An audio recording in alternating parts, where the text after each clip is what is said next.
on the IBM ATP Tour. Our feature match today, Andre Agassi, the number 2 player in the world, takes on the number 12, Magnus Larsson of Sweden. That's Andre Agassi warming up for this match against Larsson. And I want to... Warm greetings, everybody. Cliff Drysdale. After we left you yesterday, there were some very, very interesting matches and some very close matches. First of all, Bjorkman got through to the semi-final, but he was down. Listen to this. 2 breaks of serve to Mats Wilander. Down 5-2 and came back and beat the veteran, the 30-year-old veteran, and his countryman. And then Pete Sampras in the quarterfinal, but he had a tough one as well. He won at 6-4 in the third, but again, Medvedev had him down badly in the third set. So it will be those 2 in the semifinals.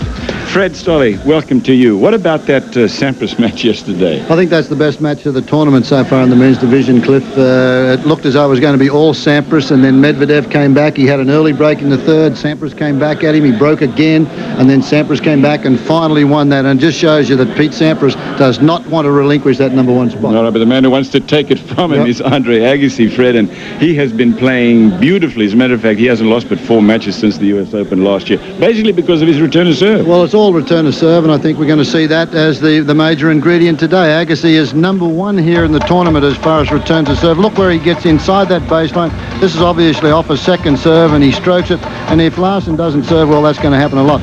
44% of return games won. That's just tremendous in a tournament like this where you have the best players in the world competing against one another. But Magnus Larsson, Cliff, I think has got a very deceptive serve against Agassi, and I don't think it's as good as Sampras's, but you never know with Larsson. He there is the number 1 server in the business here as far as this tournament's concerned. He's won 95% of service games, and this is what it's going to be. Maybe like the final at Indian Wells. It's the serve against the returner serve, but I don't think Larsson can handle Agassi from the back of the court the way Sampras did. Yeah, there are not too many people who can, Fred. And the other thing that he's got to worry about is this kind of new maturity that we see from Agassi, both off the court and indeed on it. How about that, Mary? I think that's right. A case in point, Cliff. 2 rounds ago against Malavia, Washington, Agassi had secured the first set, was down 4-1 in the second. Instead of letting it go as he used to do in years past, he fought for it and won it in straights. We asked Andre if Coach Brad Gilbert has taught him how to turn it up a notch. Brad focuses on one thing. It's like, come at him often, come at him strong, and really let them feel what you're capable of doing. I don't care if you're up 3-1 or you're down 3-1. If you just keep on with your game plan, you keep believing in yourself when you're out there, if they pull off the win, you have to walk away and say that was too good. And so he's really helped me with that a lot. So I'm down 4-1, and all I'm thinking is, Mal, if you want to beat me in 3 sets, I'm going to set the standard of tennis from this point forward. And that's what I did, and I happened to come up with some big shots at the right time. You never want to get down a break, and I certainly didn't plan on it, but you got to tip your hat to your opponent. I'm going to set the standard. I think that's what we're going to be seeing here all day long from Agassi. I think he's going to figure out a way to break Magnus Larsson. I think he's going to get to the final, Cliff. Thanks a lot, Mary. Interestingly, they've only played once. It was the Grand Slam Cup, and Larsson won that one. This guy's no slouch. I'm looking forward to this match. Live coverage, semifinals, after a break.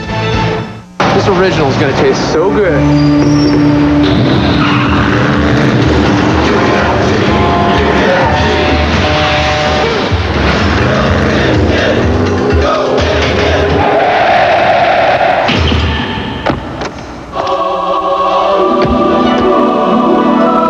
Lipton Original, the only tea brewed directly from tea leaves. Can't you just taste it? It's real tea, real brewed. There's only one original. ท่าทางเหนื่อยเชียวอย่างนี้แหละต้องรื้อปรับระบบต้องหาคนช่วยเสียเงินแต่ก็ไม่ดีขึ้นใช่ว่ะอย่างนี้ต้อง IBM เฮ้ยแล้วต้องซื้อฮาร์ดแวร์เพิ่มสิไม่ใช่ IBM เขามีบริการปรึกษาการจัดระบบเขาจะมาอยู่กับคุณจนงานเรียบร้อยเลยหุ้นผมขึ้นเลยครับขายเลยครับ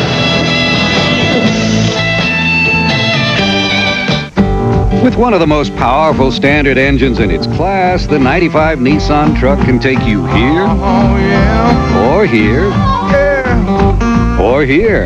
In fact, with rear ABS and a value truck package that includes air, AM/FM cassette, and a chrome step bumper, all for over $1,600 less than a comparable Toyota, the only place the Nissan truck won't take you is here. Oh, yeah.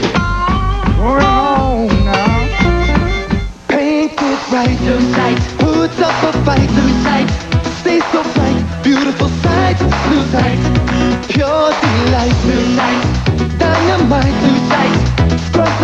Excite, excite, lose sight.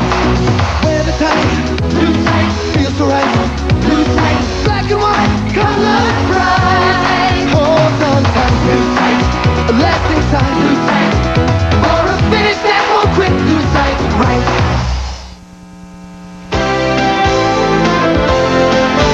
Our coverage of today's semi-final of the men's singles being brought to you by IBM, Solutions for a Small Planet. By Lipton Original, the only tea brewed directly from real tea leaves. There's only one original. And by Nissan, it's time to expect more from a car. Isn't that a great sight? And can you not tell that it is a great day for tennis today? Sensational conditions. Been that way for a week now. Hope you've enjoyed our coverage here of the Lipton. And for those of you who are down this area, I know you're enjoying the weather. 83 degrees today, 52% humidity. The winds are not going to be a factor again, and that's good news for the players. Mostly sunny for the rest of the day. There are some, some clouds in the sky.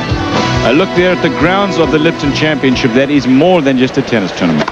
First point, Larsson serving to Agassi, best of 3 sets. First semi-final match.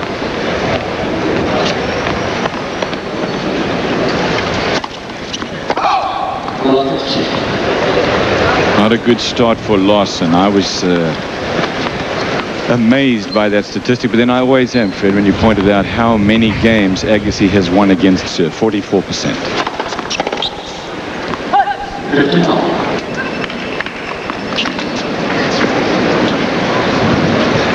The early going here, it's a very tough serve to pick. Magnus Larsson, you can see that he lays the wrist back, and you cannot determine whether he's going to go out wide or he's going to go down the tee with it. It's a good snap of the wrist at the last minute.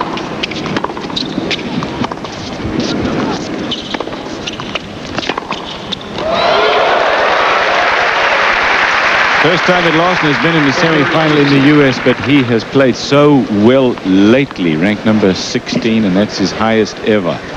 Over 1,000,007. That doesn't count the $2 million he won last year. Grand Slam Cup where he beat Agassi on the way. They beat Agassi, Todd Martin, and then Pete Sampras.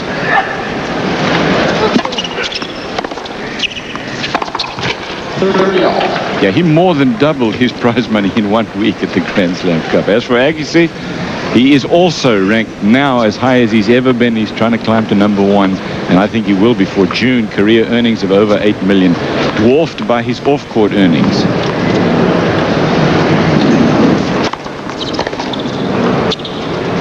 Michael Jordan, of course, is in another world in terms of endorsement potential. But I think any disagreement that Agassi is the highest endorsed potential player in tennis for sure.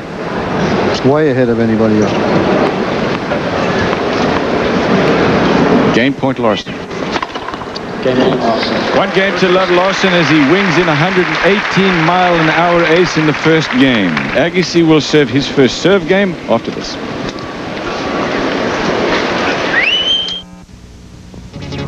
Orchids and Onions is brought to you in the public interest by Bresnan Communications. Here's John Dajna, UP Area Manager. Orchids are due to Roy and Lenore Bonini of Portage Lake, and also to a few others who put their lives on the line in rescuing Paul and Sue Smith of Lake Linden. The Smiths had been snowmobiling and had broke through the ice about 100 feet from shore. Lenore heard their cries for help, awakened Roy, and summoned the fire department. Roy pushed his boat through the broken ice to reach the victims, pulled Sue into the boat, and tied Paul's arms to the craft. More help came from firefighter John Lucas, who, despite breaking through the ice, got close enough to throw a rescue line. There was bravery all around in that incident, and happiness that everything turned out so well. And certainly, our thanks and our praise should go to those who risked their own lives to save the lives of 2 others. Agassi trailing 1-0, but he will serve. Let's take a look at the men's draw. It was Pete Sampras over Medvedev, so close yesterday. Fred's really talked about that match. Bjorkman over Wieland, the same story. It was just unbelievable that Bjorkman came back down 5-2 and against serve. And then Larsson took that home. Isago got to the quarterfinals at the U.S. Open last year. Leaves us with the U.S. Sweden Davis Cup final in the semis.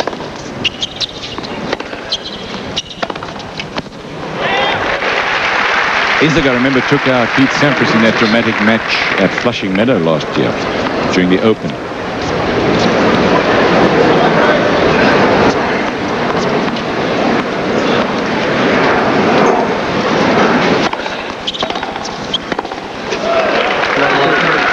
Love 30. Another huge forehand there from Magnus Larsson as we examine the strengths and weaknesses of the number 2 player in the world. The return to serve, of course, we've shown you that. And passing shots, if Larsson gets to the net. I put his weakness down as volleys. When he goes in behind a good approach shot, Agassi's technique on the volley is very good if it's a high shot. And from the low ones, then I think that is, if he's got a weakness in his game, as confident as he is at the moment, I think that is it.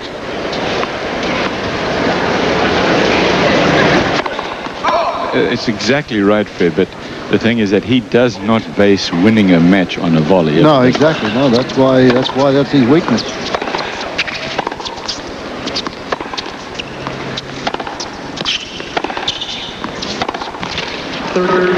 That's where I don't think that Larsson can stay with Agassi the way Sampras did in Indian Wells on that two-fisted backhand side.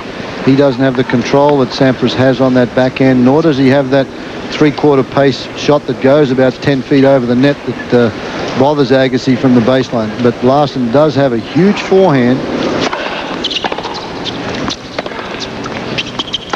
And if he has an opportunity like that, he can put them away. That one was called wide. Daniel LeConte in the chair seemed to call it good, though. And it has been overruled, so it's been overruled. So now a break point opportunity in this opening game behind 3 great forehands from Larsson.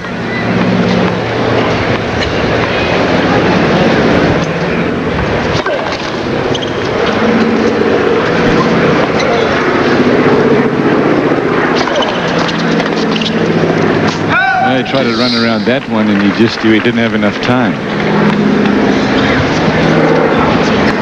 This is sort of a whiplash forehand, you know. It's the way that he swings at it. It's again like his upper body moves and then he whips the rest of his arm into the shot. Pretty much the same sort of thing can be said about the serve. He gets great wrist action on it. And a swinging serve from Agassi. He's a little deceptive on the serve, Agassi. That was a 99-mile-an-hour swinger out to the forehand side. Fred, that is true of the serve. He sort of moves his body into it and then the arm follows.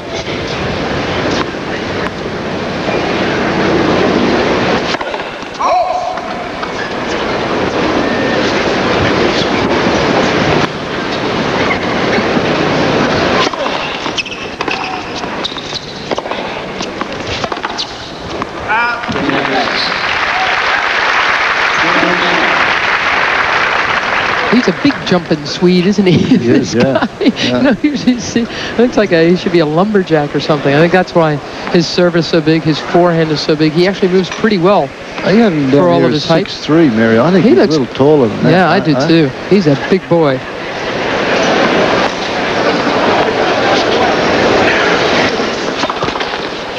Yeah, I don't. I mean, he moves well for his height, but he's not near as quick as Agassi. No.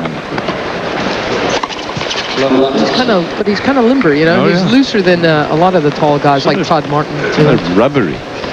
And that's a double fault there, but his strength is that serve. He served an ace to close out the opening game, and then that huge forehand that you've seen him hit some great winners from.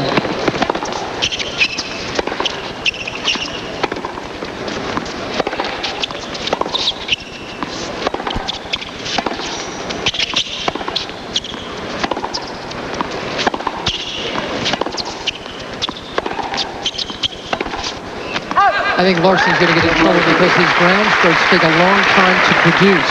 They're very much clay court swings. Agassi's are much more compact, much quicker through the air, and hit from much closer to the baseline. Love 30 now on Larsson. That's the end where he's having problems with the sun.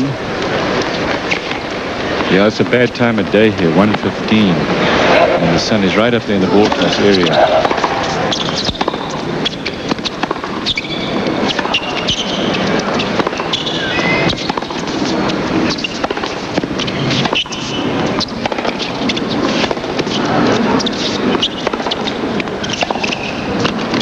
Missed it. Boy, Agassi was busy at that point, wasn't he? Yeah, you can hear those. I like the way our sound system works down there with the little... you can hear the footwork down there, the little squeaking of the sneakers. That's short steps. You've been coached, and your coach tells you, hey, the best way to get around the tennis court is little short steps. Then Agassi does it. You can hear him doing it. Larsson, on the other hand, much taller person, and his mobility is not anywhere near the same as Agassi. TMG, too much game from Agassi here. He won that one easily against the less mobile Larsson. See how this thing progresses. It's 2-1 with a break, first set. Colorful taste, wishbone bright, colorful taste in every bite. Pepper red, garden green, nothing like you've ever seen. Take a peek, take a pour, you're looking at what you're looking for. Taste the colors, colorful wishbone, wishbone, world's most colorful taste. Red peppers, onions, garlic galore. All the robust taste you buy Italian dressing for. Wishbone, world's most colorful taste. Think we have enough mutual fund brochures? Another blue one, next to the ones with the Eagles, Lions, and Rams on the covers. All of these funds are rated number 1. Retired couples playing golf. Over there. This one feels promising. Map of New Jersey. Hey, I've been looking for that. Our retirement is somewhere in this room. Okay. But what are we going to do with our money? You hungry? I could eat. Our ESPN coverage of the Lipton concludes tonight with the second men's semi-final. Defending champion, world number 1, Pete Sampras takes on Jonas Bjorkman. Tonight at 1 o'clock Eastern Time, at 10 o'clock on the West Coast here on ESPN. You can watch the finals live this weekend on ABC, 1 o'clock for the women's and 2 o'clock on Sunday for the men's. A love break adds to the streak of Agassi now. 7 straight points. And no unforced errors yet from Agassi. Agassi checking the position of the sun also.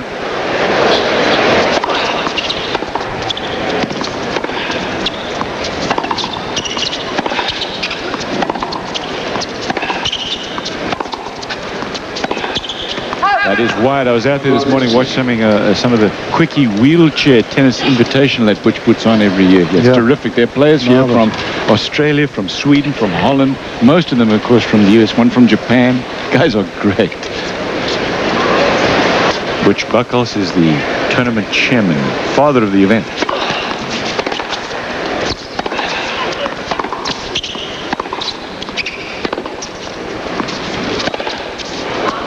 Two unforced errors now from Agassi.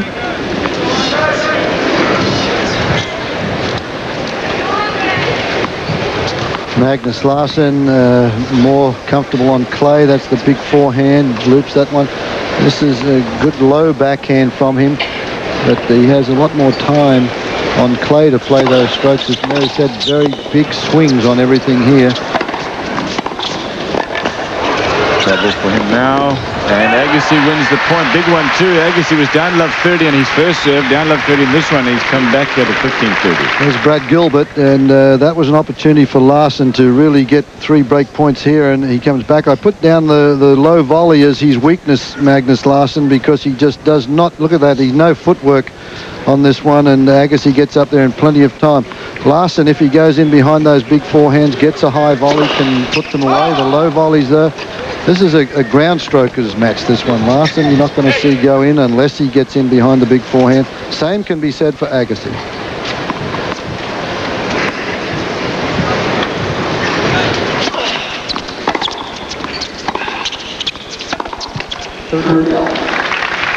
His two-hander is not near as fearful as that one-handed flick shot that he hits off the forehand.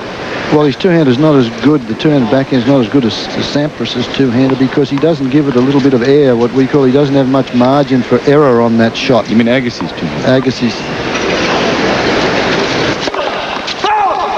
You've been watching too much of Sampras. No, Sampras. I meant to say Sampras is one-handed because Sampras beat Agassi last week, and two-fisted backhand here is not as effective. A break point here for Larsson. Even on that volley there, it was a very purposeful forehand volley. He didn't really do too much with it. It gave Agassi another crack at a passing shot. He has a second breakpoint chance for Larsson. Only been broken twice this week.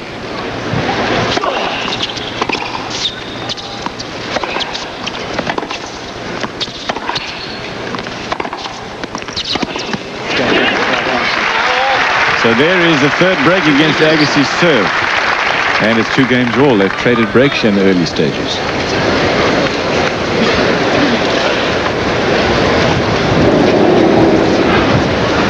Agassi is so very tough on the hard court. Not true, really, for Larsson. More hell for him than heaven on this stuff. He's a clay guy. He can play very well, obviously, with that huge serve and forehand on the slick indoor surfaces as well. But he has never won a hard court title. Remember in the Davis Cup, Mary, he went out on the first day to Sampras, but then he took out in the 5th and deciding match Todd Martin. And that put Sweden in the final, and then Sweden won it last year over Russia. He could be a very good hard court player, Larsson, but he still gives away a little bit more court than the best hard courters, standing behind the baseline to give himself time to produce those long swings. Yeah, if he's in there like that, he can turn around his hard court record. And the big serve, this one, 112, not even one of his biggest, but it gave him something loose to play with. A lot of the players are like that now. If they get that one in, we're talking about 112, 115 mile an hour, anything around that service line area, they've all got a big shot, and it happens to be a forehand. And they hit those shots away for winners the way a serve and volleyer would close in and knock off a volley. So rather than play the serve and volley, they wait for the ball to bounce and then put it away. 117 mile an hour, big serve. 123 on that one, and Larsson has won the game easily. 3-2. He's leading now on serve. Agassi will deliver after this.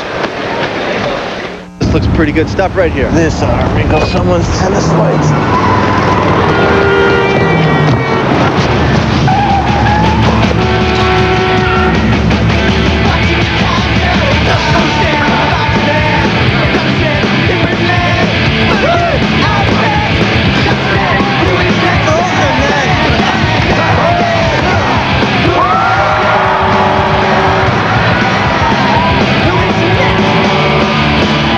How many miles must you walk to reach the Nabisco-Dinah shore?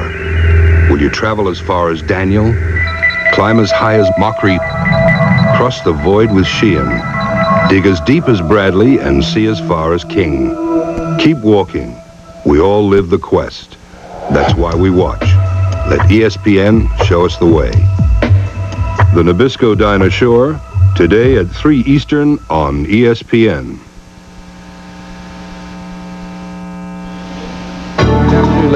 Every year there is the Rado Lifetime Achievement Award, and this year it was presented to the pioneer of serve and volley tennis, Jack Kramer. On behalf of Rado, I want to present you with this Rado watch and congratulate you on a most distinguished career. Thank you very much, Roland. If I can have that microphone, maybe I can respond. Isn't that a beautiful watch? And Roland, ladies and gentlemen, Butch, I'm delighted to receive this award. One of the greats of all time, Jack Kramer. Tremendous player.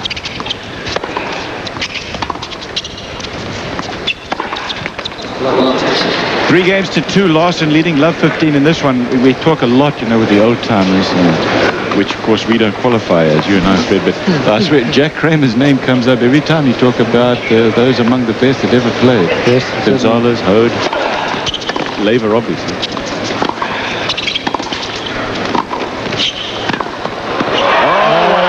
From Larsson, and again he has Love 30. Agassi served 3 times. He's been down Love 30. He's been broken once.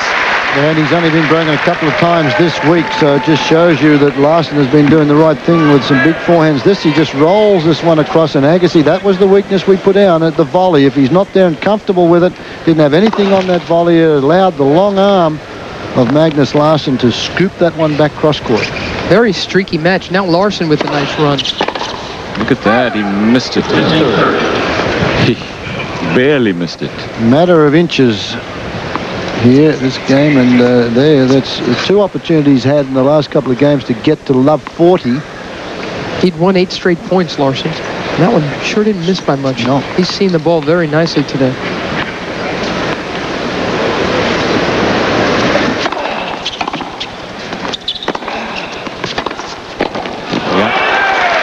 Again, once that ball gets down low, he grabs at the forehand volley and also the backhand. He doesn't. It's not firm enough. Snaps at it.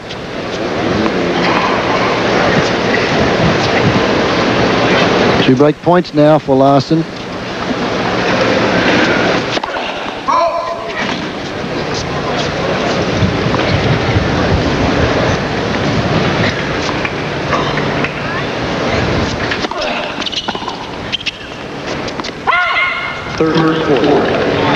Well, that was poor footwork there on a second serve. He was looking for a forehand. Good second serve, good deep second serve from Agassi. Forced Larsson just to poke the ball from off his body. Couldn't get it into court.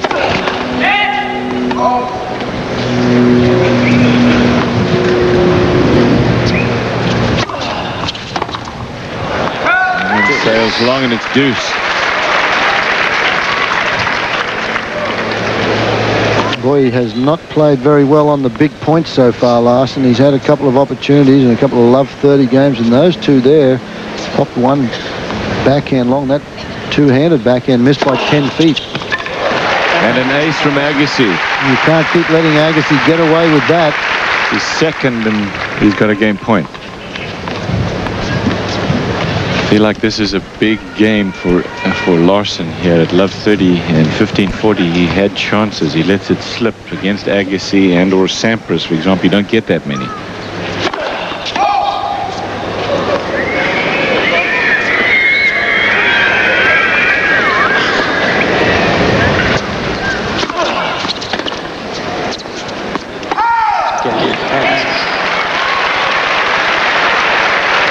Three games all. Been a good season for Larsson, hasn't it? Oh, really, since right after the U.S. Open last year, he played really well. Won Toulouse, and then when indoors was a runner-up in Antwerp, he won Doha. His ranking is right now 16. After this week, he'll probably come in around 12-ish, which makes him the highest-ranked Swede in the world. Stefan Edberg currently number 15. He now believes in himself, Larsson. A couple of years ago, he could win a match here and a match there, but he now believes that he deserves to be there with the top players in the world. Well, I think a lot of it started at that Davis Cup match when he took out Todd Martin, helped his confidence, and he won the Grand Slam Cup, as you already mentioned, Mary. Helped Sweden win the Davis Cup. Exactly. Took out Sampras and Agassi there at the Grand Slam Cup. And then those two results that you talked about, I mean, he believes in himself, and confidence is so much a part of what makes a winner, as everybody knows. Love 15th, though. Trouble now. 3 games all serving into the sun. 117 mile an hour, unreturnable. And again, you don't often see Agassi caught that way. Just with one hand on the racket, it went past him. Normally he sees the ball very early. That means he's having problems picking up the direction of the serve. And he has the best eyes, the fastest hands around that baseline area in the business.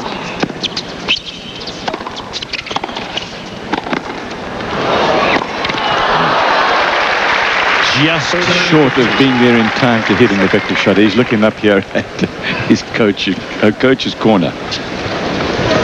Rather a lucky volley here from Larsson. He doesn't do a good job on it. Clips the tape, and that's what caused the problem for Agassi. It stayed very, very low. He couldn't quite reach it in time to get it up and down over the net.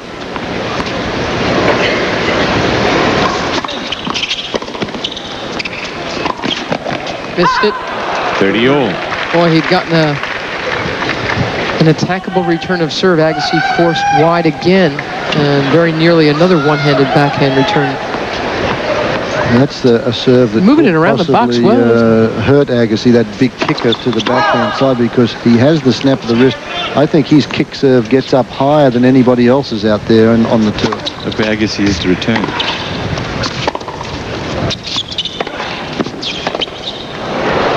That's a good sign, though, Cliff, that Agassi has made that minor adjustment. Well, you got that right. He's giving himself a fraction of a moment of time to see the ball a little bit better. Yeah, he doesn't do it all the time. He just mixes it up, and that, I think, is even better.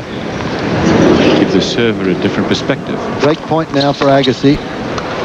But that serve is on the line, and it's back at deuce. By the way, you're talking about not loosing since Toulouse.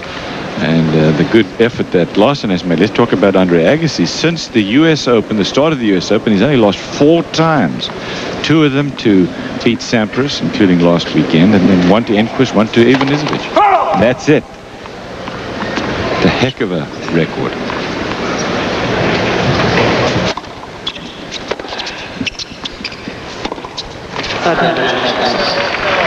I don't know what Larsson was thinking about doing there, because Agassi sort of stood behind the baseline, did not get a good piece of it. Larsson just tried to finesse that, just roll that over, because Agassi was behind the baseline, tried to trap him and catch him by surprise with a little short backhand. He's now down another break point. I think he was looking up at the sun, Fred, as if it, on the serve maybe. Didn't see it when they came back. Steers that one wide, and there's a break for Agassi. Both times he's broken him. As I remember, Larsson was serving into the sun. It's really a factor here at this time of day. 1:30. It's 4-3. Agassi with a break. First set. As you might expect, God has an awesome tennis game. Perfect form with unlimited power. That is why he needs only this racket. You, on the other hand, would do much better with the extended sweet spot of the Prince Extender Thunder.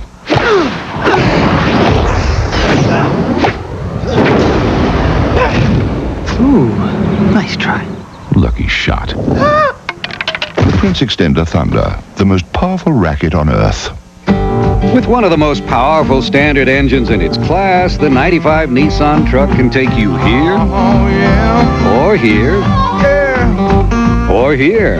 In fact, with rear ABS and a value truck package that includes air, AM, FM cassette, and a chrome step bumper, all for over $1,600 less than a comparable Toyota, the only place the Nissan truck won't take you is here. Oh, yeah.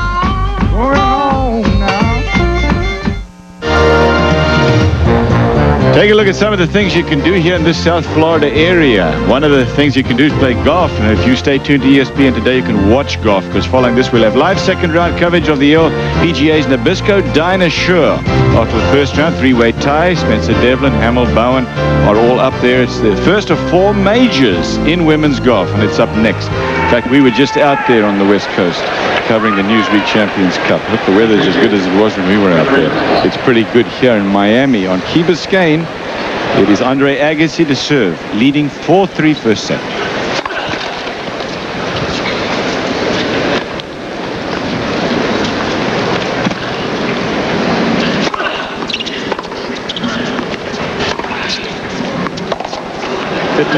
We've been talking about Andre Agassi, how well he's done this year. His record is 23-2. And the Australian Open, he won a couple of titles, finalist last week at Indian Wells, and only lost 6 sets in 25 matches.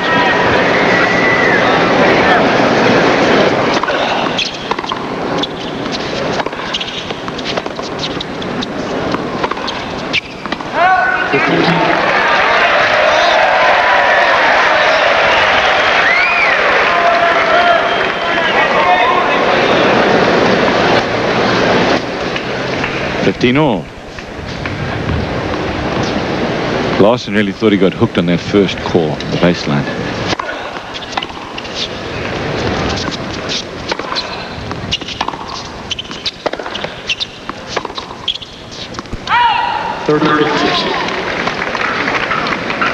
He cannot hurt you on the backhand side. Not unless you get a short ball. He can rip that two-handed down the line, Cliff, and as well as if he gets the short ball or the around 3/4 court. But the slow deep ball where he's got to generate his own pace is a tough one for him to handle.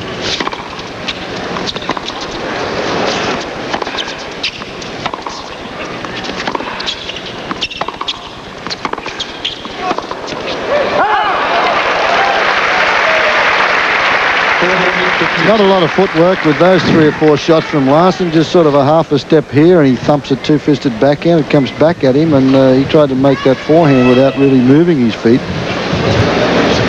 Unforced errors there. Look, Larsson with 18 of them, and Agassi with only 5. Game point.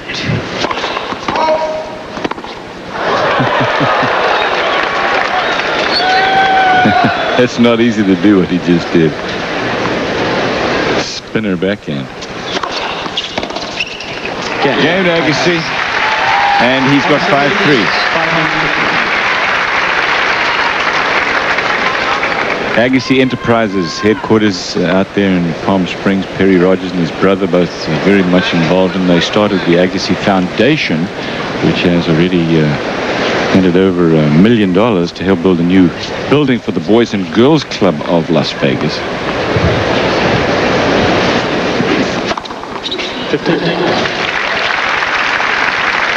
It's Perry Rogers, his old buddy who now helps run Agassi Enterprises. Coach Gilbert in front of him. Well, that's 2 aces in a row from Larsson, but still down that vital service break, 126 miles an hour. That's getting up there. I think Sampras served one last night at 127. That may be the fastest one of the week here.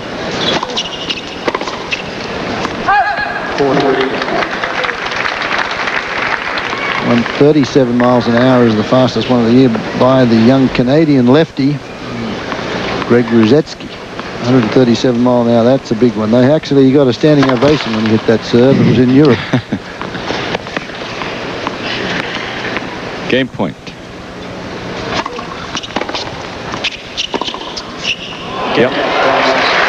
Game to Larsson, and Agassi kind of jogs to the sidelines. He's ready to serve for the set. Why waste any more time, he says. 5-4.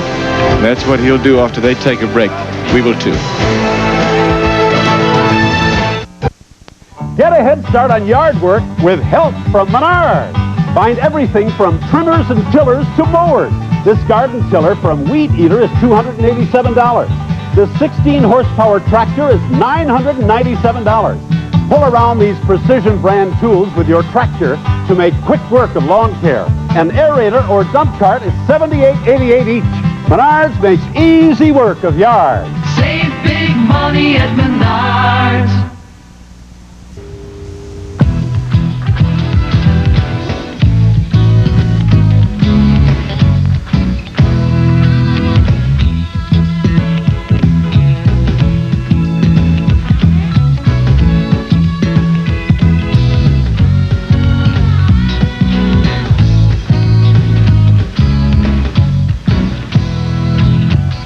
It could happen to you. The Ojibwa Casino Resort in Baraga, Michigan. To serve for the first set here, semi-final of the Lipton Championships. Beautiful Key Biscayne. And the tennis center at Crandon Park is our host for these. It's not a week-long tournament. It's 10 days long. It's men. It's women. 96 draw. It's a great event here at the Lipton. It's really become part of what people in Miami do in the, I guess, late winter, early springtime.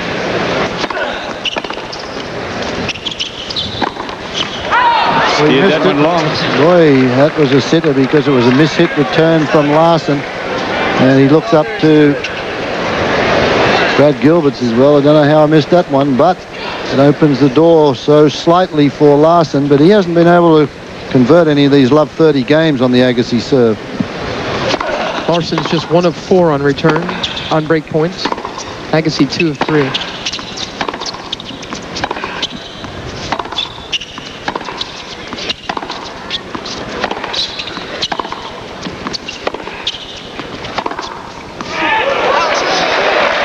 Agassi wants to call, but he's not. No, Daniel agrees with Agassi. Yep, he's pulling it wide. Very quickly, chair umpire Daniel Lacano corrects that call. See it again. Well, Agassi's just having words with the lines judge back there. I won't tell you what he said, but he said actually it was a bad call. So Daniel Lacano overruled that call, and it's 15 all.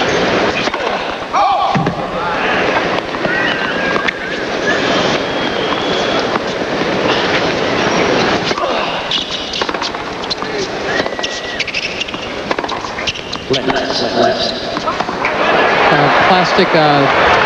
The top of a tennis ball can. Yep. That is rolling across the court. You have to stop playing for something like that. Again, I missed that forehand too. Agassi's talking to Brad Gilbert again. This is fun.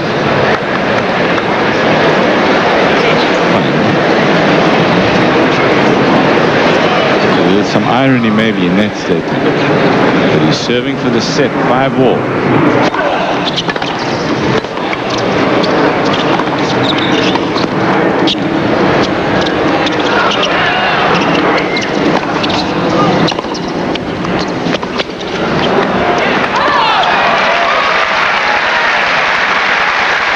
Some terrific firepower from the Swede. Again off that forehand side. Agassi's having a problem chasing down a ground stroke. You know it's been pretty well struck. Now 15-30.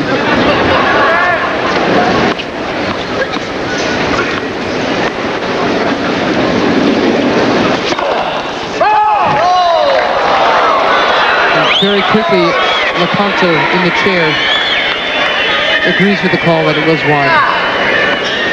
Second serve.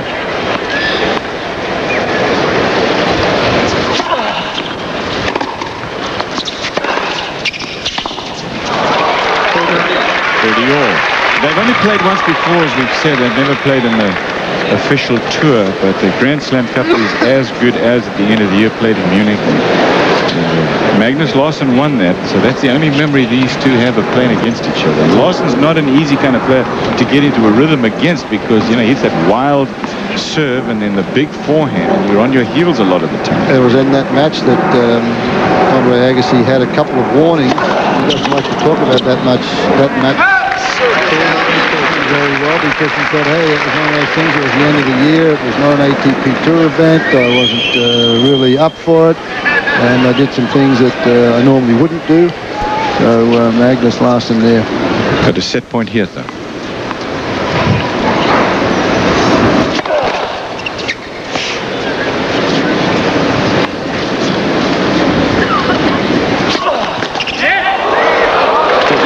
First double fault. And it was on a set point. Yeah, he definitely does not like playing this guy. This guy makes him edgy.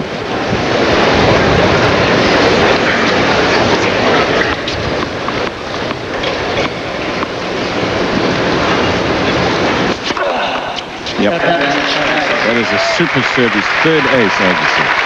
And they've all been to that spot. Out wide to the forehand on the deuce court.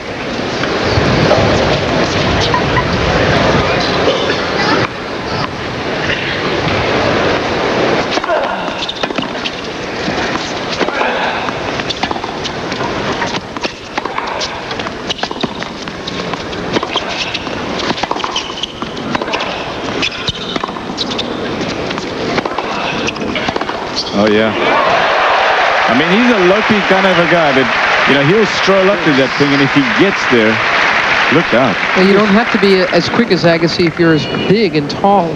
He just lopes around here. That slice, though. The slice backhand just doesn't have any firepower on it, but that one, boy. Deuce.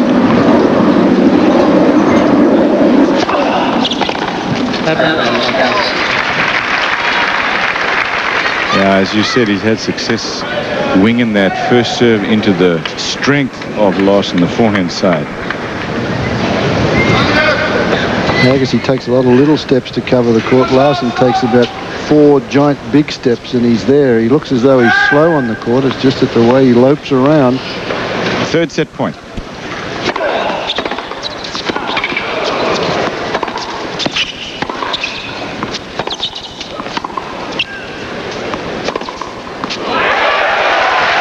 That one clipped the line. Well, that's 3 big forehands in that 1 point. A couple of those would have been winners against anybody else but Agassi. There's the second one, and he basically gets it back. It's pretty deep into that corner, and the finishing shot is, look how he gets. He's outside the doubles line, and he hits that one away from the body with such power inside the service line up there for the winner.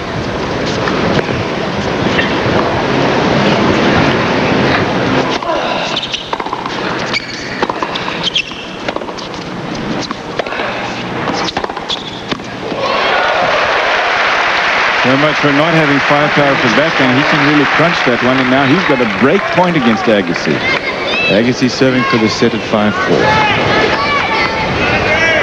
Has not been able to convert break points. He's had a few of them.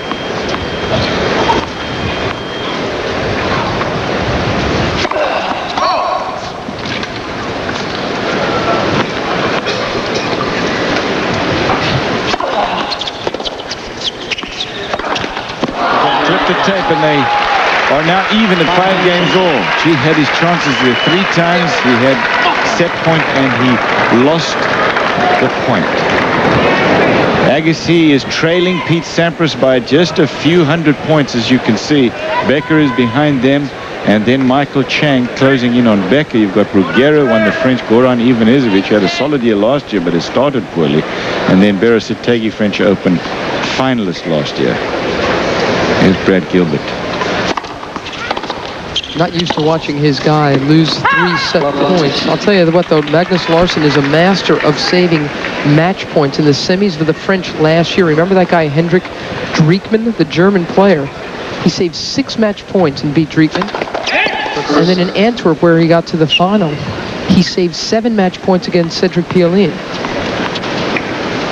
And he's good at this stuff.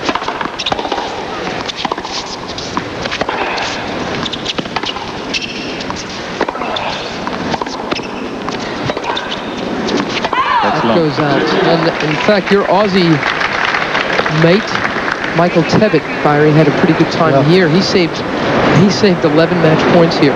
5 against Jeff Tarango in the first round, 3 against Guy Forget, and then 3 against Carson Brosh before Brosh finally beat him. That's a fine return from Agassi. Good depth on that one. 15-30, and Larsson again serving into the sun.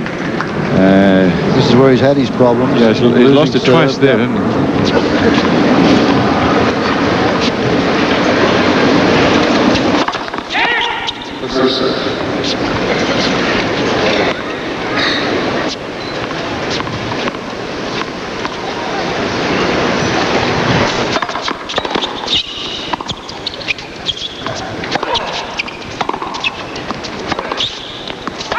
There's that one long, so it's 30. Or correct me if I'm wrong, Fred, because you're a scorekeeper here. He hasn't won his serve from that side, has he? On one occasion. The thing is, you know, as hard as Agassi is hitting the ball, again, Larsson is such a big guy.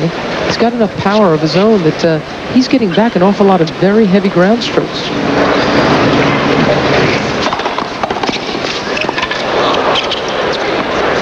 You talk about the return of serve when we started this match, Fred, and look at that. He's got 30 all. The guy serves 121-mile-an-hour boomer into his backhand side, and he just clips the thing back like it's a Sunday afternoon in the park. He's starting to pick the serve a little bit better now, Agassi, and if you can do that and get the racket on the ball as early as he does, then your opponent's in trouble.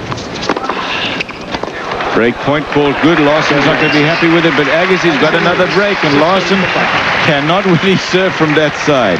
Agassi will serve for the set for the second time after a break. To soothe athlete's foot, Desinex does it. But to cure athlete's foot, Desinex does it. Only Desinex has UDA to both soothe the discomfort and kill the fungus. To soothe and cure, Desinex does it all. When I bite into a York peppermint patty, I get the sensation of zigging and zagging my Porsche through the Alps in winter. Downshifting.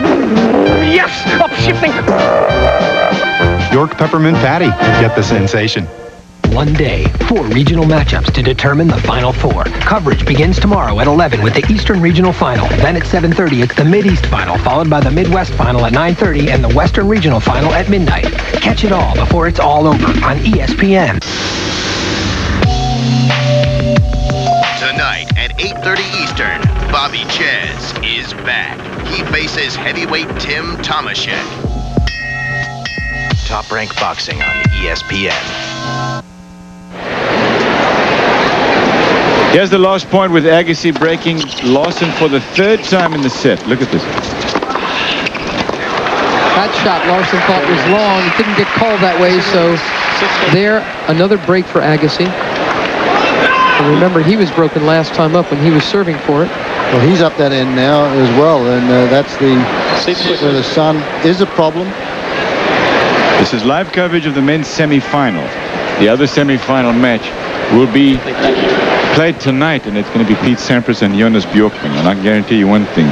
The promoters here and Butch Buckles, tournament chairman, are hoping it's another Agassi Sampras final. Bjorkman Larsson would go over well in Sweden.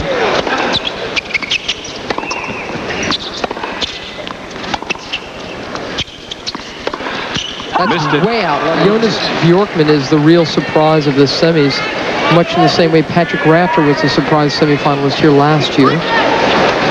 He's put together some pretty good tennis though this year. I watched him play against Sampras at Queen's Club before Wimbledon. Yeah, how about the US Open for Bjorkman? He's not only a doubles player now. That was on the line, and Bjorkman doesn't like that ball. But there's going to be no overrule. Nor should there be on that one. I think it's took the line. 15 all. Bjorkman got the quarterfinals. Remember how he took out Edberg here last year at the US Open? Straight sets. I mean, it was like 2, 3, and 4 or something.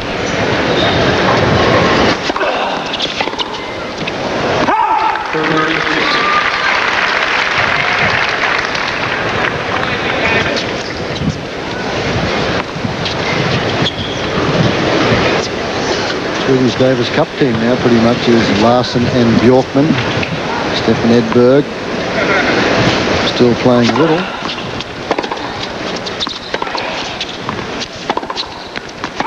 And Sweden, of course, defending champs of the Davis Cup competition. They very nearly went out in the first round, didn't they? Well, set points now for Agassi after 5 service breaks in this opening set.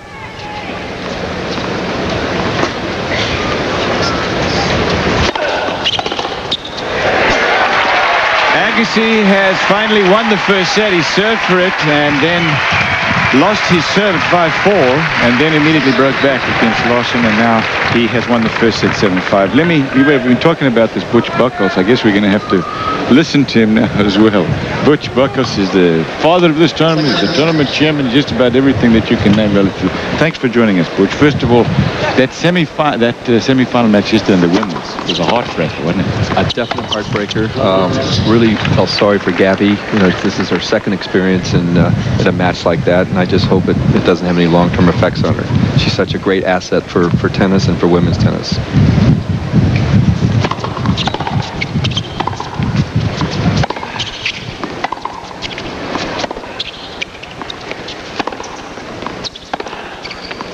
That sails wide. In case you missed our coverage yesterday, Gabriela Sabatini was up 6-1, 5-1 against Kimiko Date of Japan and figured out a way to lose the second and third sets in tiebreaks. And it was a heartbreaker to watch. It was like watching a nervous breakdown. 15-all.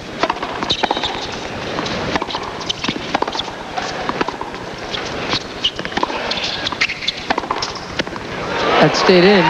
What we have been saying about this championship, that, you know, if you live in the South Florida area, the Lipton is something that people kind of are getting used to doing now at this time of the year. It's like part of the psyche of this part of the state, and you must just feel great about it. Cliff, we're very excited about it. You know, we think that the stadium certainly has changed everything for us in terms of the image of the event, certainly from the players' point of view and our sponsors, and we're just going to try to reach out a little bit past South Florida and go to South America and Europe. And as you know, you can't buy a ticket at Wimbledon, French Open, US Open. You can still buy some tickets here at Lipton, and so we're going to try to expose the tournament to South America and the rest of the world. 30-all.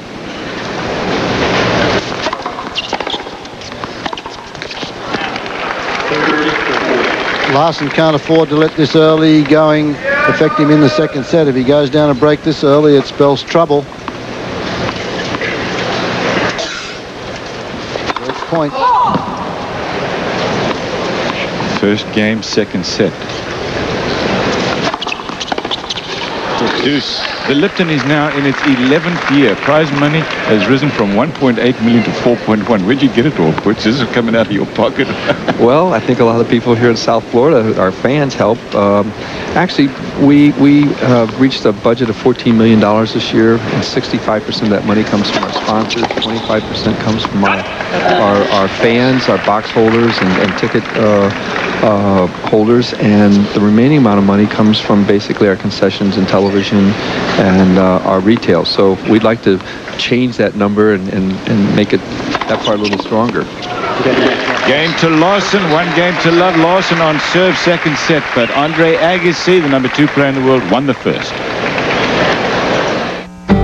With one of the most powerful standard engines in its class, the 95 Nissan truck can take you here, or here, or here. In fact, with rear ABS and a value truck package that includes air, AM, FM cassette, and a chrome step bumper, all for over $1,600 less than a comparable Toyota, the only place the Nissan truck won't take you is here. Oh, yeah. Going home now.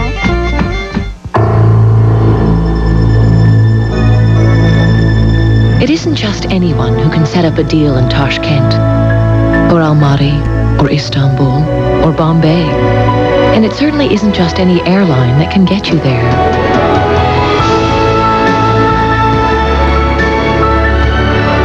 People do business all over the world. Good thing Lufthansa flies there.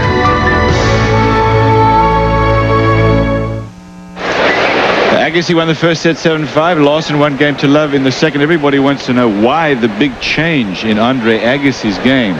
Maybe it's this guy that you're looking at now that made the difference. Brad is great because he has he has great priorities in coaching. He doesn't sweat the small stuff, so to speak. The times where I get a little frustrated on the court, or the times where I make a bad decision here or there at a crucial moment. That's not the place where he really focuses on. He deals with me on preparation and our practices. A lot of things he teaches me are subliminal, really. I mean, in our practice, at the end of the practice, I realized that he worked on something that I didn't even realize. We'll play these approach shot, passing shot drills, and then he has a specific plan for each guy I'm playing against. It helps me step out there with a mindset and keeps me in a tunnel vision versus letting outside things interfere. And there's just a million different ways he's managed to direct my career. Yeah, he has done a heck of a lot. The 1 year mark. I mean, this is where those two hooked up with one another. It was at the Lipton of 94. At the time, Agassi was still pretty much recovering from wrist surgery. He was ranked 32 in the world, and now he's 30 spots better than that. Mary, I'll never forget what he did last year. He could have won the tournament by just saying, I'm not going to give Sampras, an ailing Pete Sampras extra time, and we went and talked to Andre, and he said, no, I want to play tennis. I want to win. I want to try to win this match, and you give him all the time he wants. I really think that Andre should get obviously a lot of credit for that, but I think the kids that are playing today are really good kids, and they need to show more, to the public of the quality of the type of person they are. Bush, I never doubted it. I never imagined that he would say, I want it. I never doubted it. There were guys before him that would have taken it. You're darn right. 30-all. Game point now for Agassi. Done that a few times, hasn't he? Climbed back from love 30 down. Well, now it's 1 year later. Andre Agassi and Pete could very well meet each other in the Lipton final here on Sunday. On Monday, they're taking the Concorde, flying to London and playing as teammates in Davis Cup against Italy, suspending their race for number 1 for that week.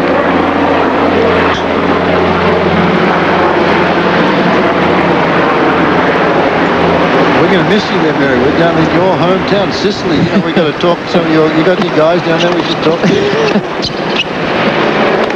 I'll be watching. Sounds good. Yes, excellent stuff. Very quick work from Magnus Larsson. Stayed on top of the ball there and made some nice small steps to force the play off the short ball. Agassi losing length in this rally, pushed behind the baseline, and Larsson gets to dictate. It's deuce.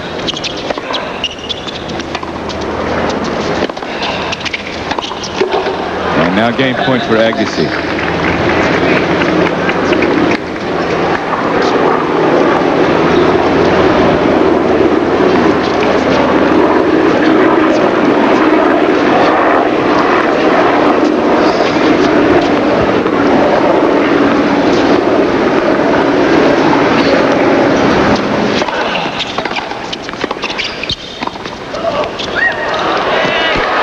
Good move. Butch Buckhouse, tournament chairman, sitting with us. And Butch, for all the talk about the opportunities in tennis and the resurgence of tennis as a sport, I mean, you're sitting here on top of, the second greatest tournament in America. What do you think about it?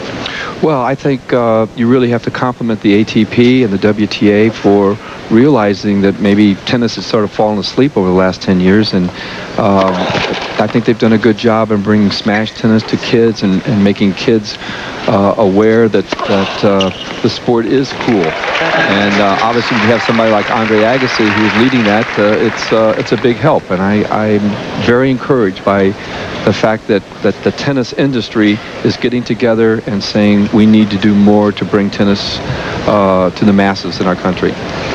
4 aces for Agassi. And point. Agassi has held on, and it is 1 game all. Our coverage heads across the Atlantic next weekend for the second round of the Davis Cup. I'm going to be pushing the pasta plate away from Fred Stoller. U.S. takes on Italy. America's tennis dream team, Sampras and Agassi, will anchor the U.S. efforts. Davis Cup Friday, starting Friday, March 31st here. Slow red clay in Palermo, Sicily. I think the American boys can handle that quick switch of surfaces. Another cold winner for Magnus Larsson. 15 love, 1 game all. Well, Sampras was telling us last night in his press conference he's going to play a little more clay court tennis this year than he did last year. He's going to go over and play Davis Cup and then Hamburg and Rome before the French.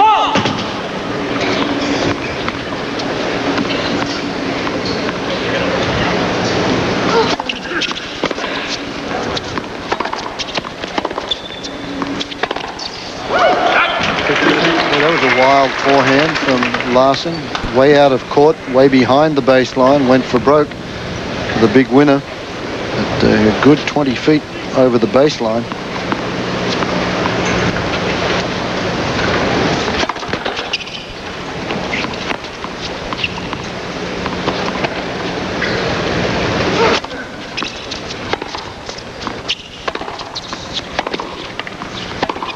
Yep. 30-15, again, the big forehand from Larsson. Off that high bounce Agassi gave Larsson, he was really able to smack down on that ball. See how he really drove it from up to down. An unplayable winner, 30-15.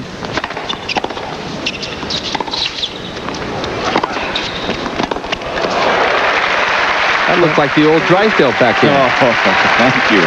This is a schmooze fest in here. He never got out that far, Butch. Don't worry. That's true. Yeah. Butch, why so many seeded players out here? I mean, it's been a graveyard for this. It plays a lot of them. I think it's just the quality of tennis. I think you just got so many good tennis players out there, and anytime anything can happen.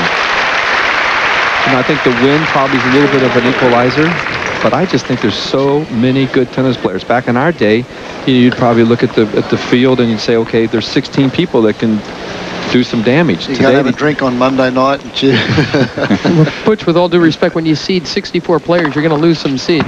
An ace from Magnus Larsson, 2-1 in the second. Butch, thanks a lot for joining us. Appreciate you coming up here. Congratulations on a great event. Larsson leading 2-1, second set. Agassi won the first. Ξέρεις, σκεφτόμουν, αν μπορούσαμε να επεκταθούμε στην παγκόσμια αγορά, θα κολυμπούσαμε στο χρήμα. Σοβαρέψου, ρε Δημητράκη. Και πώς θα τα κάνουμε όλα αυτά? Θα μπούμε στο IBM Global Network και θα είμαστε σε ένα πρωτοποριακό δίκτυο. Θα μπορείτε να κινήσεις και φωνή με data. Με την τεχνογνωσία της IBM που τα κάνει όλα να δουλεύουν. Θα τσιμπήσουμε κάτι για μεσημέρι. Σαν καράβι στο κύμα.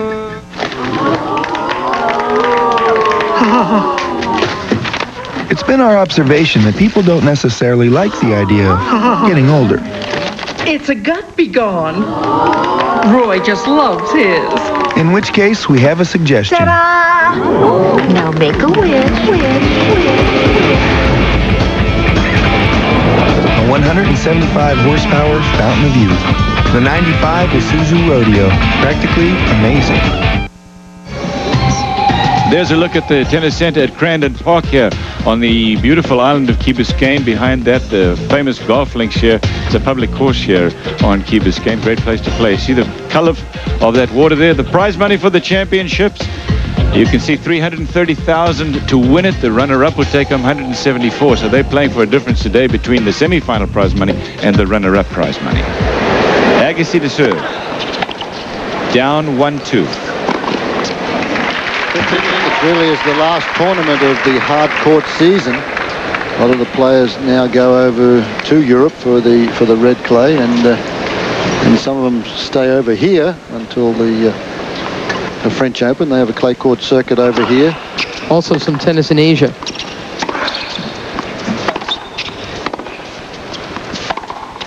Interestingly enough, some of the Europeans like to stay over here. The American boys like to play in the tournaments over here in Pinehurst, Atlanta, Pinehurst, and then they go to Coral Springs for the red clay. Magnus Larsson is going to stay over here with a couple of the other Swedish boys to play that tour and then go straight from the warmer weather over to Paris.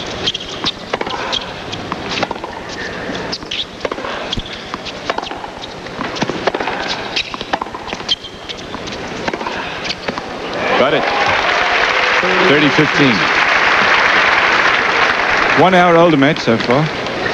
This is what's happened so far. As far as service percentages, well, Agassi there is not going for the big first serve like Larsson, and unforced errors. Larsson has made nearly twice as many as Agassi. Beach-like numbers in the Agassi column. That's Brad Gilbert's influence entirely. Almost 70%. Not a lot of unforced errors. Not a lot of winners. Just working the point. It's interesting, though, that Larsson's hit nearly twice as many winners as Agassi, but he's had nearly twice as many errors also. Exactly. He's creating the high-risk shots. I mean, Agassi used to be known for that. That is out. Now he is very much the bread and butter guy out there.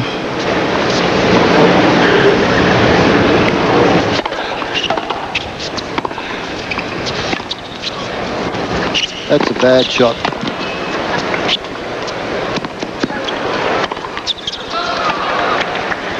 He wants to do it again, and he may win the point this way. Look at this. Oh, no. That was the sun, though. That's why Magnus Larsson was trying to throw up those little lobs, but the drop shots were really like, hey, Western Union, here I am. And he came in the crowd laughing, not realizing that this is another lob. And this is like into the sun. Agassi goes back, plays this one down the line. This is an easy one, but he just misses it totally right into the sun, hits it right on the top of the frame of the racket. Look at this. It's not. Look how close he is to the net there. There's the ball kid right close up there. So with the crowd think, hey, well, maybe he's human, but the sun pretty much did that.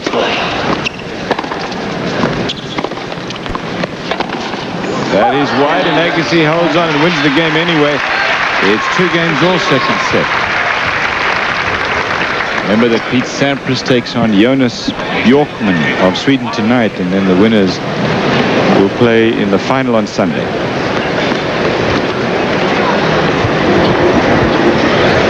Agassi's only lost 2 matches this year, including the final of the Newsweek to Pete Sampras. But he beat Sampras in the final at the Australia.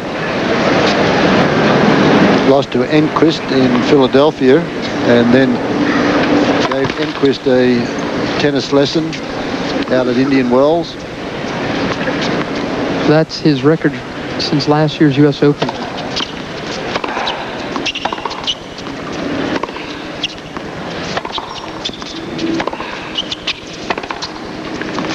That goes wide. Guys, here's my musical question to you. I mean, Agassi, after beating Enquist, said that he and Brad Gilbert had sat down, went over the tape, the videotape of the match, and came up with a new game plan to beat Enquist.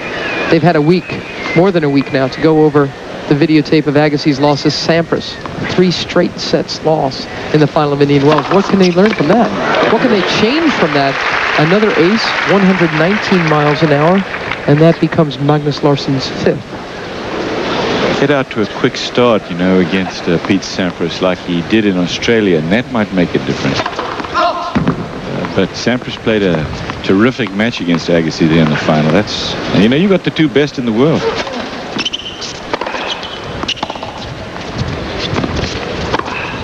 My opinion, you've got two ways of looking at that. Australia, Agassi was fresh going into the final. Sampras had played nearly twice as many hours on the court as Agassi over a period of 2 weeks. That was a determining factor out there. The determining factor in Indian Wells was the fact that Sampras was fresh and he served very well. And Agassi then just couldn't control the points because of the Sampras backhand. They can look at the tape, they'll pick up on that, but what they're going to do to change it, I don't know, because Agassi's not going to come into the net and try and take that ball in the air. So it should be an interesting confrontation again if we get that match. Meanwhile, Larsson's got a game point here. Yeah, second ace of the game from Larsson. Got 6 for the match. Very nice extension. Larsson uses every bit of his 6'3". We think it's probably closer to about 6'4", and then a nice, loose, relaxed snap. And that one, 123. 3 aces to hold in that game, so he keeps his nose out in front after dropping this first set.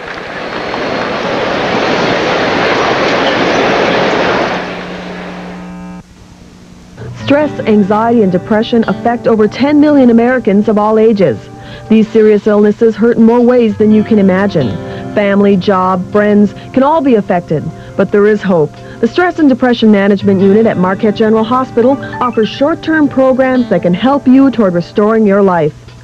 Before stress, anxiety, and depression push you over the edge, call the Upper Michigan Behavioral Health Service CARES line at Marquette General Hospital. Loggers. The 95 tree farmers with modified cab design are in at Woodland Equipment, and the forwarder trade-ins are piling up. We currently have 2 John Deere, 2 Franklin, 1 Timberjack, and 1 tree farmer ready for sale.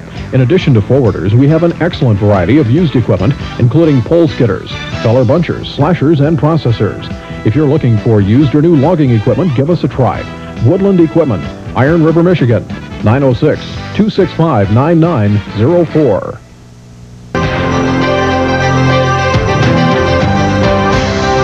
Sure hope that you have enjoyed our coverage of the Lipton Championships here from Key Biscayne. It's been a terrific week of tennis. Mary and Betsy heading up to the Family Circle Cup next week. Women's tennis returns to ESPN. Richest regular event on the tour, Family Circle Magazine Cup. World number 1, Arantxa Sanchez Beccari will be there. Mary Pierce, Gabriela Sabatini. Mary's doing the tour of Florida. She's here for the Lipton. She's going to the Family Circle Cup. Then she comes back for Fed Cup at Turnberry, and they've announced that team yesterday. How about the Bosch and Lum, too? Bosch and Lum, all over the place. I've even got family in Florida, so it's kind of convenient.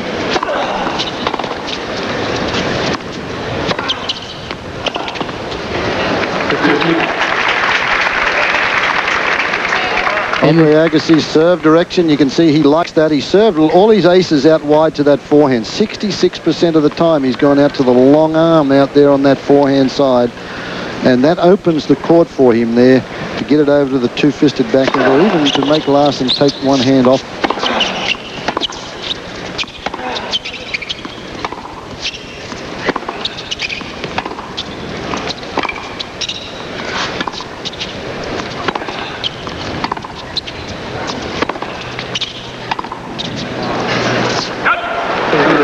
Stats are nearly the same on the ad court. You could say that Agassi's got his tactics at a serve wide and wide here to open the court up to get Magnus Larsson. He knows that that's not his strength, his mobility, so he gets it out there to open the court up and say, hey, if you can run these things down, it winners, well and good. There's another one out to the backhand.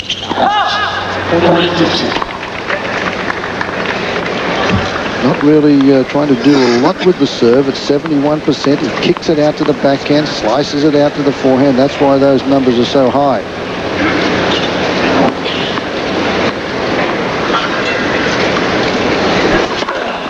Oh, yeah. Another one. The old wide and wide play. That's what we like to call the wide and wide. 5 aces now for Agassi. Yeah, it's a good idea when you know your opponent has limited mobility and balance on the run. 3 games all, no breaks here in the second set. A couple of chances, but no conversions. And in the first set, it was Agassi. Broke 3 times, actually, and was broken himself twice for 7-5.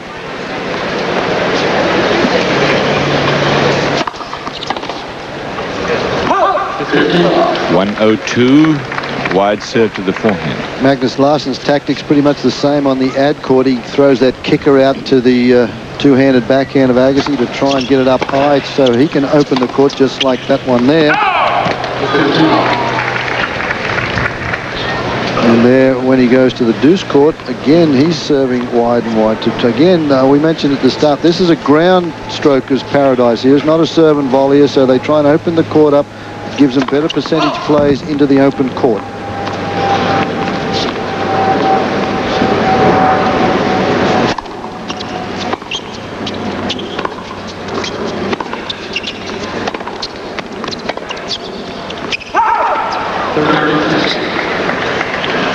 Magnus Larsson, this is how he has served in this particular match. 65% of his first serves in. He's got nearly 69%, but that 37% there on second service points won. Agassi leads the tournament as far as breaking serve on second serve points won. It's about 44% over the course of the tournament here, so it just shows you how well he has done in that department. 30-all. These two are both 24 years old, the Swede and the American.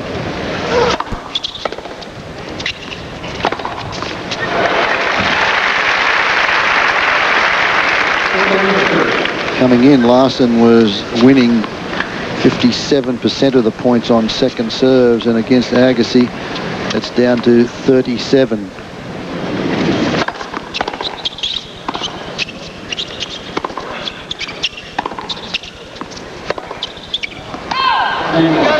Andre Agassi steers that one long. Larsson still ahead. 4-3 on serve, second.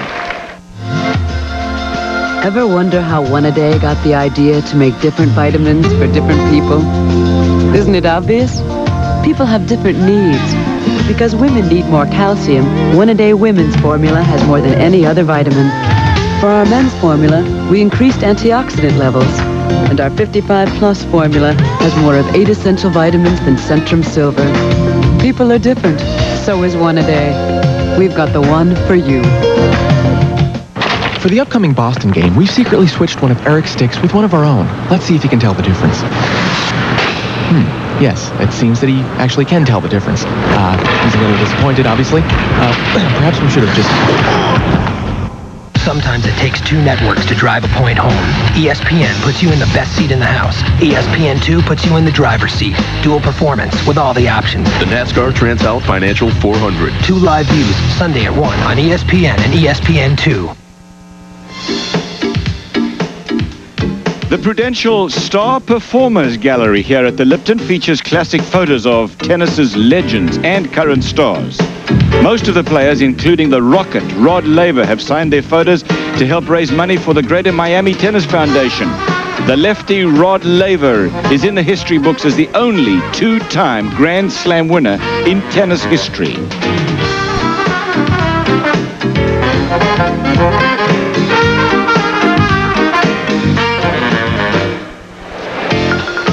Most say he was the best ever, Rod Laver. What about the 7 years he lost because he turned professional? From 62 to 69, he wasn't allowed to play professional tennis. Imagine how he could have rewritten the history books with those 7 years.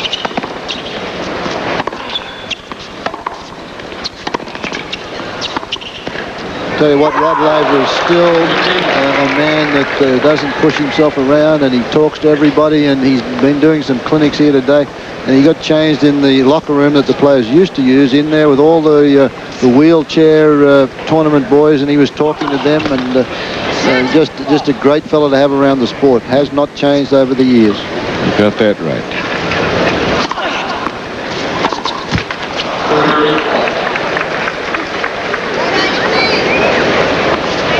Agassi, if he were to win the French Open, or Pete Sampras for that matter, they'd be the first players to hold all 4 Grand Slam titles. It has not been done since the second time Laver did it in 1969. Some great players are missing jewels in the Grand Slam crown. Borg never won the U.S. Open. McEnroe and Connors never won the French. Becker never won the French. That's Wieland and never won Wimbledon. Exactly. Lendl never won Wimbledon. Laver played and won it. Newcomb never won the French. That's right. You won the French. Yeah, but I guess you missed Wimbledon a couple of times in the final. But Laver won it in 62, won all 4 in 1 calendar year, then turned pro to make a little dough. And then when the game went professional in 1968, he did the Grand Slam again the very next year. He was the first guy ever to make $100,000 in a year. Now they do it in a night. That's right. Billie Jean King was the first woman to make $100,000 in a year. She now is the Federation Cup captain. That coming up in about a month. Game point Agassi, 3-4. That's the play out wide to the forehand. It opens up the court. This is the tactics that we talked about when we showed you those service directions. This was not a big serve, but it was well placed out to the forehand side. Now it comes back. Agassi has the open court, goes down the line, makes the approach. Now you can see Larsson have to take one hand off the racket. A single-handed passing shot, not a lot of pace on it, so Agassi has an easy put-away volley. That's out and incorrected, so that the point will go to Larsson. Well, now they may play 2, but Agassi never had a play on that ball anyway, so it's interesting whether Dana LeConte will make them play 2 or award the point to Agassi. Agassi's not even going to contest it. He's going to go back because he hasn't even talked to Larsson. He says, I'm going to go back and play it again. Yeah, technically, I don't think he should be given 2. No, I think that he did not have a play on that ball. It was too tough a shot.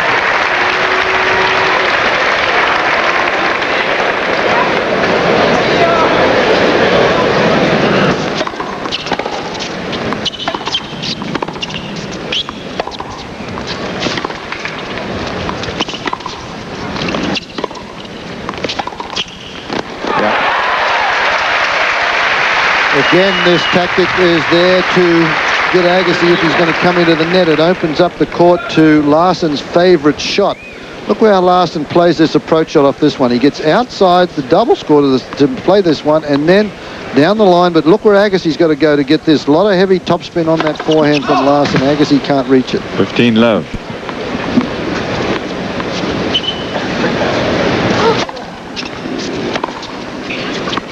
That's long, so 30 love Larsson here.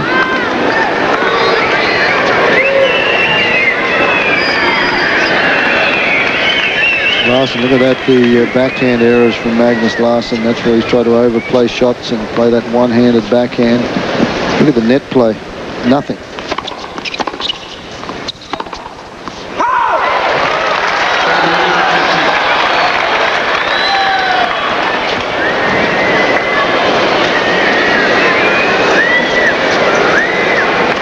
Doesn't worry too much about anything Larsson does. He just smiles at that one, says, hey, God, I missed that one by a fraction of an inch. I've had a bad call and now broken string and just, well, I just walk over and get another Larsson. Definitely, he's a Swedish kind of a guy.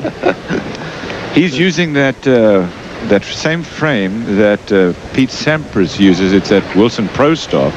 And Sampras, as you know, breaks a bunch of strings. Agassi has his own racket. His is a head frame with his own name on the thing. It's a little more colorful than that one. You can see their Pro Stop. For a long time they weren't making that racket, but then so many of the pros liked it that they started making it again. Agassi with a big headed frame.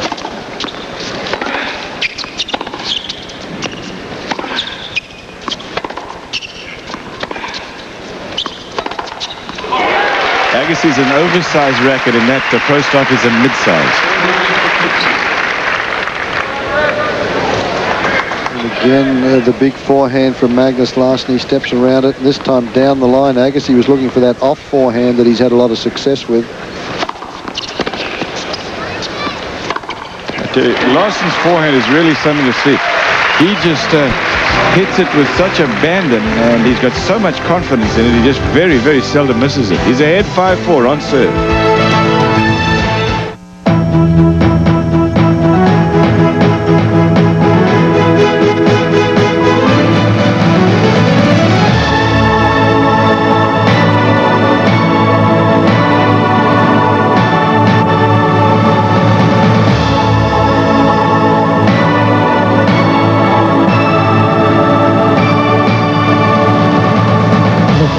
is ready for Rado.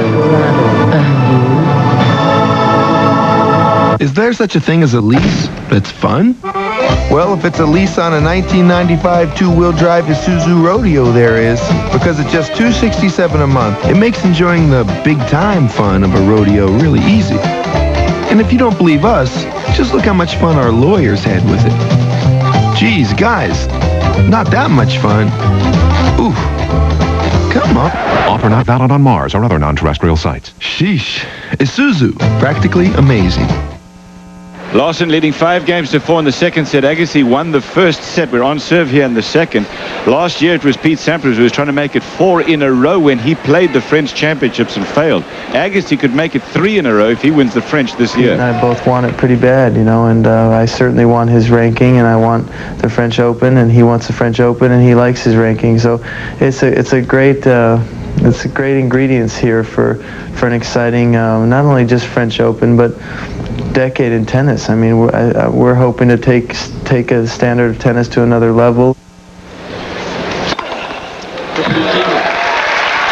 Another level just like that. And Agassi and Sampras, as we mentioned, with Butch Buchholz and the top players have done so much with the Tennis Industry Association, the USPTA, the USTA, to try and take it to the kids and have a lot of fun, get more folks out here, more people participating in our sport.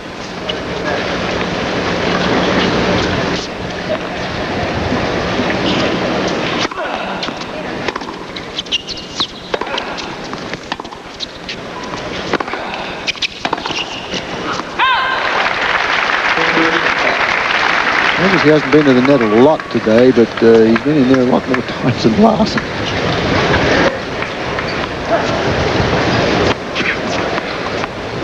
Checking our stats out there. Larsson only been in 10 times, won 5. Agassi's been in twice as many times, but with the same winning percentage. 30 love.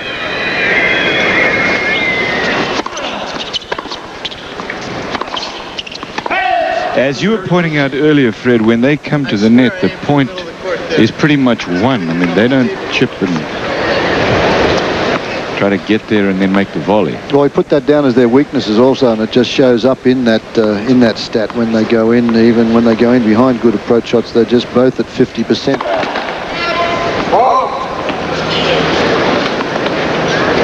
30-15.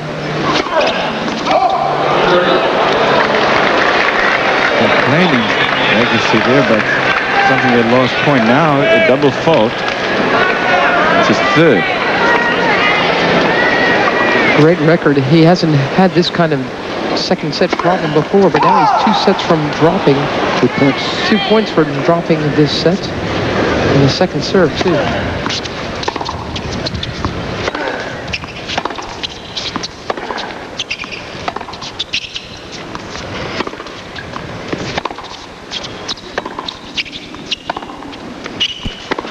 That's nice stuff.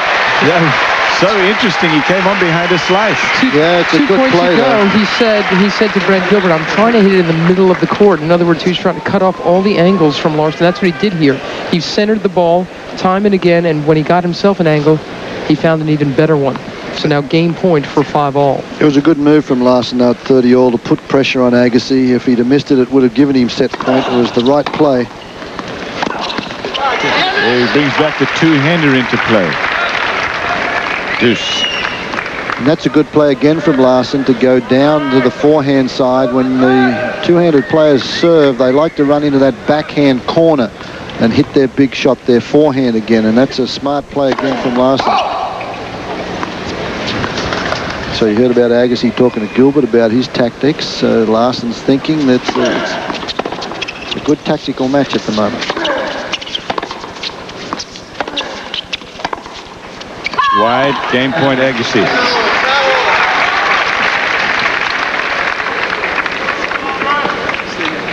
A little uptight today, Agassi, for he really some is. reason, isn't he? As I said, he's been edgy. He's a little crabbier than normal. And then, of course, there's Magnus.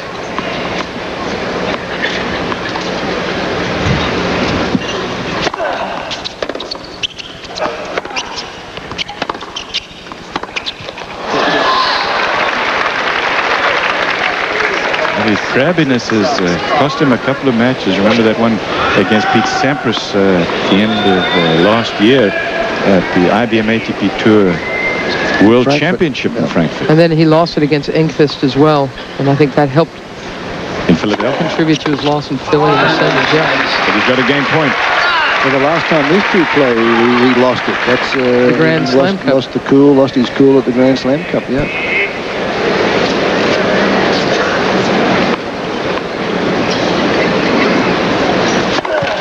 He doesn't like playing Swedes and top seeds.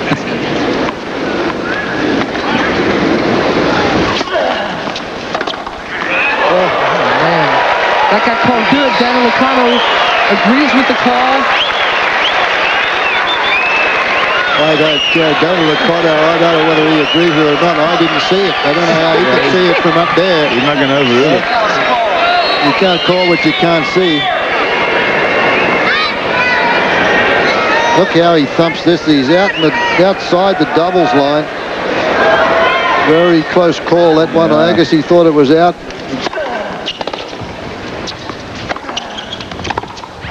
Why would he try a one-handed lumpity-lump shot? That was a good expression, a good explanation of the type of shot. It's out. Out. Yeah, look at that. Look at that. He's talking to some folks in the crowd and he's saying, how was that one before?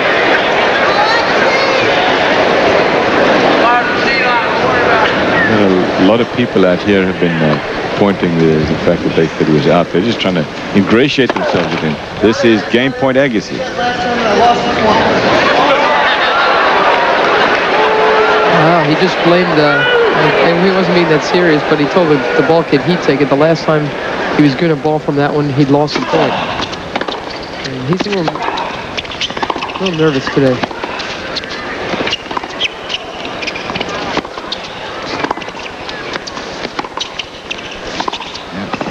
I don't understand where all this one-handed backhand stuff is coming from. Agassi is in a great spot to win the point.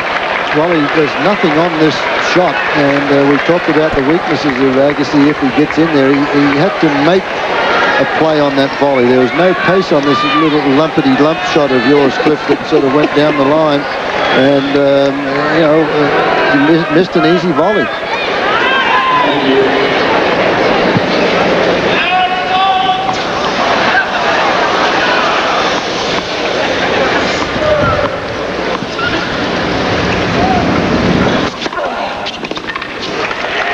It's over. And he missed it, and he has a set point for Larsson.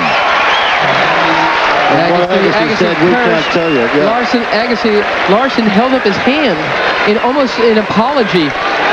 You watch Larsson again stretch very, very wide off the deuce court. Time and again, it's worked for Agassi. Watch Larsson now. He'll hold up his hand apologetically, like, look, man, I didn't mean that to go over. But this becomes set point for Larsson. Second serve.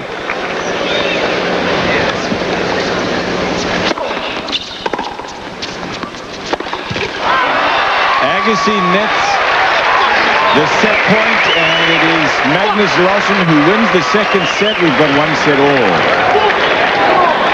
Final set coming up. He's still barking, Agassi, about the bad call he got, which has become a very expensive point for him. Again, he's had so few losses in the last half year, but 3 of them have come when he's lost his temper. When he's lost his mind. So let's see if he can pull it together here for the final set of this semi. Ace, first point, 15 low. This really gives Larsson an opportunity because he says, okay, Agassi, last time I played him, got upset with some calls and lost his cool, and it is now starting to happen again.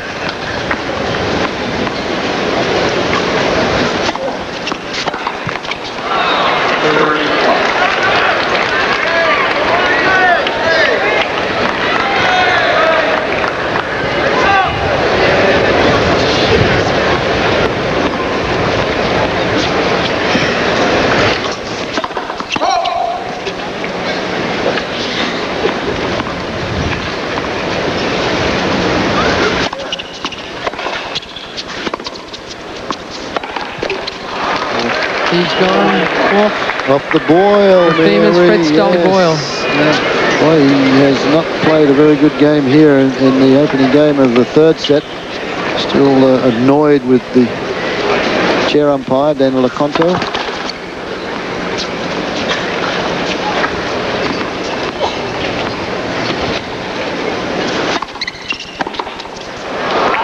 Didn't even try on that one. Let's see if he's going to talk to Leconto again. Boy, he's got to calm down if he's going to get himself to the final. One game to love, Larsson, third set. This original is going to taste so good.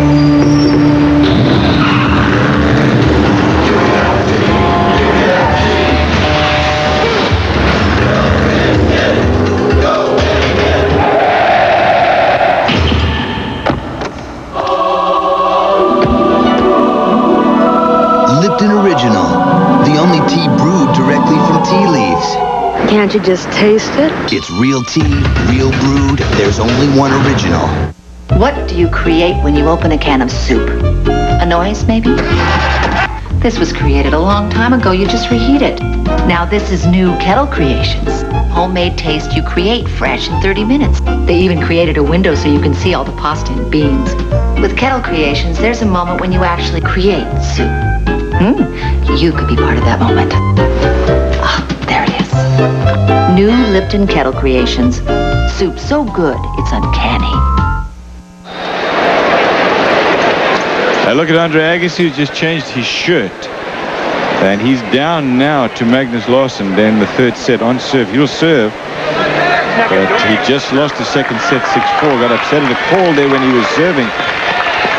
And lost his serve to lose the second set. Had he got the call that he wanted, he would have won that game. But that brought it back to deuce. He had ad, but then Larsson came back and won it. And Agassi had words with Daniel Leconto on the changeover.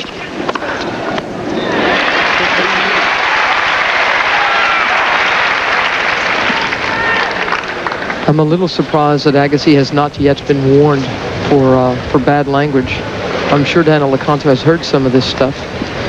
And people on this court this week have been warned and fined for a lot less.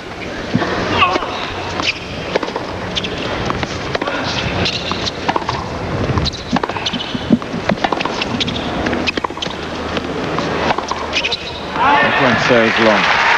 You never know what to do with somebody like Larsson. That shot missed by a good 10 or 12 feet, and it was not a difficult one, yet he comes up with some of the most fantastic shots under pressure, and then there's something like that, an easy one, he just rips and it just goes long, and he just moves over and plays another one. Very difficult to get into any rhythm with him. I think when he makes errors, real bad errors, Larsson, it's because he hasn't really moved his feet and the ball gets behind him. But when he sees the ball and really has his contact point out in front, it's a very aggressive shot. 3 quick points from Agassi. This could screw his head back on straight.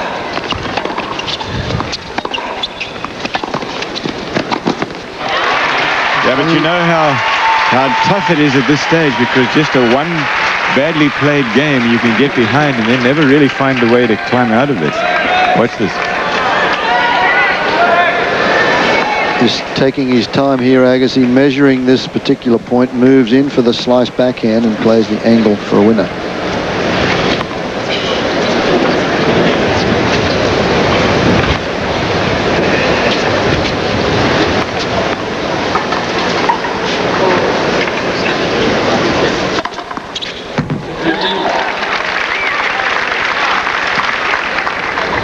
What happened in the second set here. Winners, unforced errors for Agassi. Look at that. That's when you know you're getting beat. And Larsson is better in the winners than the unforced errors column. That's when you know you're playing pretty good tennis. 15 all. Larsson he's had a pretty good draw in this tournament. He took out Jaime Izaga in the last round. Meantime, Izaga had taken out Enquist, who would have been a tough match for Larsson. Before that, he took out David Wheaton.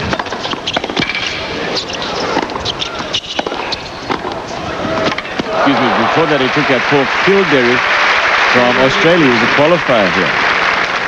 So things worked out well for him. Larsson has not been very productive from the net, but he goes in behind a pretty good shot here, and again it's an easy volley up round shoulder height, and he gets enough speed on that one to get it away from Agassi.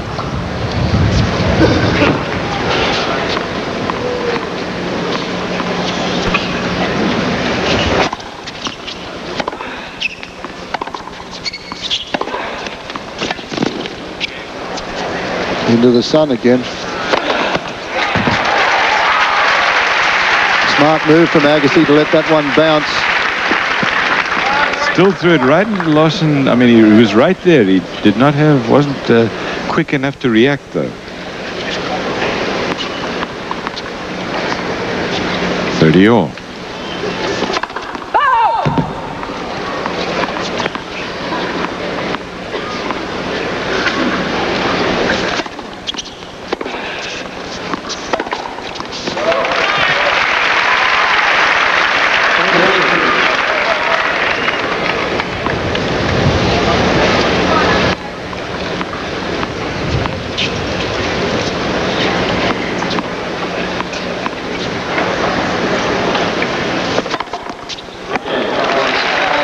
That is his 10th ace, Larsson.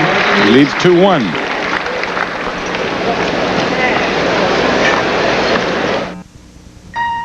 There's great family fun in the new fallen snow, and a special feeling you will come to know. From the chill of the wind in your face to the warmth of a crackling fireplace, you'll find more of what you ski for. Ski Brew. More of what you ski for. Ski Brew.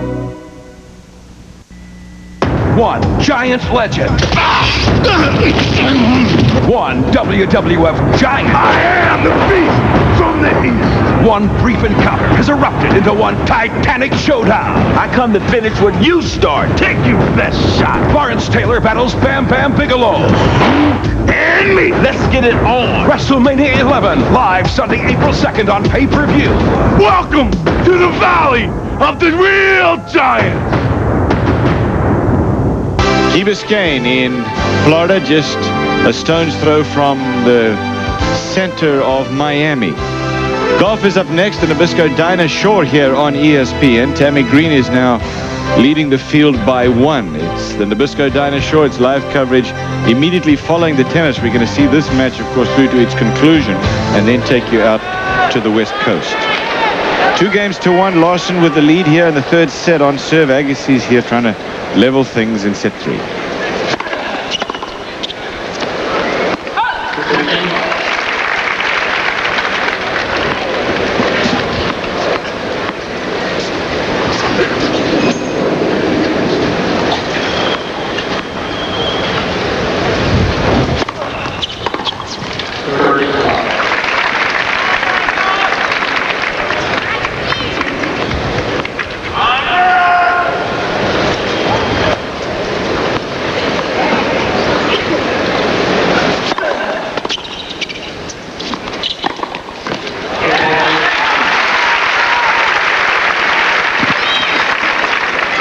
Well, Agassi is yet to lose a point on serve in this third and final set.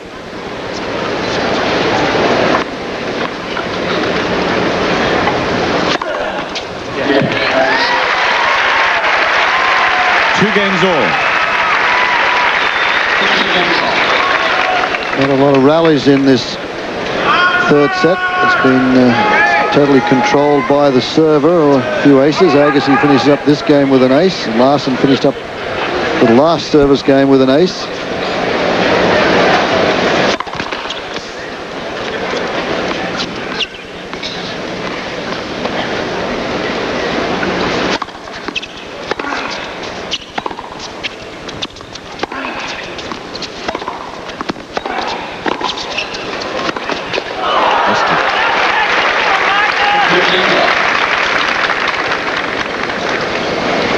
Talked about Magnus Larsson having his strength being his serve. He's lost only 9 points in his last 6 service games. So he's found pretty good rhythm. got 10 aces, which is, I mean, not an extraordinary number, so it's not because he's serving aces.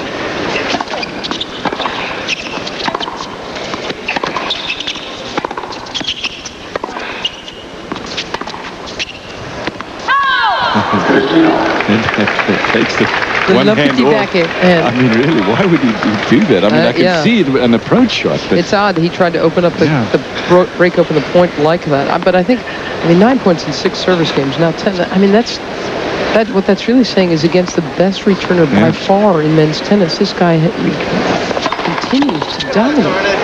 So that's 120-mile-an-hour first serve, Marion.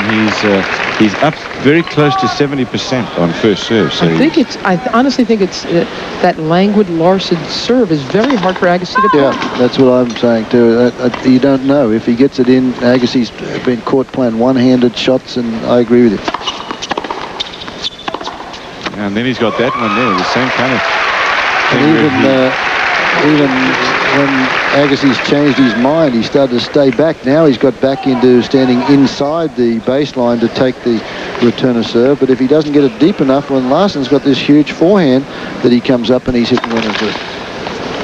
As we were saying earlier, sort of leads with the body, and then the whip shot racket comes behind it on the serve and forehand. And there's a double fault, and we haven't seen.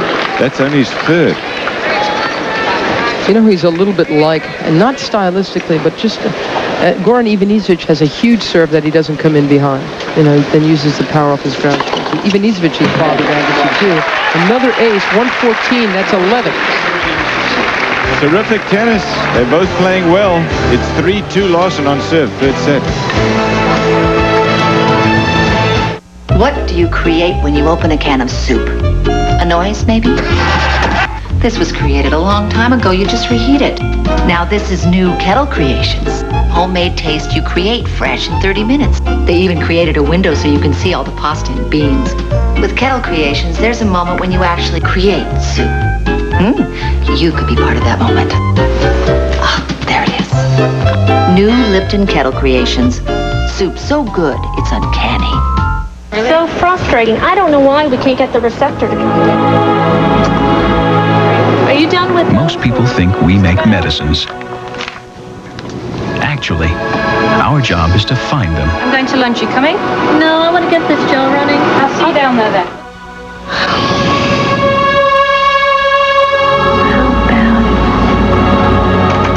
On the brink of discovery, Glaxo. Yes, there it is. Larsson has the lead here on serve, 3-2 in the third set. This is the second of the Super 9 for this year. Pete Sampras already got one of them under his belt. He won Indian Wells over under Agassi in the final there. This is Key Biscayne. And then it's onto the clay courts of Europe, Monte Carlo, Hamburg, and Rome. Then to the summer circuit here in the North American continent. And then back again to Europe at the end of the year. It all finishes up in Frankfurt and then Jakarta for the doubles. And it is all carried here on ESPN. The events in North America 7 days worth, and from Europe 4 days mostly. Agassi still checking the position of the sun. That's his fourth double fault. 15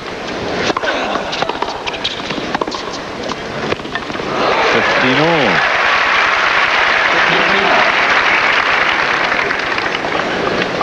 He has backed up behind the baseline a few times, Agassi, in the match, but more often than not, he's stalking the baseline. He gives very little ground. 19-9 in forehand winners. But Agassi's supposed to have the biggest forehand.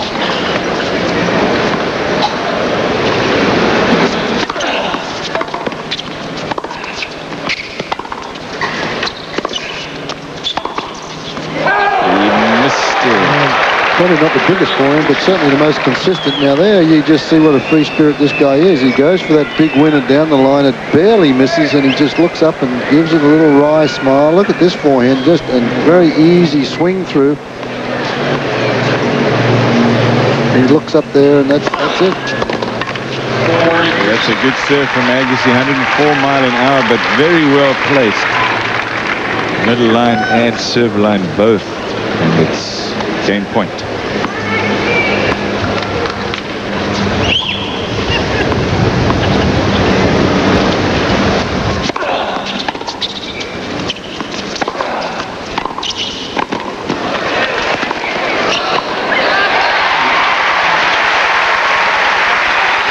I'm getting a little surprised here that Larsson isn't expecting a wide one to the deuce side, because Agassi just keeps going there. And that pulls him off balance for the rest of the point. Look at this, another one-handed backhand. He's way behind the baseline and continues to play that shot. This game is important. It's the 7th game of the 3rd and final set, and this is where Agassi, over the last 4 or 5 months, has been able to just kick it in another gear. And Brad Gilbert talked to him the other night after a match with Mel Washington when he was down a set and said, hey, you know, it's tough to do that all the time. There's times when that is not going to happen to you. For you. Yeah.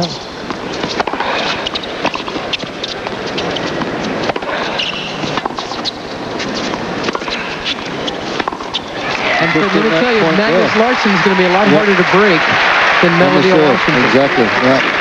A lot more intense, though, in that particular point there. You guys were saying something during last break that I think we should repeat here, because I agree with it, and that is that Agassi would rather have Larsson be serving and bowling to give him a target than have this big serve and then stay back and then look at this thumping forehand.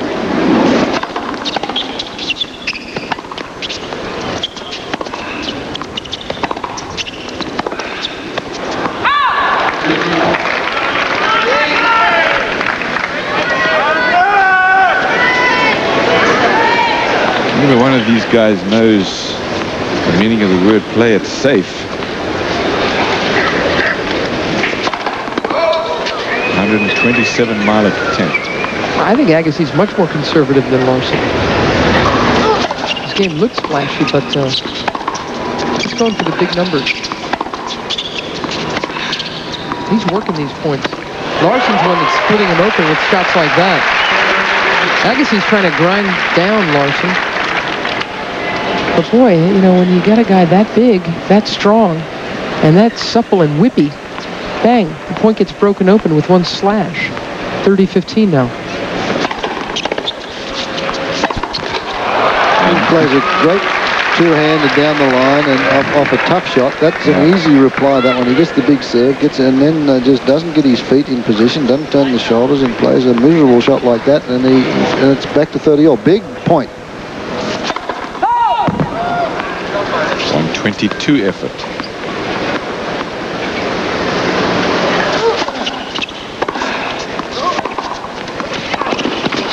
Good approach shot. Again, when he comes in, he's pretty much got it won as hard as he hit that approach. Well, Agassi's not used to getting that serve jumping up at him, and he's not getting enough depth on the return, and it's allowing for Larsson to do to Agassi what Agassi normally likes to do to his opponent. Yeah, but Sampras did that to Agassi at the final of Indian Well, too, the big high kicker. That one, a flat. Boy, and Larsson thought he had himself his 12th ace. Agassi I did too. Everyone did. Whistles from the crowd, but hey, you got to play the calls. Yeah, at 3-all in the 3rd to get to the final. You play the call. Remember this moment. And he's still not handling that high kick. Larsson ahead 4-3. 3rd set. Wildcat fans, there's nothing like the tradition and glory of Kentucky basketball. Now, you can relive all of UK's greatest moments in this fantastic new video, Top Cats. Plus, you'll also get an authentic Kentucky team sweatshirt. And best of all, both gifts are absolutely free with your paid subscription to Sports Illustrated. 1, 2, 3, 4, go! Top Cats captures the most memorable moments in UK basketball history. From Rupp to Rick. That was a big-time win. You'll see all of UK's championships like you've never seen them before. Call now. Use your credit card. Get 54 issues of Sports Illustrated, including the swimsuit issue, for only $1.47 an issue. Save over 50% off the cover price and get your Top Cats video and Kentucky team sweatshirt free. There's no team like UK, and there's nothing in the world like Sports Illustrated. Get into it. This place is often called a city of the future. Dramatic skyline and ultra-modern hotels. A financial center, actually, as well. The Lipton Championship continues tonight. Men's semi-final. Sampras and Jonas Bjorkman. Sampras #1 in the world. It's the second of 2 semi-final matches, and you can see it here on ESPN at 1 a.m. Eastern Time tonight. at that. Only 1 point on his serve in this set.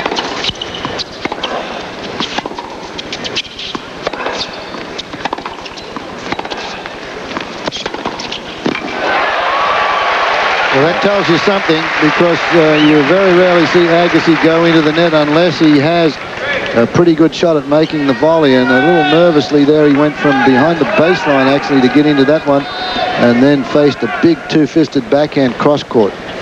Danger time here.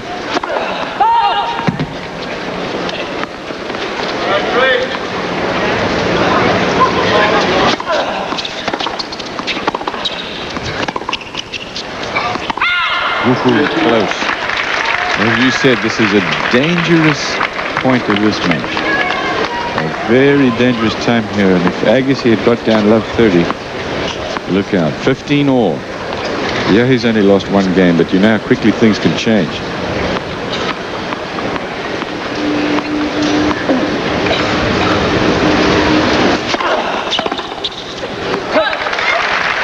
(30-15).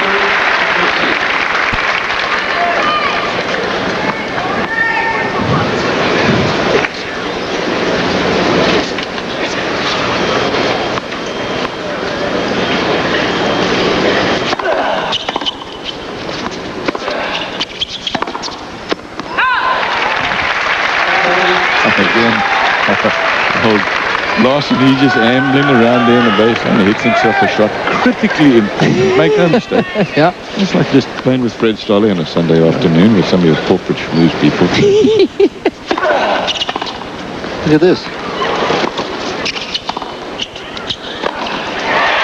That's hard to do that. Spiking it off the backhand smash side is not easy. It's a great little wrist snap from Agassi. Two very casual points here from the Swede. Look at this. He just takes one step. Well, no, maybe I'll take two, and I'll just flick up a little lob here. And Agassi there, that is a great shot. Good jump. And it was a forehand that set this one up. Larsson just trying to make Agassi do a little bit of extra work. But that takes some doing. It's a strong right arm to snap that wrist like that. Here comes another big old serve. This has been the dilemma for Agassi. He hasn't been able to pick the serve. He doesn't know whether to go in and take the kicker inside the baseline or stand a couple of yards behind and get into the point. He does know that Larsson's not serving and volleying.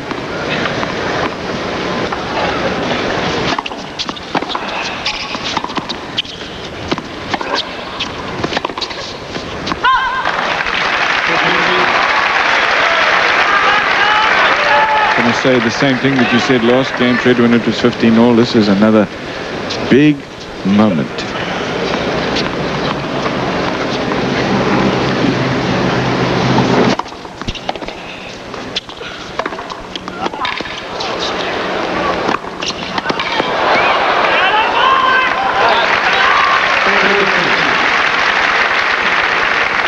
Seems like sort of an afterthought for him to swing at the ball. You know, well, I'm over here. I'm in the neighborhood. I might as well give it a bit of a nudge.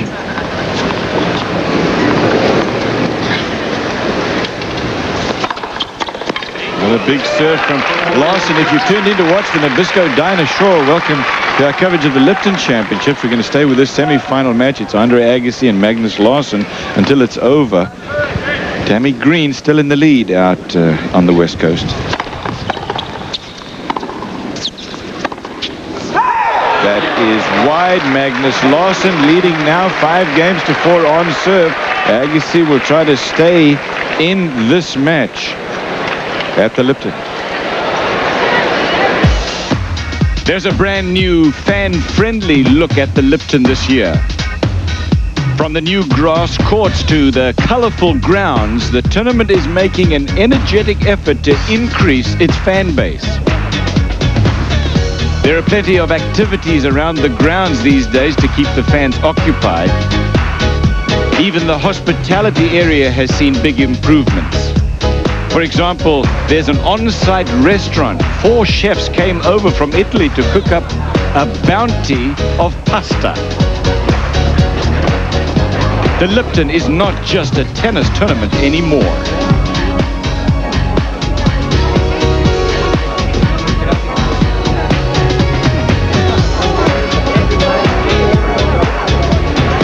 wondering where Fred Stolle has been most of this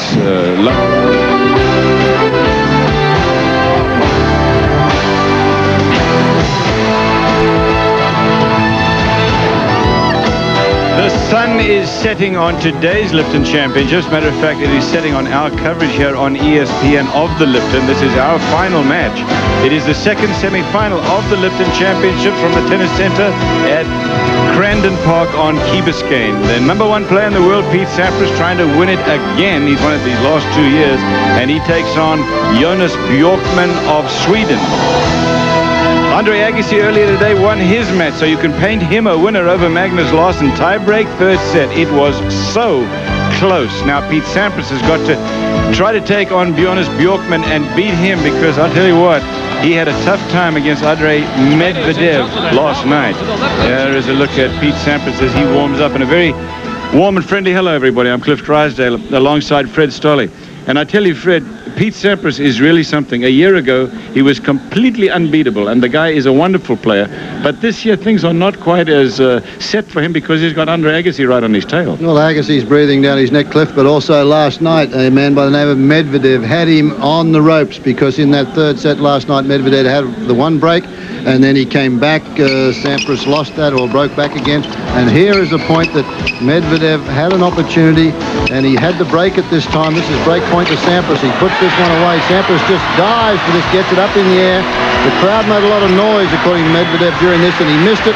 And look at the disgust on his face there. So Pete Sampras, Cliff, is not going to relinquish this number one spot easily. And it's so great that the number one and two players in the world have really struggled and got out of matches here that they possibly could have lost. All right, now, Jonas, who I suppose is what a lot of people are saying, Fred, but you and I know very well this guy can play. For one thing, we saw him down in Jakarta winning, and he's still winning the world doubles, and he's still one of the top two doubles players in the world.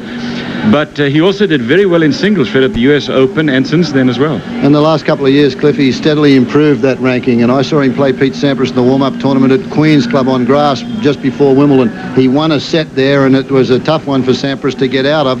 And he's done very well this year against there's not too many Swedes beat Stefan Edberg. He did that at the US Open. Look at that, since 1993 he was ranked 95 in the world. He's now currently at 44. He plays Davis Cup for Sweden now, and he was tough. He was lucky to get out of the one against the veteran Mats Wilander, but the tough thing with that, Bjorkman sort of looks at Wilander as his hero, and that was a tough one for him. Wilander led 5-2 with 2 service breaks. Bjorkman got out of it and won it, but I don't think he's going to have the firepower to put Sampras away tonight.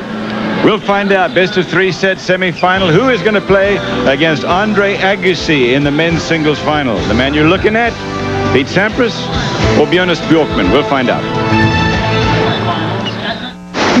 Squids, we got snake big time in Barneyland. They dream green room. We sent shore slop. Holmes, let's get aggro on IBM stick before we get churned. We'll bust the lip, get locked in the barrel, and we won't need a swarmy to keep us from going over the falls. Are we talking triple concave? Nectar. All the way. Pure guava. These lineups have been totally glassy since they chilled on the steel suits.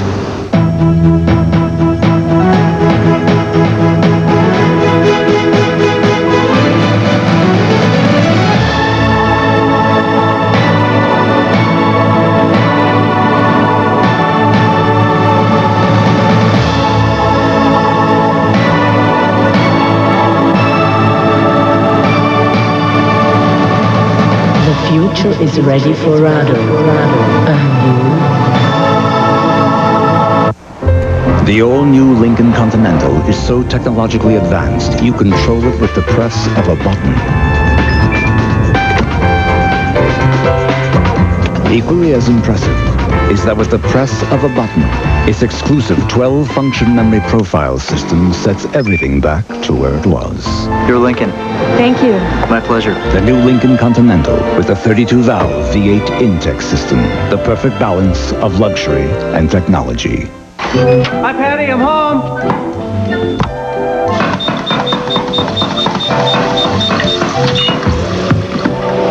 Honey, can you help me with this?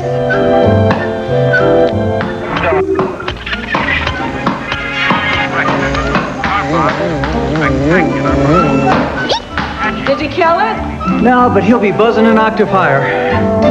The Prince Precision Series. It's how great players make the ball do what they want.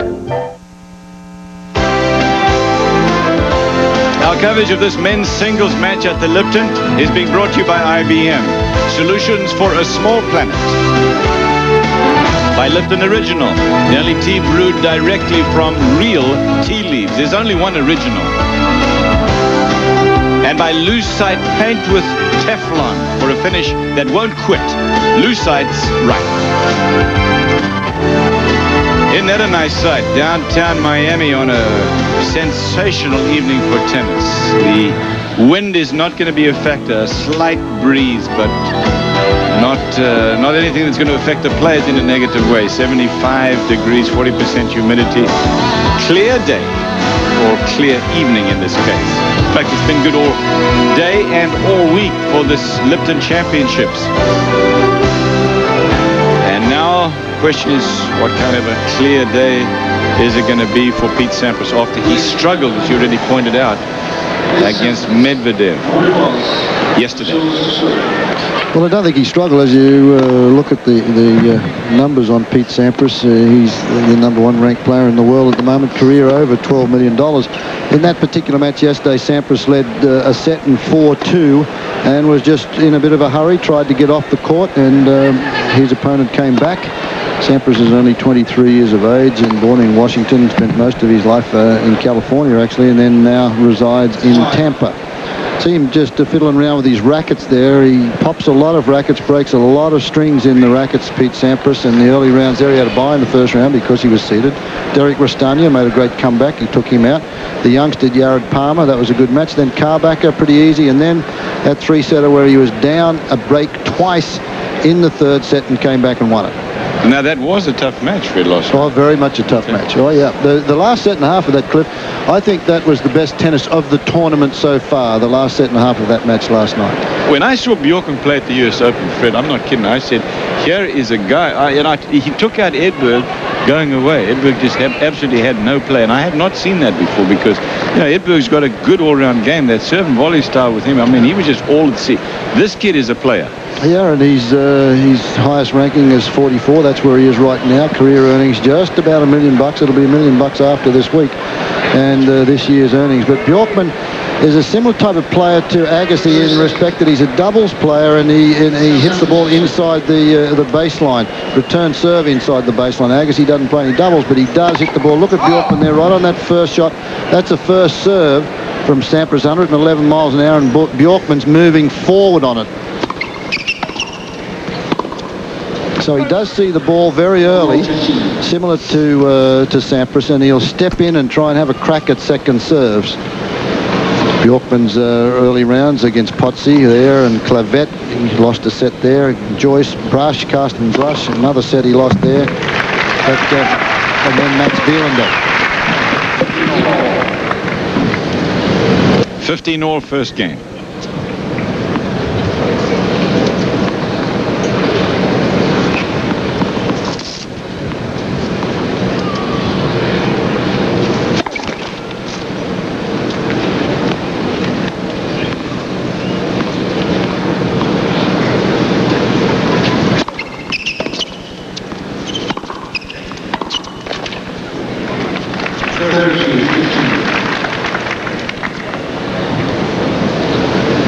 I think you'll find that Sampras will attack the forehand side of Bjorkman because he closes the face of the racket somewhat when he goes back. The two-fisted backhand is very short and very sweet. He hits a lot of great returns with that two-fisted backhand. So he ran around a forehand there actually to try and strike the backhand. So that sort of indicates that that's his favorite wing, his favorite shot to play. Game point Sampras.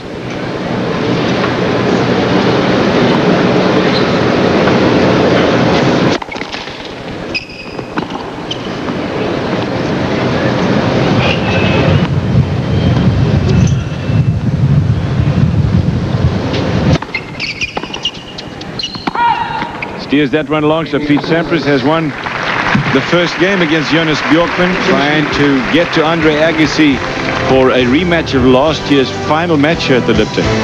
One game to go. For fast, friendly service, think the Medicine Shop for all your pharmaceutical needs. With low prices, 24-hour emergency prescription service, and personal charge accounts, the Medicine Shop is the pharmacy for you. Either at home or far away, the Medicine Shop will get your prescriptions to you fast and free of charge. The Medicine Shop is locally owned and operated and cares about your pharmaceutical needs. The Medicine Shop, your local pharmacy located on Quincy Street, downtown Hancock. Snow crab at most restaurants could come from anywhere, not at Big Boy. The snow crab dinner at Big Boy is Alaskan snow crab, plucked from the pure Alaskan Pacific in its very first season, so it's succulent, not salty. And you get over a dozen hot side dishes, all you want. Real mashed potatoes, fresh sautéed mushrooms, vegetable Alfredo, all for just $9.99. Dinner is better at Big Boy, because Big Boy starts with better stuff. Let it snow, crab.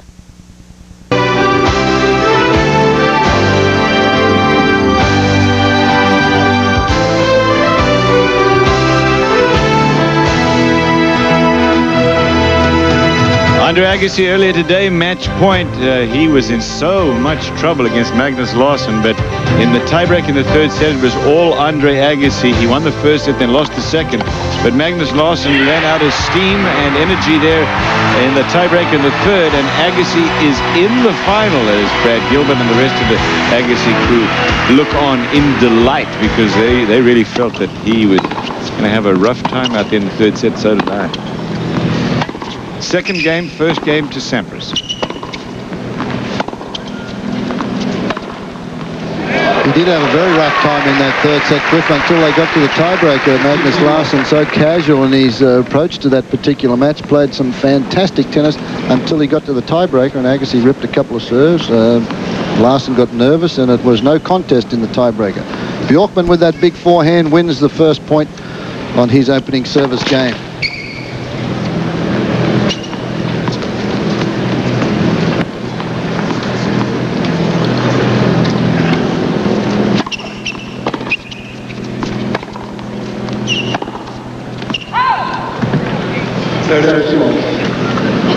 Second time they've played in 15 days. March 9th at the Newsweek. The number one player beat the Swede in the second round and won the tournament.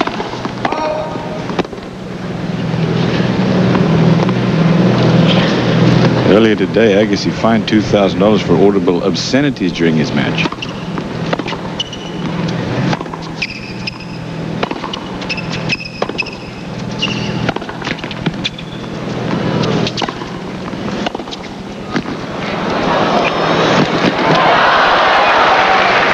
That's terrific touch from Bjorkman. That's why he is such a great doubles player, because he does volley quite well, misses a few at times, but to be a good doubles player, you've got to have a little bit of touch around the net. Now, watch this one. The net helps him here. So he's made, this is a good shot from Sampras. He's forced to play a half volley drop shot on there, and it couldn't have been much better. Sampras was there, but couldn't control the forehand cross court. Game point. 40-15. You mentioned the other time already that they played, Fred, that match at the Queen's Club in London on grass. That was last June. Won also by Sampras. But a three-setter.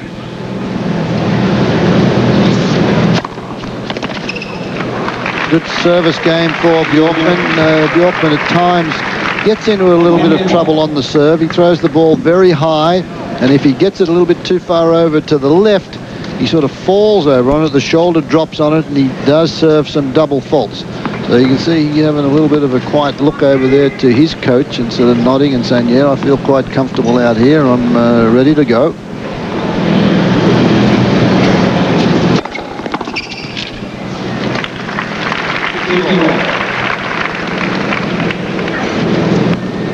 The match that he did win a set in on the grass, he just picked Sampras' serve to pieces, and Sampras was barely at the service line when some of the returns went past him.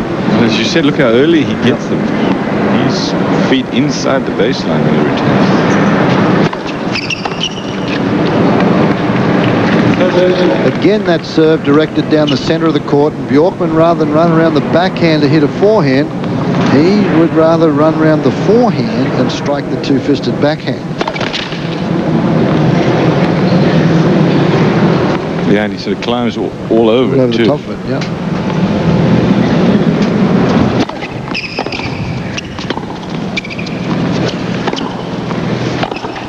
Nice running forehand from Sampras. Yeah, I think the players should get to know that shot. That's Sampras's favourite shot. Now, he goes the wrong side. I'd have gone to the backhand side there and said, okay, pass me on the backhand, because that forehand side is just a special shot from Sampras, and he very rarely misses that opportunity.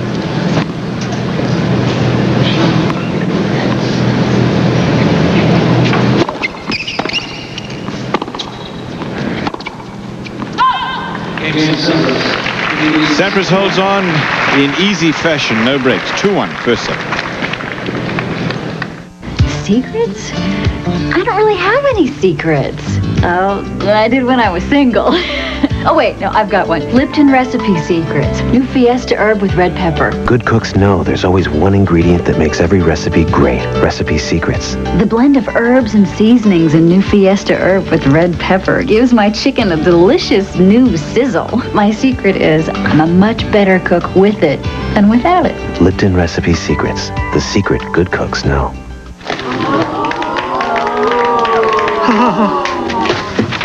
It's been our observation that people don't necessarily like the idea of getting older.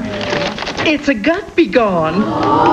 Roy just loves his. In which case, we have a suggestion. Ta-da! Now make a wish. A 175 horsepower fountain of youth. The 95 Isuzu Rodeo. Practically amazing. Sampras 2-1 in the first set. Bjorkman is served, though. Bjorkman, as we've said, a tremendously good doubles player, and of course he's played so much good singles as well. We talked about playing both. I've been trying to work hard, and maybe the doubles been helping me, because I stayed every week. I stayed long in the tournaments and got used to play on center courts when you had a lot of crowds, and that gave me a lot of experience, I guess. And when you get some good wins, when you get some confidence, and then you start playing better. See, he has never won a singles title. He's got 7 in doubles, and he's ranked number 7 now. But he's part of the World Championship doubles team.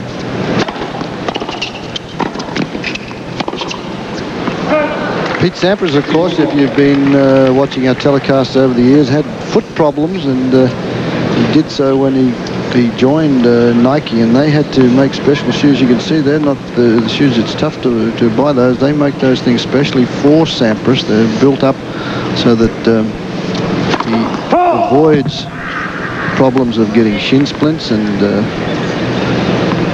they've certainly come a long way as far as tennis shoes are concerned from when we played. The support and everything in it.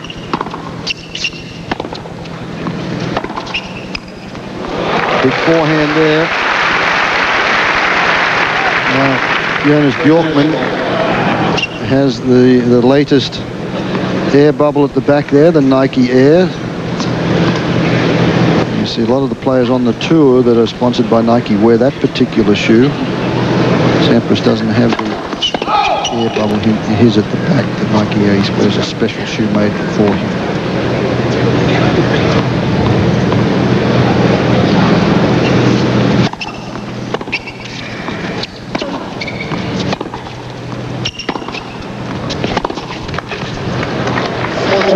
Well, this is a bit of a surprise, because Sampras not making any impression on the Bjorkman serve in the early stages of this set. Bjorkman only lost 1 point so far on serve.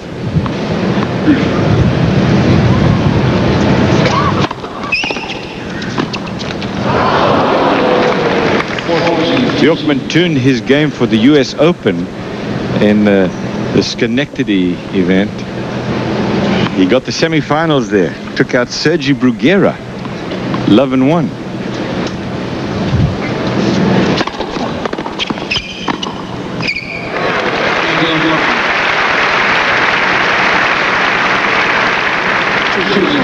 At the Open, he took out Jonathan Stark and Alex O'Brien in the first couple of rounds. Bjorkman did. And then he annihilated Edberg 4-4 and zip in the third round. Well, you can understand why if Edberg doesn't serve too well, Cliff, on that kick serve, because he likes to go that kick serve into the backhand, and Bjorkman, that's his favourite shot, thumps away on that two-fisted backhand.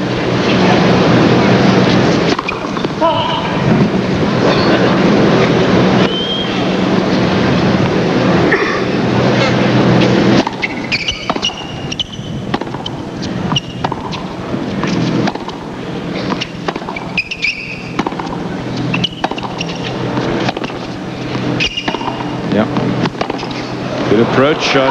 That's the one we were talking about, as opposed to go to the forehand, go to the backhand of Sampras if you get a decent approach shot. And this is how Sampras has gone through 4 matches here. He served 30 aces, so when he gets the first serve in, he wins 78% of them. And the break points, he saved a lot of break points, basically because of that big first serve. He can just crank it up.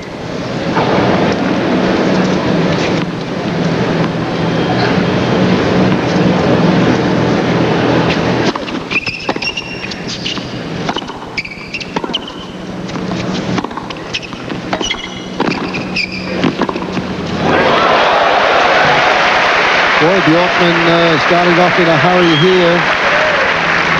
Good solid moving. He's inside the baseline.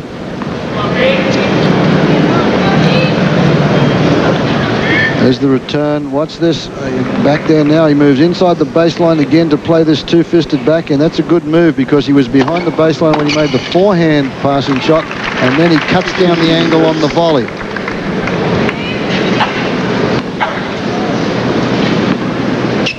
Now Bjorkman's done throughout the week on first serve returns. That's his strength. As you pointed out a few times, just look where he is when he makes contact with the first return. Trying to attack a 116-mile-an-hour serve from there.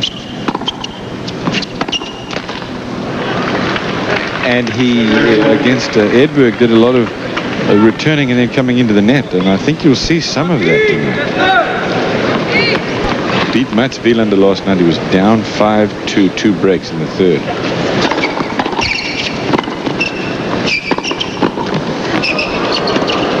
That's 122-mile-an-hour first serve, and he stood right on top of it. Yeah, had an opportunity there too, because he was right on the volley from Sampras, had plenty of time for the choice of shot, and went for the real whip forehand cross-court, probably the more difficult of the choices that he had.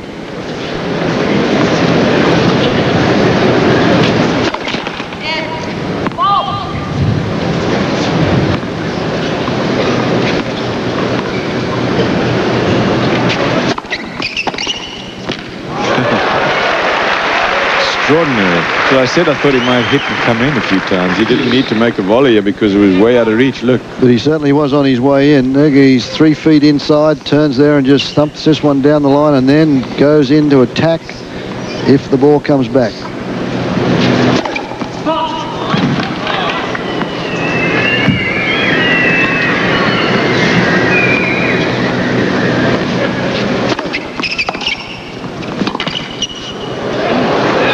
That's his best return in doubles. Bjorkman in doubles when he plays with Jan Appel plays off the deuce court.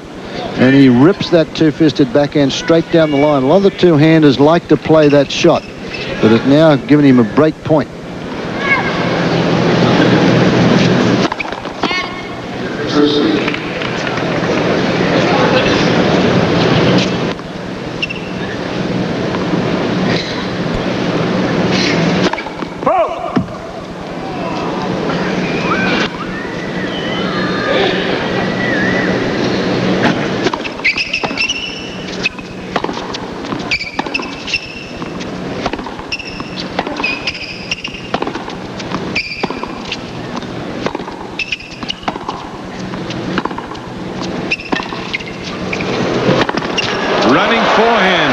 Does not work that time because it was out of reach for even that speedy #1 in the world. And he is down a break in the first set. 3-2, Bjorkman leads.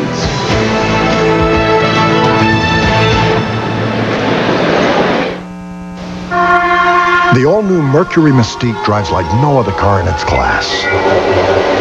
With four-wheel independent suspension, a 16-valve Z-Tech engine that delivers the best highway fuel economy in its class, as well as 14 other features not found on any other car in its class. As for the rest, class dismissed. Drive the all-new Mystique. It's a whole new Mercury. How many miles must you walk to reach the tradition? Will you travel as far as Nicholas, climb as high as Trevino, cross the void with Palmer, dig as deep as Floyd, and see as far as Player? Keep walking. We all live the quest. That's why we watch. Let ESPN show us the way. The tradition begins Thursday at 4 Eastern on ESPN. Pete Sampras playing Davis Cup for the USA next weekend. 3-2. Bjorkman of Sweden leads. We'll go across the Atlantic for the second round of the Davis Cup. USA taking on Italy. It's a tremendous dream team effort because Sampras will be there and Andre Agassi will as well. They are going to set aside their race for number 1 to represent the USA. Palermo, Sicily is where we'll be going. And I know you are looking forward to that, Fred. Oh, I have fond memories of that event. And that club, right? That they've club only got in the early 60s, seats, only right? 5,000 seats, so there's going to be a very noisy 5,000 folks cheering for Italy. You've got to be careful down that part of the world. Oh, yeah, planning to be. 15 love. 30 love.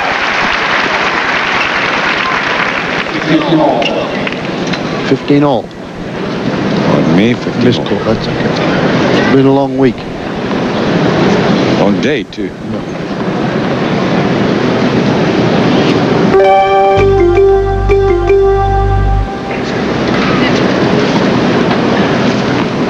First serve percentages. Look at Sampras only at 24%, and Bjorkman's jumping all over. Bjorkman at 58. That's not too bad. He's going for the big first serve as well as Sampras.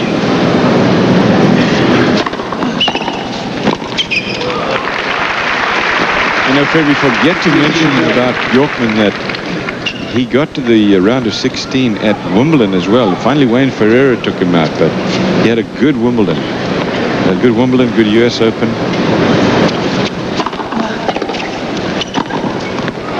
And it took Jim Courier to take him out at the French Championships.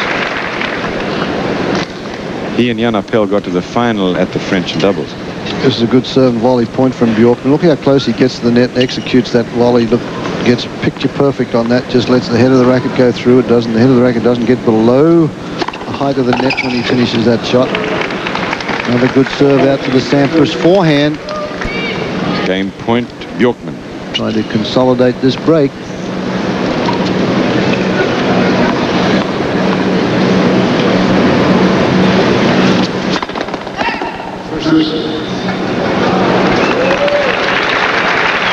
Crowd love that when they whack it back and you just sort of scoop it up like a high-lie deal.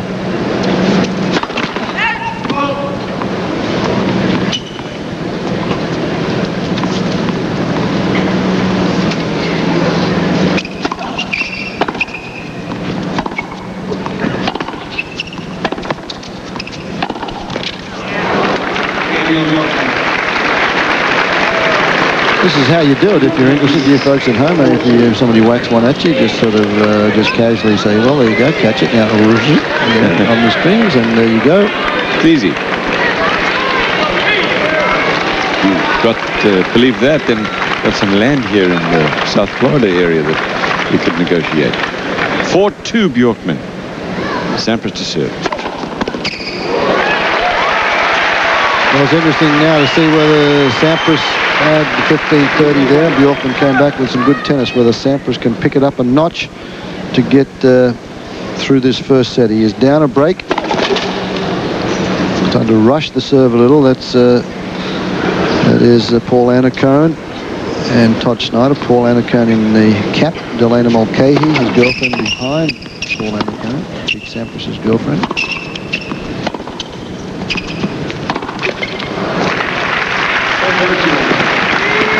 There's Delana, now Florida.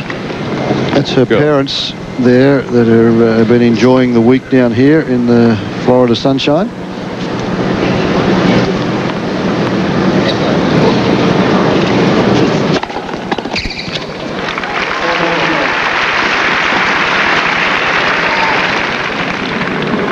Game points to Sampras.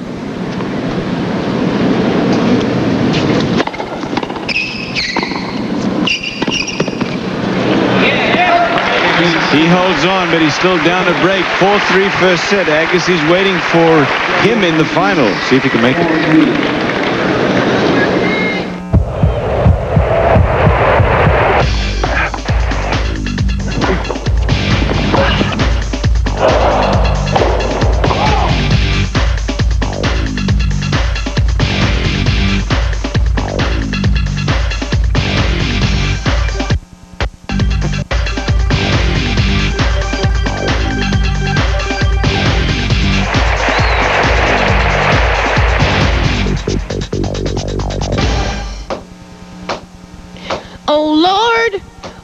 Buy me a Mercedes-Benz. My friends all drive Porsches. I must make amends. Worked hard all my lifetime. No help from my friends. So, oh Lord, won't you buy me a Mercedes-Benz? That's it. It's the Lipton Championships that you're watching. They are playing for some serious money here. In terms of prize money, over $4 million in all. 330,000 goes to the winner and 390 points. The points are interesting because of this race for number one. Then the runner-up will take home 174. So they're playing here for the difference between 91 and 174. But mainly Sampras wants to get into the final again to play Agassi for the second time at the Lipton. In the final they played last year. Sampras has won the Lipton last couple of times that he's played it. Beat Malavia Washington here 2 years ago in the final. And then Agassi last year. 95 and 174. What's the difference there? I don't have my computer here. Oh, okay. 79 grand. Is that close enough for it? More than you're making this week, I know that. Not more than you're making, though, with the weekend coming up, yeah.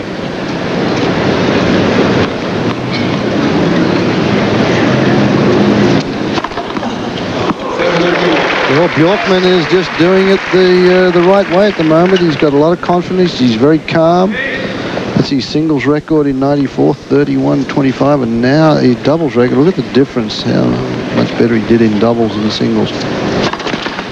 But if you heard him earlier in the show, he said, hey, you get a lot of confidence by playing doubles, and then if you can have a couple of wins in singles, you know you can go out on centre court, on the stadium courts, and play well.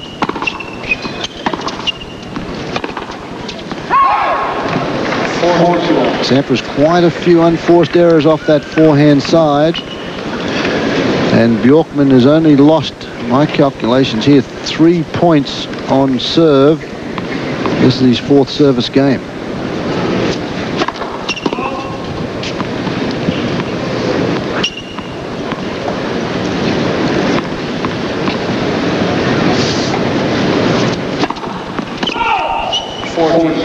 .40-15, double fault. It's the only double fault so far from Bjorkman. Only one committed by him tonight, anyway.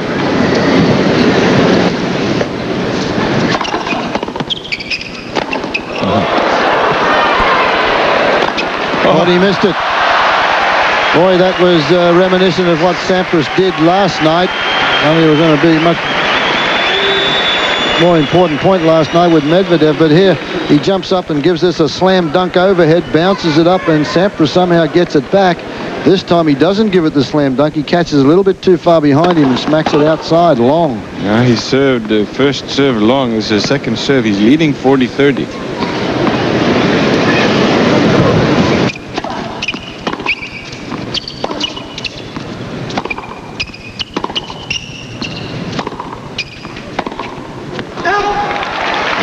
Fred, do you put TP there on your scoring list, turning point, because this may be one. Bjorkman had 40 love, and then he misses that easy overhead.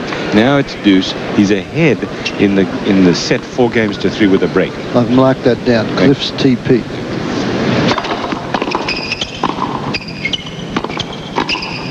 Good volley from Bjorkman, world doubles champion last year in Jakarta over the Woodies. He and Jan Appel from Sweden. Game point.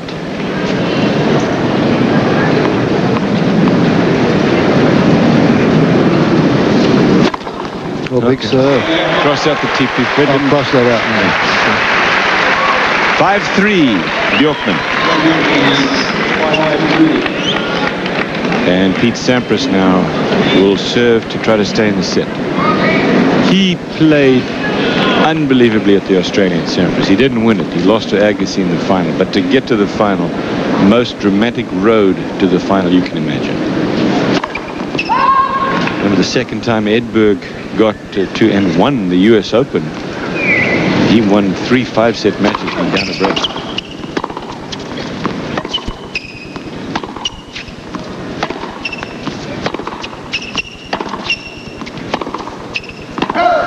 Again, an unforced error from that forehand side. Sampras at the Australian, as you know, if you watched our coverage, was down twice, 2 sets to love.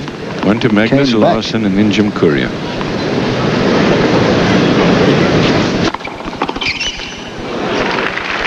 $15 all, and then to Michael Chang, who was playing very well at the Australian. He lost the first set and came back. Won the next 3. And Agassi beat him in 4.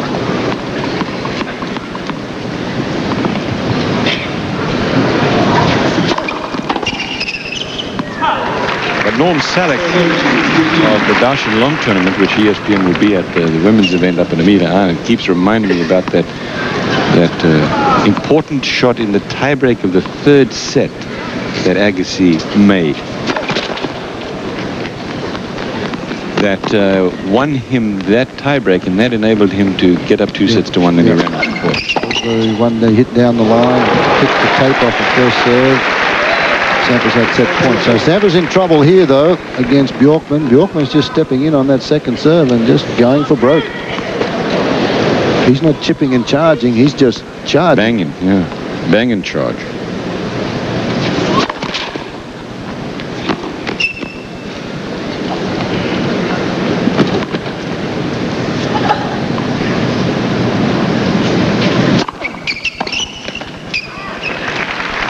Paul Annacone, who's the interim coach for Pete Sampras, knows all about that charging play, because his wasn't a bang and charge, because he would chip them mainly, but if the forehand side, he would also bang and charge as well, so he knows about it.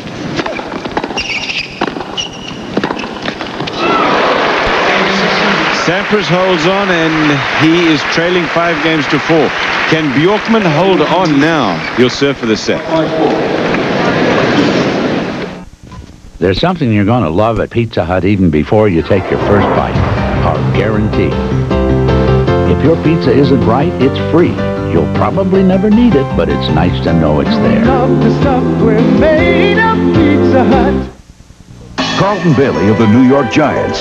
It takes hard work and a commitment to make it in the pros. And that means training. Training. It's for everyone and for every dog. Contact the American Kennel Club for free information about training your dog. There's great family fun in the new fallen snow, and a special feeling you will come to know. From the chill of the wind in your face to the warmth of a crackling fireplace, you'll find more of what you ski for. More of what you ski for. In Miami. It is a terrific sight, that, isn't it? 5-4. Bjorkman ahead. Serving for the first set. Best of 3. Semifinals. Lipton Championships. In the final already and waiting for the winner. Andre Agassi this afternoon. Tough match with Larsson, but he won it.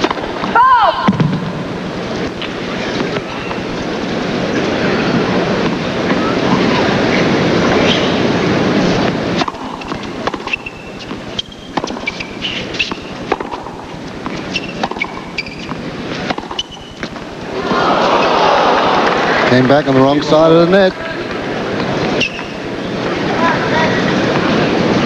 Depending on which side you're standing on. Well, it did for Sampras. He sort of, exactly. He sort of looked over and snuck along the net, fell back on his side.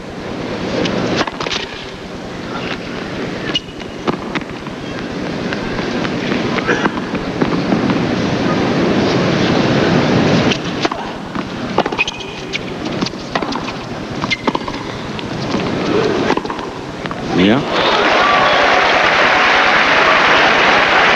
This backhand is a mishit backhand from Sampras as he tries to go down the line. That's the first shot, the return. This one here wraps around the frame. Look at this, a little wobbly one there. And there's no indecision from Bjorkman there. He just gets right into the corner for the winner.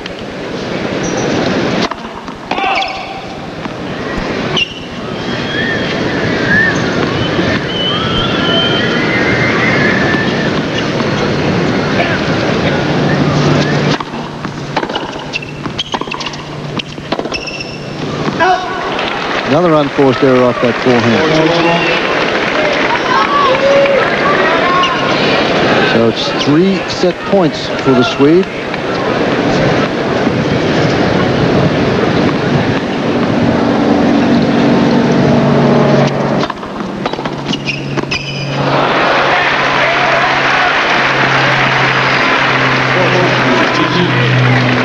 Not much reaction from the crowd here at the moment. They're stunned at what's going on here in the opening set. Yeah, there's a big crowd tonight.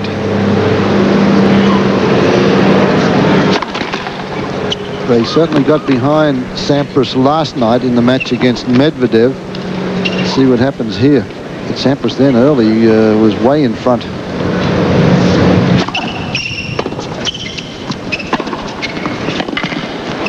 That'll do it for Bjorkman. That sails wide.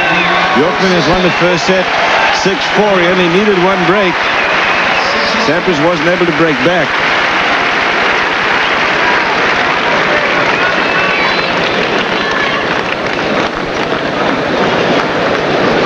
Pete Sampras in the first set did not have a break point against Bjorkman's serve.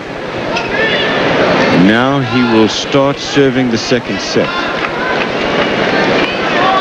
There's Paul Annacone in the middle of your screen. He's the chip and charge artist that I was telling you about earlier. Had a very solid game. And he got to the net just as quickly as he could, just like Bjorkman does.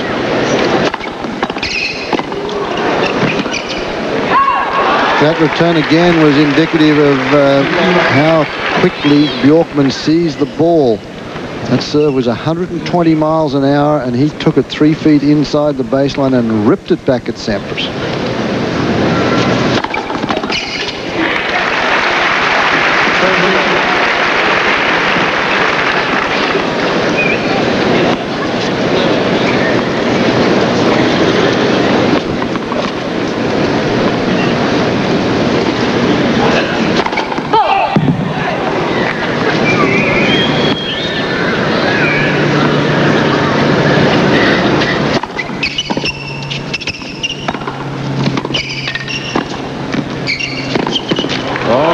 But unsuccessful.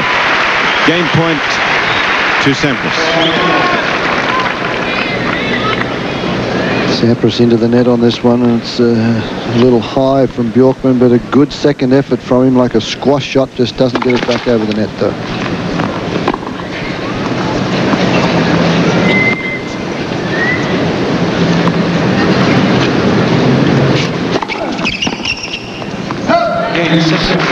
Players will change ends with Sampras leading 1-11 in the second. He lost his serve once in the first set. That's all Bjorkman needed. Bjorkman, the Swede, won at 6-4.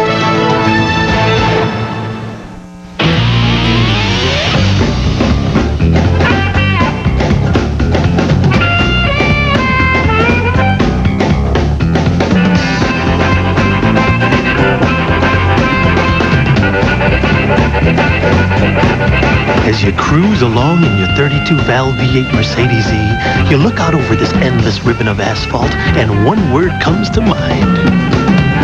Yeehaw! For the upcoming Boston game, we've secretly switched one of Eric's sticks with one of our own. Let's see if you can tell the difference. Yes, it seems that he actually can tell the difference. He's a little disappointed, obviously. Perhaps we should have just... Tonight on SportsCenter, Michael comes home to host Shaq and the Magic. Wake Forest and Oklahoma State do not disappoint, and Phil Mickelson goes for it all. Larry Beal, Craig Kilborn, SportsCenter, 11:30 Pacific. As we continue our coverage of the Lipton Championships, let me tell you that Pete Sampras broke Jonas Bjorkman, and we will rejoin the match now here in the second set with Sampras leading by 3 games to love. He lost the first 6 games to 4. This is our coverage of the Lipton Championships. The Super 9 start at Indian Wells and then move on here to Key Biscayne. This is the Lipton semi-final, and then on to Monte Carlo and Rome, and then to Montreal and Cincinnati on the North American continent, then Antwerp and Paris later on in the year in October, and the finals in Frankfurt. And Jakarta hosts the doubles finals. That follows the week after Frankfurt. So this is 3 games to love. Sampras, Bjorkman serving.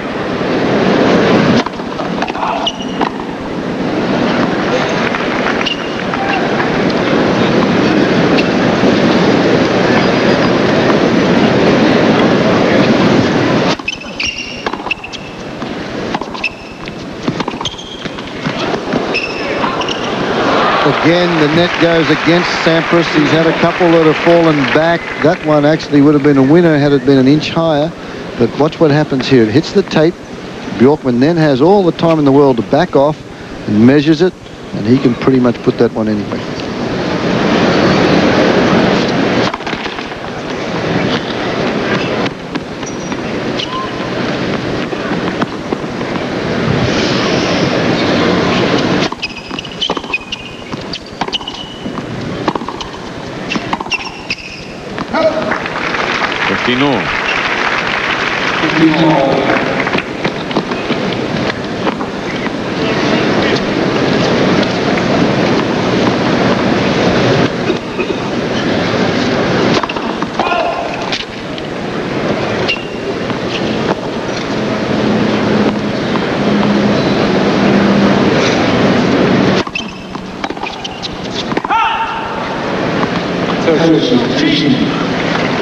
Bad footwork on that one from Sampras. He just never moved his feet. He turned the shoulders around, but just never got his feet to go with them.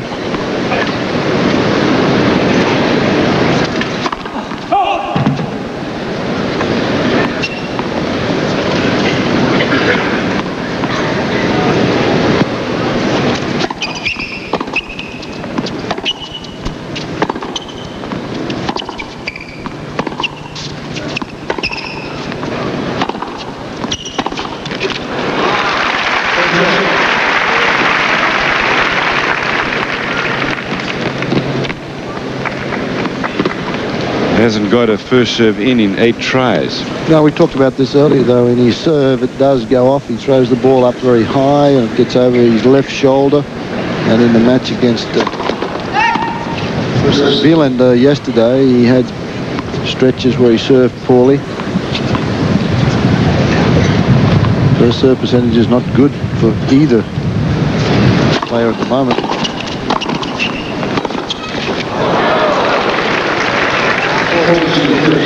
But he backs it up with a very solid volley, doesn't he? Yep.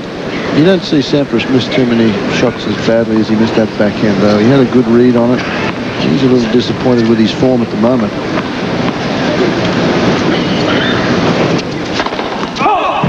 The thing is that he knows he's got to hit a good one. It's not like playing against somebody who's not used to playing at the net and where you can get away with it. Look, you have to hit a good passing shot or Bjorkman's going to get it.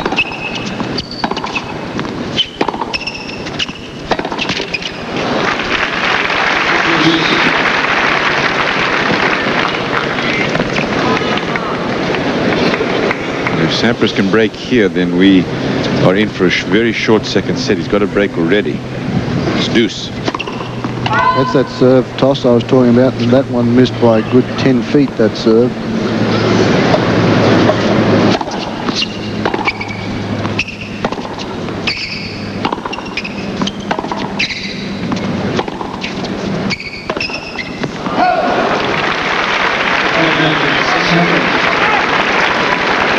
Bjorkman trying to press a little now. He's won the first set. He thinks, hey, if I can just keep playing the way I played in the first set, I might be able to take the #1 player in the world out of this event.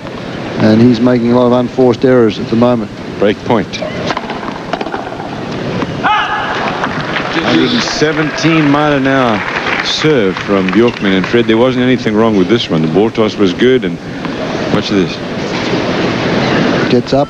And you can see how high that ball toss goes up. And then he gets right in, gets good reach on that one. It's 2 in a row. First serves and to the Sampras forehand. Meanwhile, Sampras returns the next serve long, and so Bjorkman's got game point.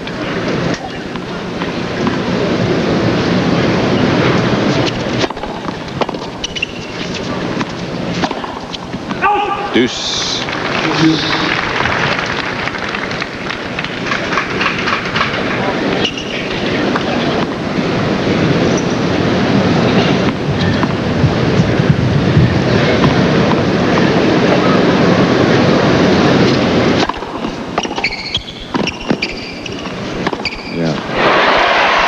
Yeah, he's in trouble if he doesn't get in pretty solidly and get the volleys away.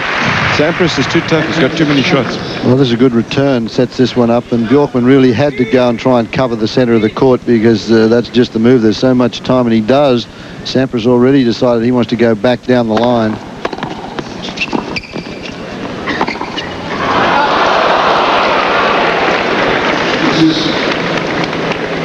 Sampras talked about the change in the heat from day to the evening matches last night and said he had a little bit of trouble with the string tension. He said that's something that he doesn't have the control over. He gets the racket strung up, and when they're there, he's got about 6 of them all done the same.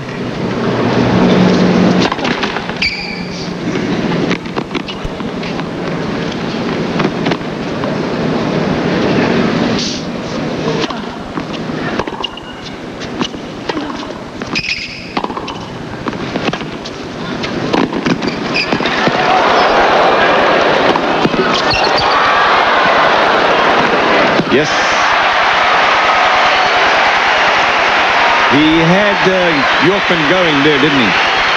Crowd loved that one because Bjorkman, it was a great second effort from him to get the lob up. Watch this one, and watch where Sampras hits this overhead from. 3/4 court, up in the air, good balance. Bjorkman struggles, gets it back. This is the part the crowd liked, the effort there from Bjorkman to jump and try and get that overhead back, but Sampras made no mistake with the last forehand. Running forehand, and it works for Sampras. He's got 2 breaks in the second set. It's 4 games to love, and this second set, unless a miracle happens for Bjorkman, will be history.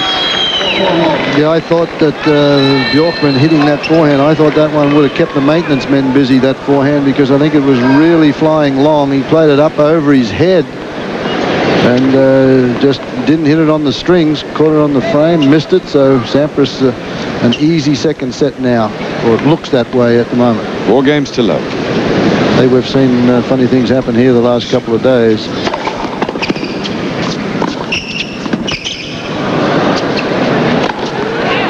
Sabatini 6-1 and 5-1, Fred. Yep, who would have thought that that had come out that way? Bjorkman, look at that, having a look at the line just to see whether he can check the mark on that overhead, because it does leave a mark, and this was hit very, very firmly. You see Sampras getting behind it, thumped that one. It was called good, right on the line.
excellent serving 30-all.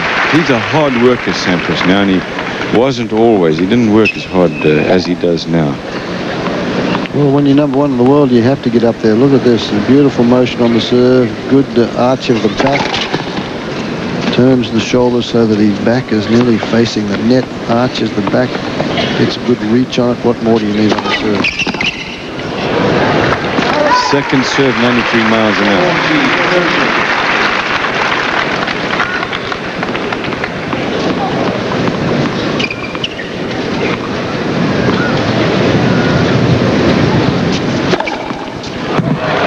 Too good, and he's got 5-zip.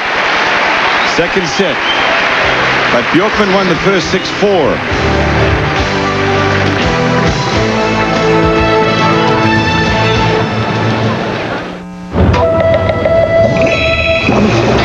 ท่าทางเหนื่อยเชียวอย่างนี้แหละต้องรื้อปรับระบบต้องหาคนช่วยเสียเงินแต่ก็ไม่ดีขึ้นใช่ว่ะอย่างนี้ต้อง IBM เฮ้ยเราต้องซื้อฮาร์ดแวร์เพิ่มสิไม่ใช่ IBM อ่ะเขามีบริการปรึกษาการจัดระบบเขาจะมาอยู่กับคุณจนงานเรียบร้อยเลยหุ้นผมขึ้นเลยครับขายเลยครับ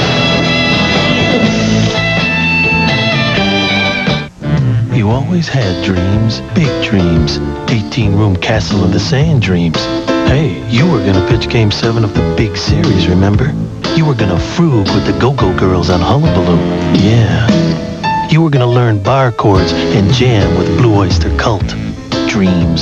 Dreams are what drive us. But sometimes life is good. You get to drive your dream.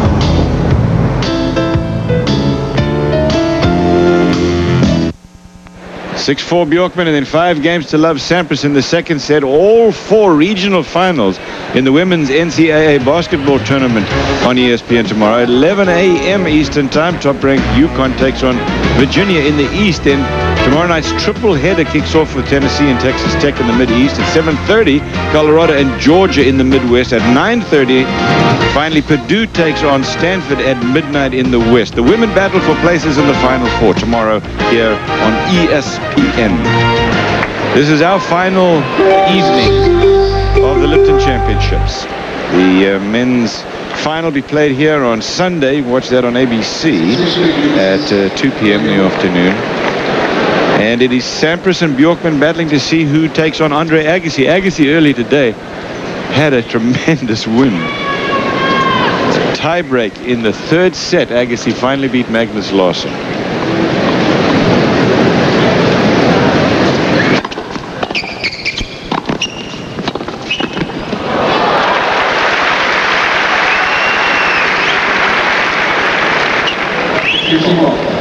Agassi won the first set, and then he lost the second, 6-4. No breaks of serve in the third set at all.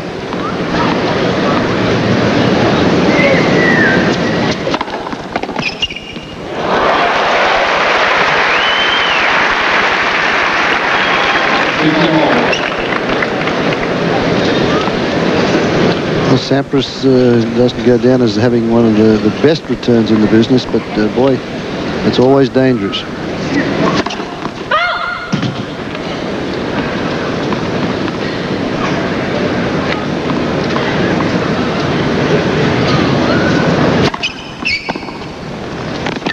See, I'd like to see him do more of that. I was thinking exactly the same. That's the shot that he has been practicing throughout this week. That's the Stefan Edberg special. Only this man doesn't come through it quite like Stefan Edberg, and that one he did, though. There's nothing wrong with that one. That was a very good slice approach, yeah.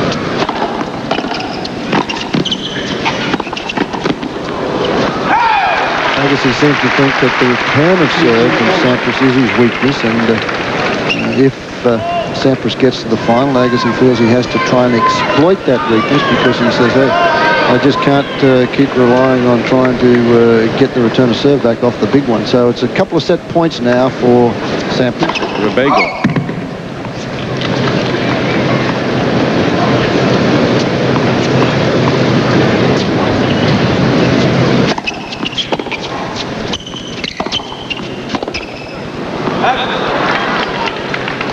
Sampras just stood his ground there, and Bjorkman went right back into his forehand side. But a mishit, and it's still set point for Sampras.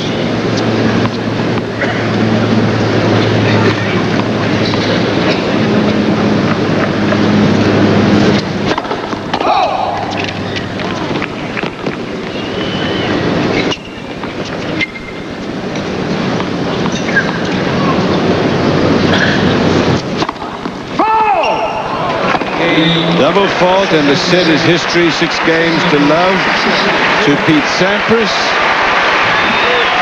And Bjorkman is not crazy about the call, but honestly, why would you spend a lot of time worrying about this at this stage when you know Sampras has got 2 serve games to serve for the second set?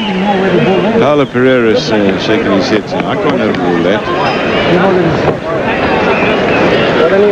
I agree with you. That second set was history, and Bjorkman now has to try and get all his efforts into the early stages of this third set. Now, Bjorkman is no typical, we talk about typical Swedes, Fred. He's no Wielander or Edberg or... He goes after everything, doesn't he? Yeah. Even more so than Magnus Larsson.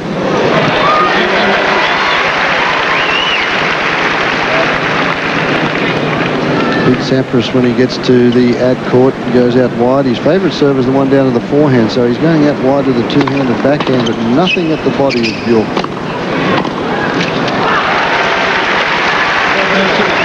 And on the deuce court, things look like this. Just about 8% of them at the body, but down the tee, so he's attacking the two-handed side rather than the forehand side. I find those stats very interesting because I would have thought that he would really move to the forehand side of Bjorkman more so than the two-fisted backhand. Still is not doing well in the first serve percentage department, is he? When he gets it in, he wins 95% of the points, and even on second serves, 54%. He'd like to get those averages up. He needs those averages up a little bit better if he's to do well against Agassi. That was 115 mile an hour second serve. One love, Sampras.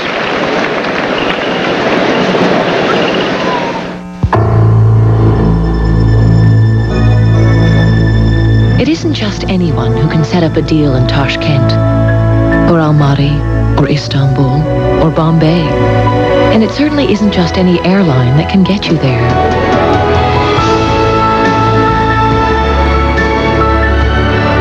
People do business all over the world. Good thing Lufthansa flies there. Fresh and bright, blue sight. Teflon is my blue sight. Give walls fight, day and night, blue sight. For a beautiful finish that cleans up easily and lasts a long time, get Lucite products with Teflon. Lucite, it's one tough paint. Feels so right, blue sight. Looks so right, blue sight. Teflon is fight, always right. Welcome sight, blue sight. All new height, blue sight. For a finish that won't quit, blue sight, right. Sampras has 1 game to love lead. Bjorkman to serve here in the third set. Sampras won the second set without losing a game.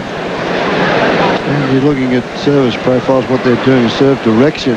Jonas Bjorkman, 27% out of the forehand, 13% of the body, 60%. So he's going after Sampras' backhand. He's trying probably to cut down the angle to get in on top of the volley. And this is what it looks on the ad court. So it's pretty even down there, down the middle, and a few out wide and a lot to the body. So he's trying to take away the angle from the Sampras return to get a good look at his first volley.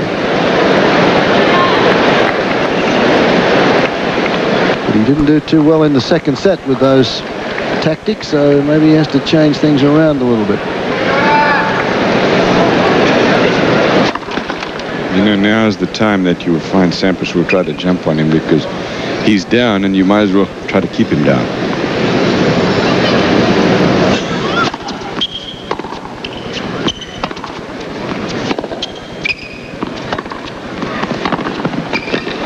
Running forehand again.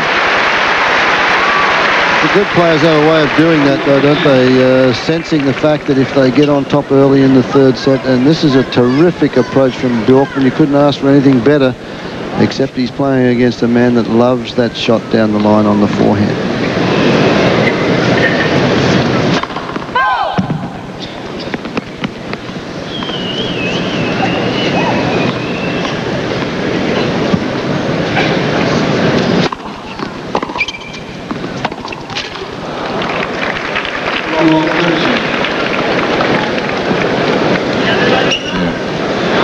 Bjorkman's got to try to find a way out of this now because Sampras is just jumping all over him. Well, it's a lot of unforced errors, isn't it? And, well, Sampras is coming up with some great shots, but a lot of unforced errors from Bjorkman. He has 22 in the match.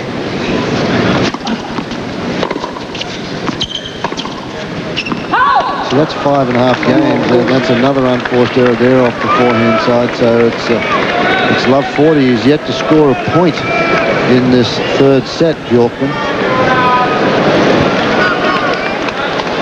And 5.5 games of errors against Sampras is just too many.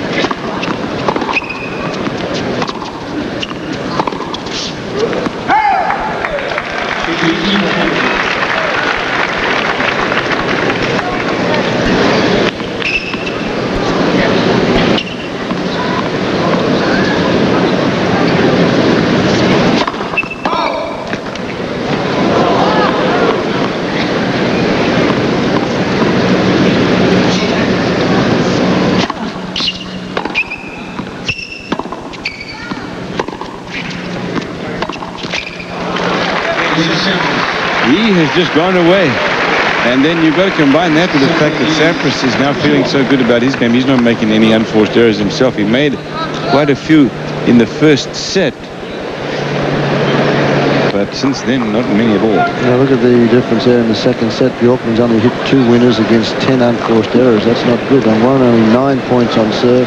Sampras lost only 5 points on serve. So a huge turnaround in set number 2. 2 love Sampras. 8 straight games for Sampras. 5 aces now for him.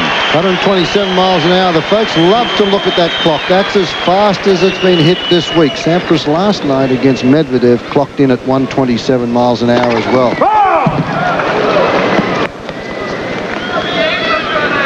We've won this afternoon from Magnus Larsson at 126.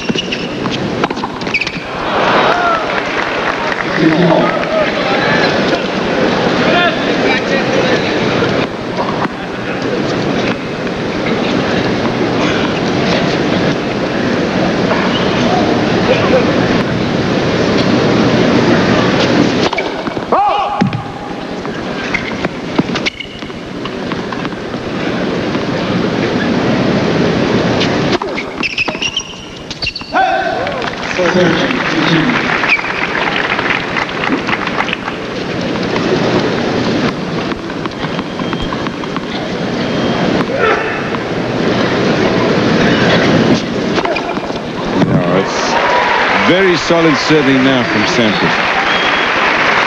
Got 6 aces.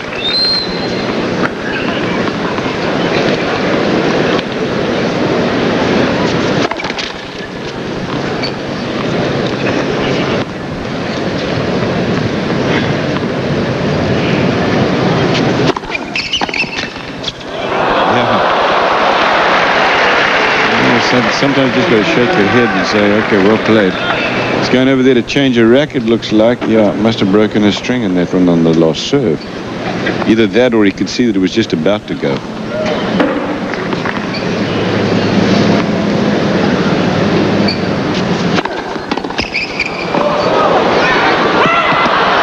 Terrific return. Yeah. From the two-fisted backhand. And the crowd now trying to get behind Bjorkman to make a contest of this. Look how far he is inside there. He cuts down the angle on that serve and makes Sampras play the half volley. Deuce. Wide to the forehand. As you pointed out earlier, Fred, he's going to the backhand a lot, the two-hander. But that opens up that serve that Bjorkman's not looking for. Wide to the forehand. He serves so many aces down that side. 7 in the match now. It's total.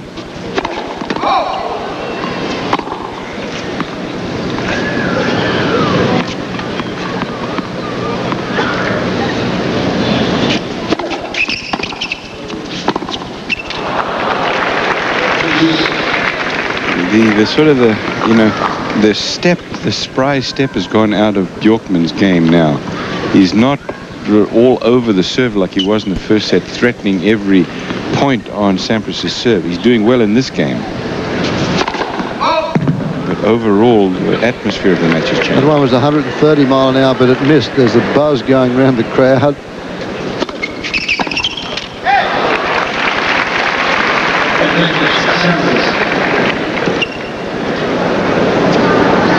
An 81 mile an hour second serve. It was very deep. It clipped the line pretty much. Right on the back of the line.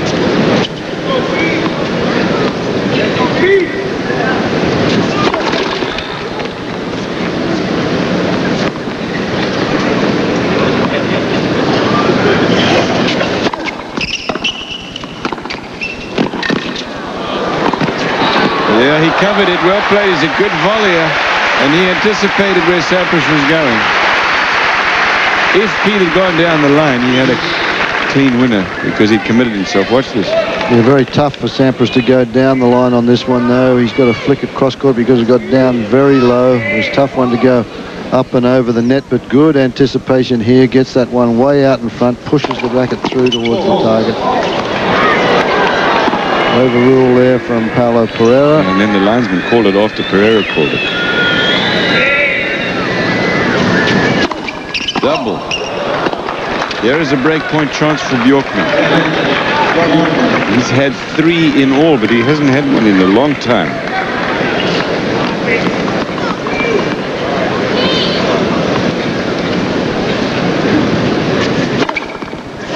Ace.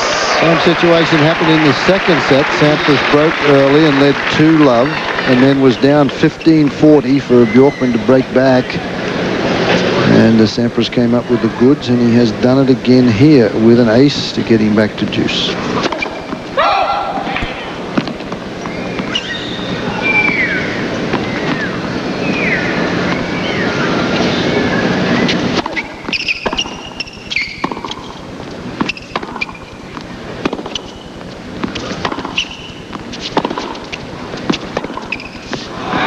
Game point to Sampras.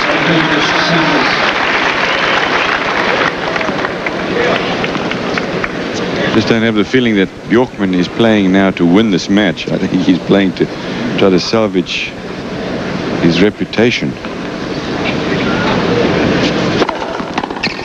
Because he hasn't won a game in 9 games. He won the first set behind 1 break of serve, but Sampras leads now 3 games to love in the third set. He won the second 6-zip. You work hard to build a good life for your family, but save for retirement now? It takes a whole lifetime to get there, which is why lots of people put off planning for their financial futures. An individual retirement account from the Prudential is an excellent way to make time and money work for you. For more information about IRAs, call John Tarn or Carol Wheaton at 482-1220 and start building your future today. I was at the casino for quite a while, and I decided I better leave before all the traffic left. It was so many people there. It was shoulder to shoulder. And I listened to the radio station as far as I could. About 20 minutes out of Berg, I lost the radio station. So I had no idea who won. Janet, here are the keys to your brand new 4x4 Ranger pickup truck. Congratulations. Thank you very, very much. I'm so happy. Very excited. It could happen to you. The Ojibwa Casino Resort in Berga, Michigan. Bjorkman of Sweden. Pete Sampras has this tremendous rivalry going with Andre Agassi, and the whole tennis world is interested in it. It's great for me. It's great for the game. I feel like when I play Andre, I really need to be at my best, and I think he feels the same way. And with our personalities being really different, our game's been really different. I think hopefully one day it can be compared to a Borg-Macron rivalry, and that's one thing the game has been missing for the past couple years. And you know, if I play Andre, you know, I just have to go out there and kick his ass. Pete Sampras has 4,780. Agassi has 4,310. So he is not far behind at all. Becker, 3,410. And then you can see the rest of them, Chang all the way down to Krajcek at number 10 in the world at this point on the IBM ATP Tour.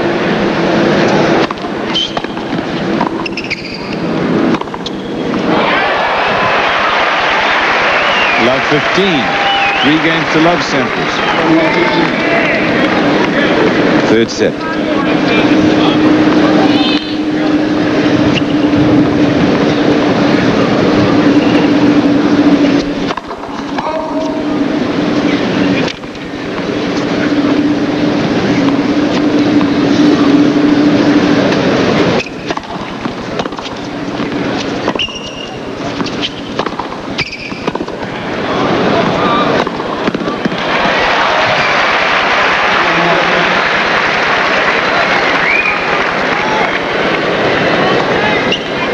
Bjorkman wants an out call here. You can see he finishes the play. He just doesn't even worry about that. But then what's this? And he complains to Paulo Ferreira about that call, but to no avail.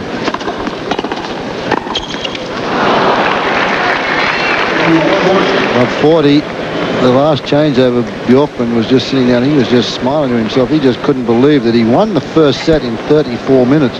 Playing some tremendous tennis. Sampras obviously missed a few, was not striking the ball that well, but this looks like 10 games in a row coming up here. A double bagel, maybe?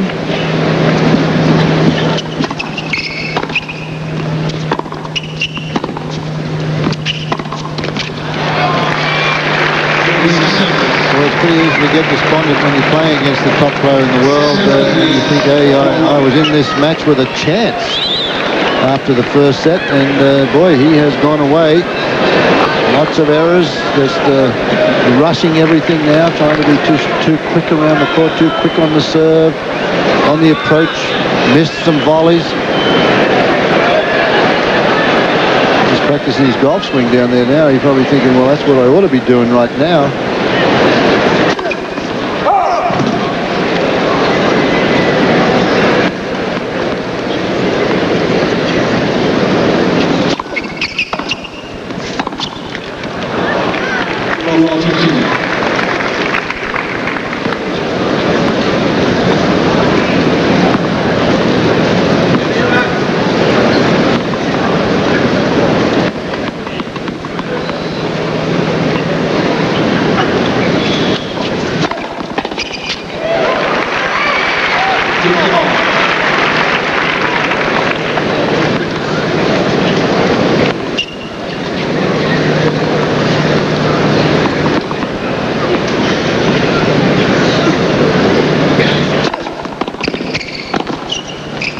Missed it. 15-30. Has been an extraordinary display. Power tennis here from Pete Sampras since he lost the first set. Hasn't lost a game. Down 15-30 in this game, but it's 6-love now, and now 4-love.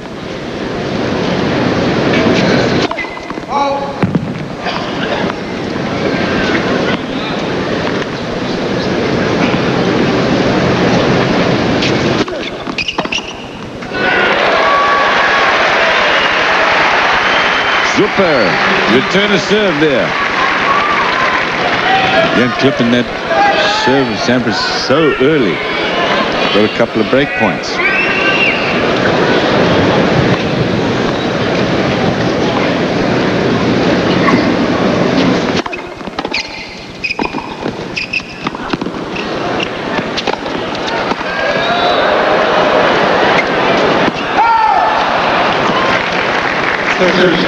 He steered that volley very well, didn't he? He stayed right down on it, kept the racket head up, and it was very close to the baseline.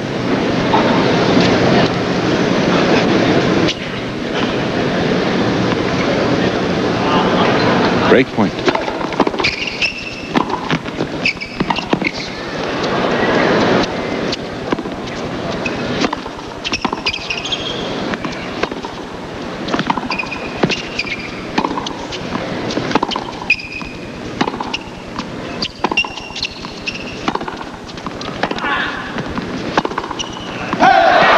Bjorkman wins his first game in 10 games. 4 games to 1. Bjorkman will serve, but Sampras still has a break in the third set. Hi, Patty, I'm home.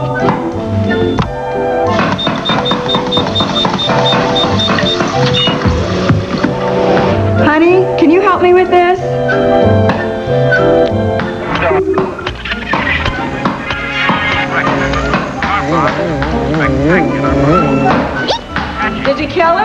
No, but he'll be buzzing an octave higher. The Prince Precision Series. It's how great players make the ball do what they want.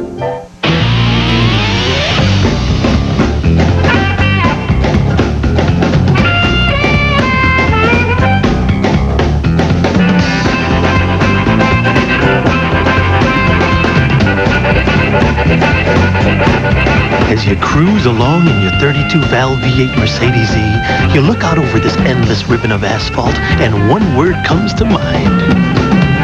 Yeehaw! Sportsman of the Week is Pete Sampras. He was captain of the first ATP Tour Smash Tennis held last weekend in Miami. He volunteered his time at the event, made appearances at Smash Tennis and a kids conference, played mini tennis, signed autographs, spoke with the media about the importance of attracting kids to the great sport of tennis. The ATP Tour and the Lipton Championships will make a $5,000 donation in his name to the USTA National Junior Tennis League.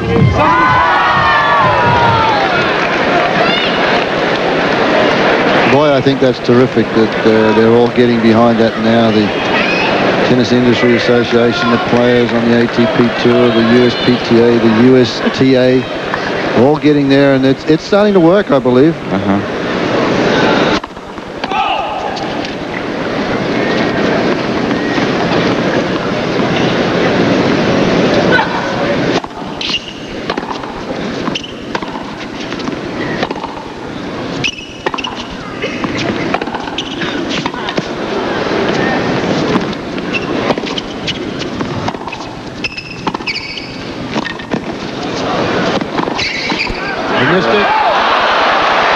You've got to get a good percentage of first serves against Sampras or you're in a lot of trouble, and that hasn't been the story of Bjorkman after the first set. No, this tells the story of what's happened in sets 2 and 3. Look at the first set, 55% first serve percentages, and about 33% now in set number 2.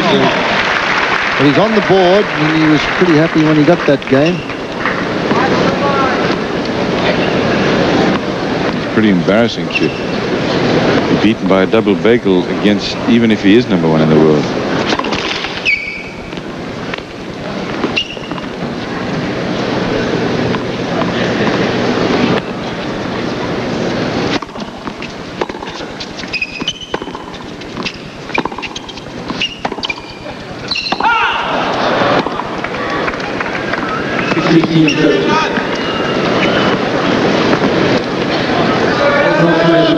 Thank you.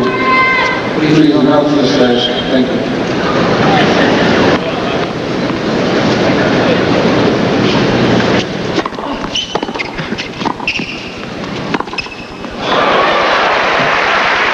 Set up by the returner serve, as quick as Bjorkman is. Sampras just rolls this return, makes him play the half volley. Now, this is the most difficult shot in tennis. You've got to get down there. You can't get much pace on it. And Sampras just reads it, and Bjorkman again is forced to come into the center of the court, cover the center of the court, and Sampras goes past him. So another couple of break points. This has been a rout since the end of the first set.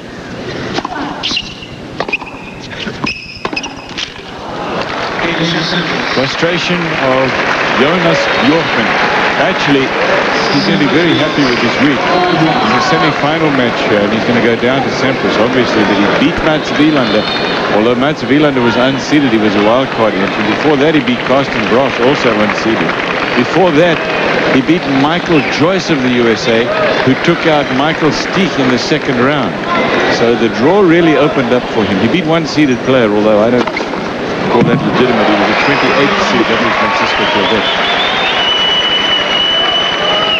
So is that a good draw? But it's coming to a close. 124 mile an hour, that one. 15 love, 5-1. 9 aces for Sampras now.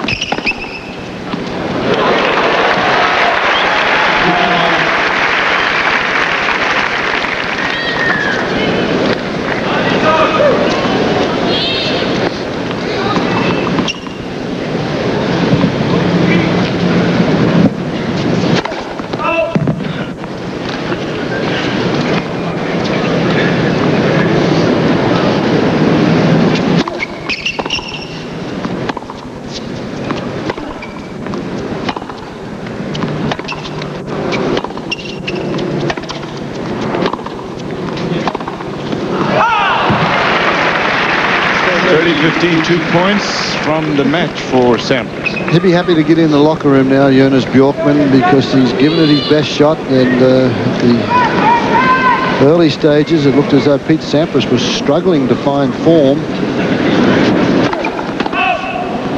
Since then, his best shot was nowhere near good enough. Nope.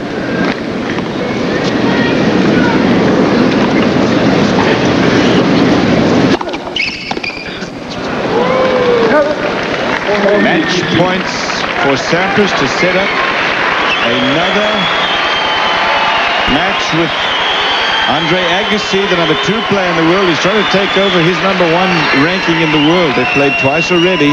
The final here will be number 3 this year.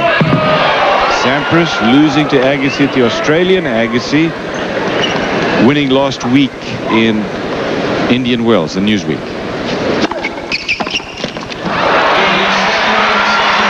Sampras and Agassi again here at the Lipton, Fred.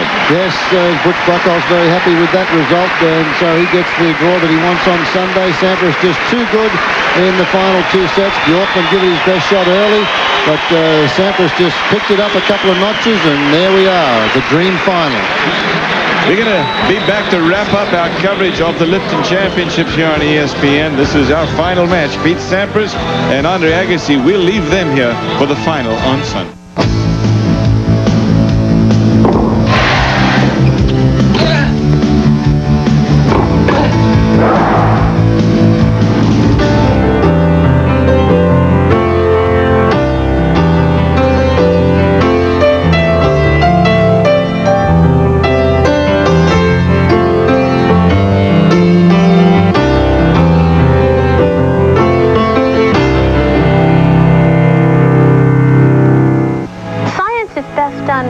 interactive environment. You have to have this incredible curiosity and you have to figure out how it works. You're not learning something that someone else has written down, and you get to discover that. And the best time for a scientist is when you get a result that is exactly the opposite of what you thought was going to happen. Because in that brief moment of time, the whole world changes. Glaxo, on the brink of discovery. It's everybody working together that's going to beat the disease. Our coverage today of the semi-final of the Lipton Championships from Key Biscayne has been brought to you by Prince, the #1 name in racket sports. Prince, in love with the game. And by Mercedes-Benz, where safety, reliability, performance, and value are never optional. It was Pete Sampras. He lost the first set and then won the next 2 sets, 6-love and 6-1. So it's going to be Sampras and Agassi again in the final on Sunday here at the Lipton. You can see that on ABC. Family Circle Cup is the next tennis that you will see on ESPN. And Fred Stolle and I'll be heading over to Sicily for the second round of the Davis Cup, USA versus Italy. Up next, it's Sports Center here on ESPN. For Fred Stolle, Betsy Nagels, and Mary Carrillo, I'm Cliff Drysdale. Thanks so much for joining us. We've enjoyed the Lipton. Hope you have. Goodbye for the final time from the island paradise of Key Biscayne.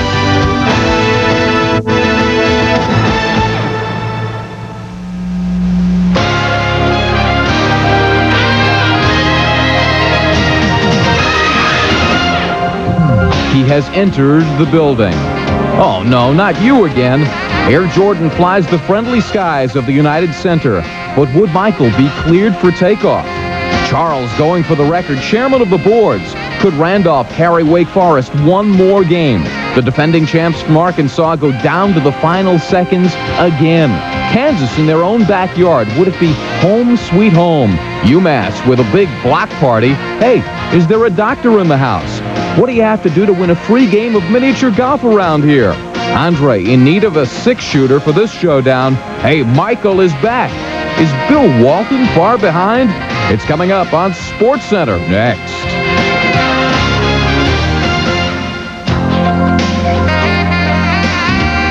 Very nicely done. Hello and welcome. I'm Craig Kilborn. It's my pleasure to introduce the new guy, Larry Beal, to the Sports Center team. This is the Beal Good edition. Thank you very much. I've been imported from Hawaii to San Francisco, and then the episode. Don't worry, Dad. I'll kick Pete's ass next week.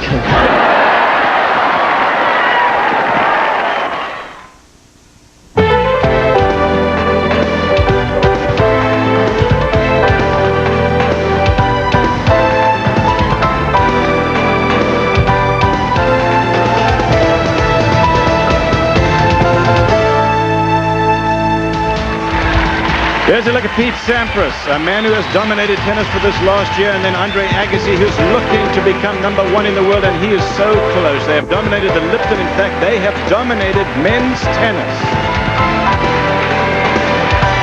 About to start their warm-ups for the final match today. ABC Sports presents tennis's major showcase event after the Grand Slams. It's the Lipton Championships from the island of Key Biscayne across Biscayne Bay from the city of Miami that connects the continents of North and South America. The men's final today, $330,000 to the winner. Andre Agassi, the #2 player in the world from the USA. Pete Sampras, #1 in the world, also from the USA. Very warm greetings, everybody. I'm Cliff Drysdale. Graveyard for seeded players again this year at the Lipton Championships. Jim Courier, for example, he's gone. He's out of here. Michael Stich as well, the German. He lost in the first round. Stefan Edberg of Sweden also shown to the sidelines. But the two best players survived, Agassi and Sampras. But it wasn't easy. Sampras struggled against Medvedev in the quarterfinals. He won that 6-4 in the third set, but he was down breaks in the third set. Andre Agassi struggled against Magnus Larsson. Tie-break in the third set. It was oh so close, but the two best survived. And so we have a dream matchup, and the rivalry, Betsy Nagelson, continues. Well, it does, Cliff, and that's what makes watching sports so exciting, and that's why people watch. I mean, you think about great rivalries. There's Palmer and Nicklaus in golf, Magic Johnson and Larry Bird in basketball, and Borg and McEnroe in tennis, and that's what makes this rivalry so exciting, because they have different games, different personalities, different behaviors, different clothes. And the one thing they have done, which rivalries tend to do, is bring out the best in someone else.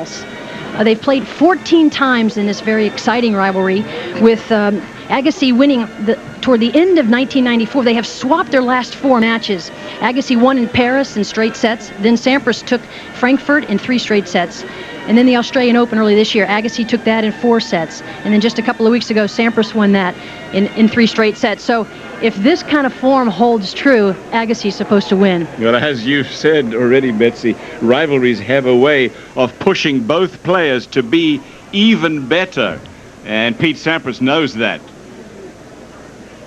You know, I think for the game and even for myself, I think Andre playing a lot better is hopefully going to make me a better player. Really get the fans more involved and really help out the game, because that game has been suffering just a little bit in the last couple of years. And you know, with Andre and I, with our personalities being so different, our games being so different, I think it can result in a great rivalry. And we played a number of times, and it's just a matter of who plays better on Sunday. Everybody seems to understand how important this rivalry is. For more on the match between these two top players in the world, Pam Schreiber at courtside. Well, Cliff, the 2 shots most talked about in this rivalry is the serve of Pete Sampras and the return of Andre Agassi. Pete's not happy with the way he has been serving here. It's under 50% at 47%. He's got a great motion, but he knows against Andre Agassi, he's got to be closer to 60%, which is where he was when he won at Indian Wells. Australian Open, he was only at 50%. Andre Agassi, the great returner, has to be able to pick where Sampras is going to be serving. Sometimes Sampras is going to try and go out wide, up the middle, and the jam serve to the body. It's a classic matchup. Who knows? Hopefully Andre Agassi can keep his unforced errors under Pete Sampras' number. That's what Brad Gilbert thinks it'll take for Andre to win. Thanks a lot, Pam. It's a sold-out stadium. I know this is redundant. Don't go away. This is going to be a great match between the two top players in the world. It's Agassi and Sampras for the Lipton Championship. This original is going to taste so good.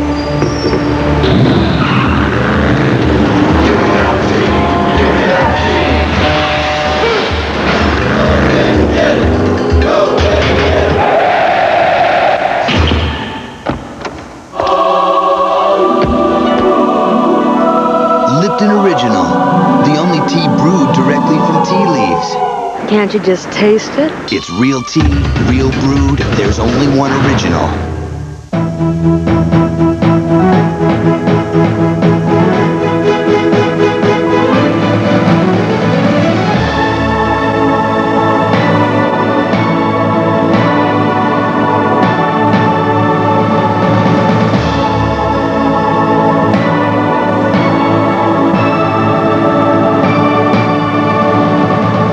The future is ready for Rado. And you? Colorful taste, wishbone bright, colorful tasting every bite. Pepper red, garden green, nothing like you've ever seen. Take a peek, take a pour, you're looking at what you're looking for.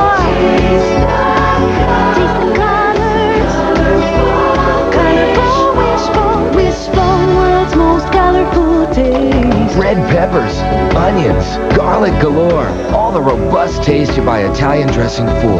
Wishful, world's most colorful taste. This looks pretty good stuff right here. This ought to wrinkle someone's tennis whites.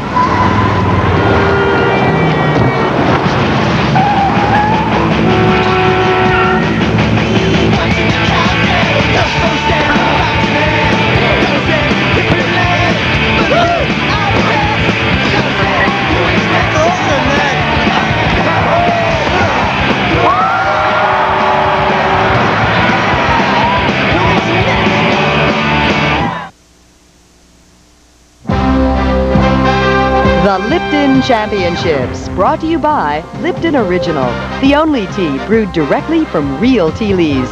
There's only one original. Ratto, the leader in scratch-proof watches. Wishbone, world's most colorful taste. And Nike, who encourages you to participate in the lives of America's youth.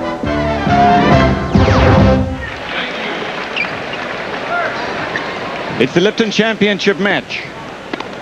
It is Pete Sampras and Andre Agassi at the tennis center at Crandon Park. It is a beautiful day, kind of humid at 60%, but 74 degrees as you can see. The winds have been a factor for this tournament. They haven't been very bad, but they have affected some of the players, especially on the ball toss. In as much as wind is a factor, it will probably hurt Pete Sampras more than anybody else because he's the one who's really got to serve well, that being the key to this match. Some chance of rain, although I tell you there is not going to be, well, in the next couple of hours for this final match because it is as clear as a bell up there at the moment.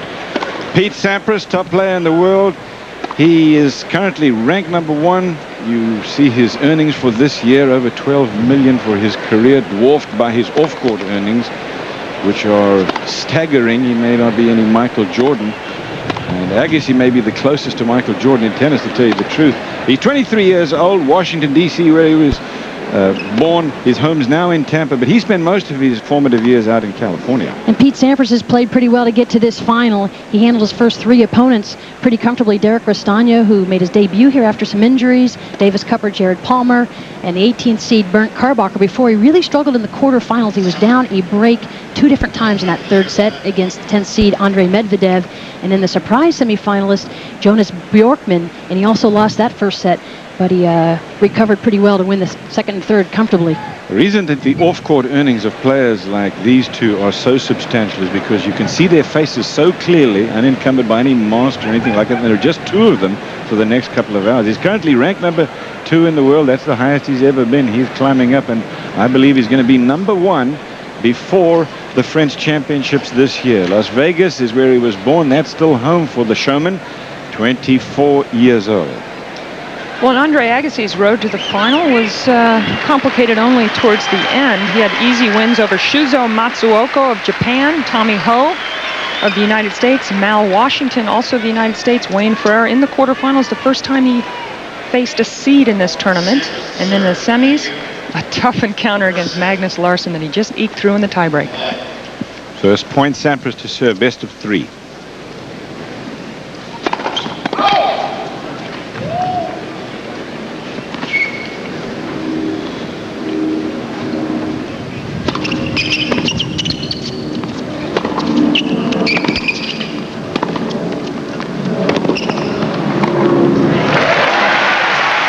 From the beginning, a couple of deep ground strokes from Sampras after missing his first serve. Sets the tone. Sampras says that he can always get a good feel about how he's playing based on how well he serves at the beginning of a match. So we'll see what his serve likes in these early stages.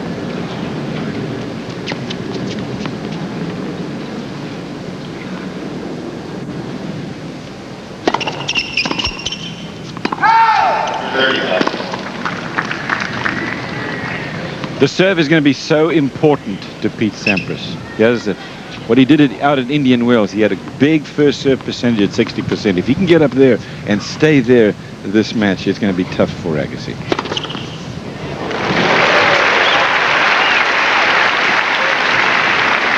Sampras served so well in Indian Wells, unlike the way he served at the Australian Open. He really struggled on his serve.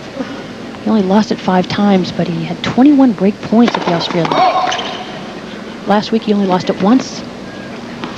He only faced 4 break points. Game point.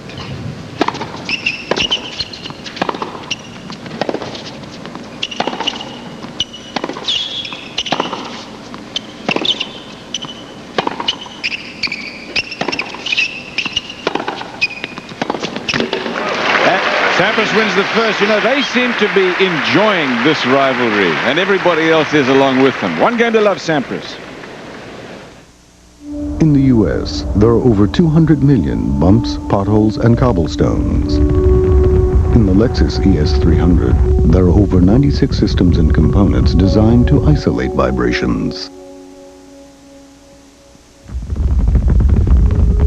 200 million versus 96. Sounds fair. The newest Lexus ES300. Let others follow. ท่าทางเหนื่อยเชียวอย่างนี้แหละต้องรื้อปรับระบบต้องหาคนช่วยเสียเงินแต่ก็ไม่ดีขึ้นใช่วะอย่างนี้ต้อง IBM เฮ้ยงั้นต้องซื้อฮาร์ดแวร์เพิ่มสิไม่ใช่ IBM เขามีบริการปรึกษาการจัดระบบเขาจะมาอยู่กับคุณจนงานเรียบร้อยเลยคุณผมขึ้นเลยครับขายเลยครับ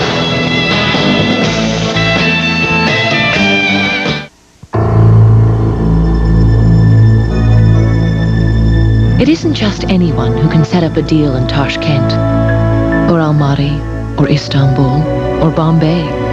And it certainly isn't just any airline that can get you there.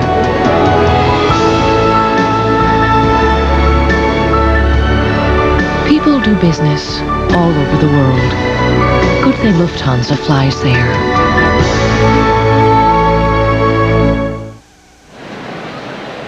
As you've already mentioned, Betsy, they played a couple of times this year. Well, the man in the middle of your screen is Brad Gilbert, and he coaches Andre Agassi. So we asked him earlier in the league what he had learned from those 2 matches. Andre really was able to dictate play in Australia. He was able to totally take over the match. And then in Palm Springs, I felt like Pete was able to dictate play. I mean, Andre wasn't as sharp from the ground, and all of a sudden, you know, Pete was able to be more of the aggressor. I think that for Andre to play well against Pete and to beat Pete, he needs to be the aggressor. He needs to be the one making Pete do the running, and he needs to, you know, make the points, you know, longer than like 2-shot rallies. I mean, Pete wants to, you know, to be a little shorter and tries to get in. I mean, I think if Andre is going to play well, he's going to work him side to side and then look to sneak in when he can.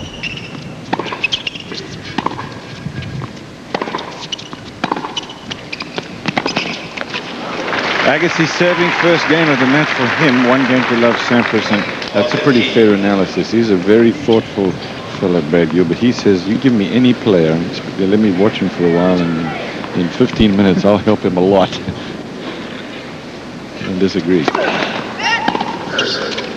By the way, he's a fan of all sports, especially out there in the Bay Area where he lives.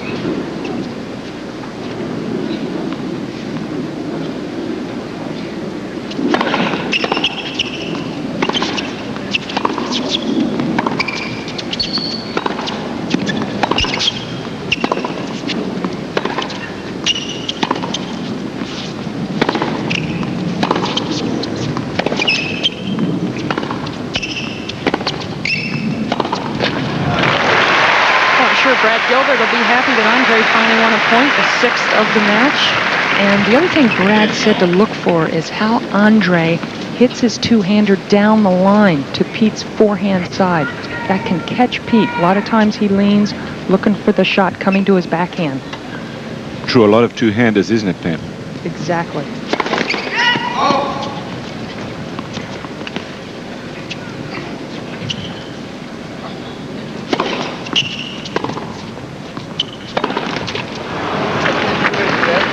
$15.30.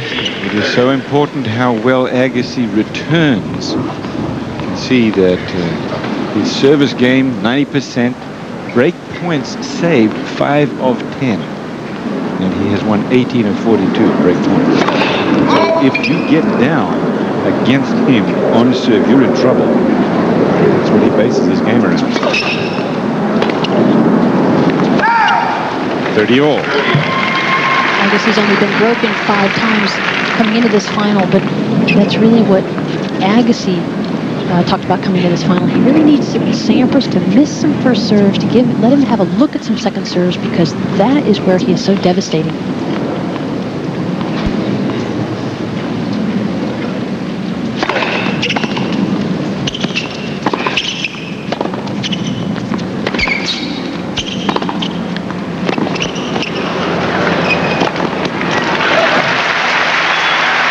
Break point for Sampras, second game of the match. Pete talks about how it's a straightforward match. I'll be trying to come in. He comes in behind a very penetrating and deep forehand.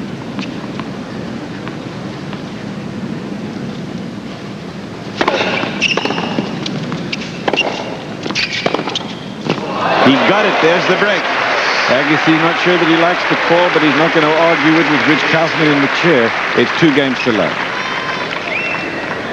Well, Agassi gets drawn in here, and Agassi knows the importance of trying to do something with that mid-court ball. He didn't get enough on it. And the huge backhand topspin from Pete Sampras, he's shown he can go either way. So the early break. Actually, Agassi was moving in the right direction for the pass, but it was hit too well.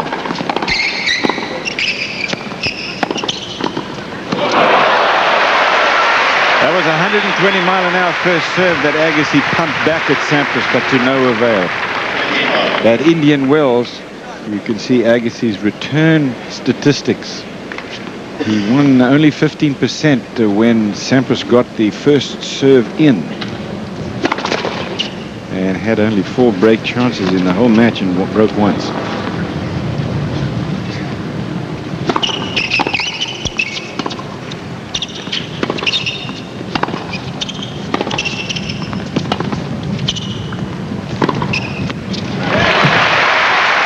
There's a backhand down the line. This is the shot that Brad Gilbert was hoping Andre would be able to capitalize on. This time he takes advantage with an approach shot, but it's not a slice approach that you usually see. He hits the topspin approach. Nice shoulder turn, gets the weight going nicely. 15 all.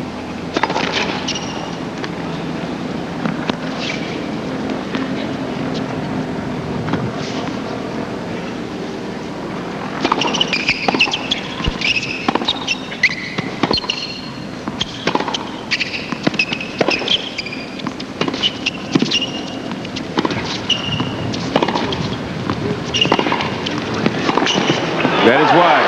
Running forehand. That is such a lethal shot from Sampras. But he hit it wide. Sampras dropping the ball short enough for Agassi to move forward in that area of the court where he is so good. He'll come in when he's drawn in like that. Looked like a replay of the previous point. Exact same shot.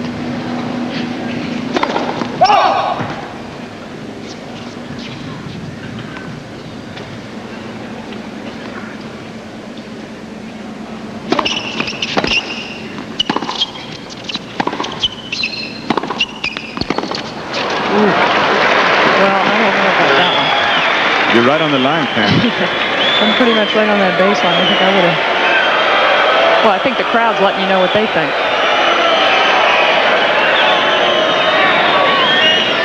No overrule anyway, and it's 30 all.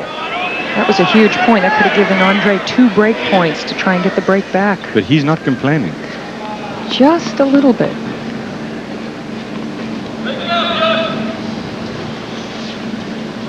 He got fined earlier in the week for audible obscenities. Ace from Sampras, and now he's got game point for 3 games to love.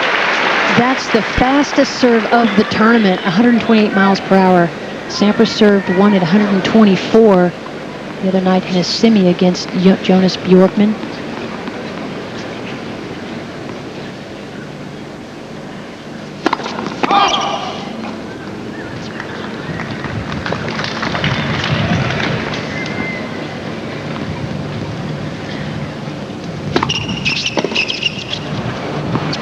Miss hit is long, and Sampras has taken control of the first set, 3 games to love.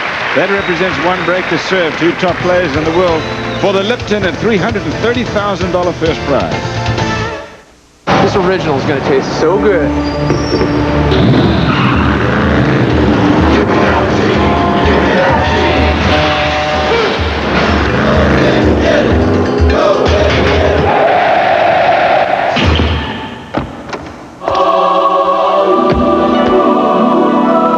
Lipton Original, the only tea brewed directly from tea leaves.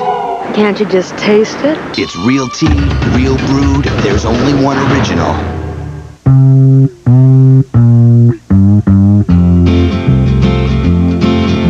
Sweet dream, baby.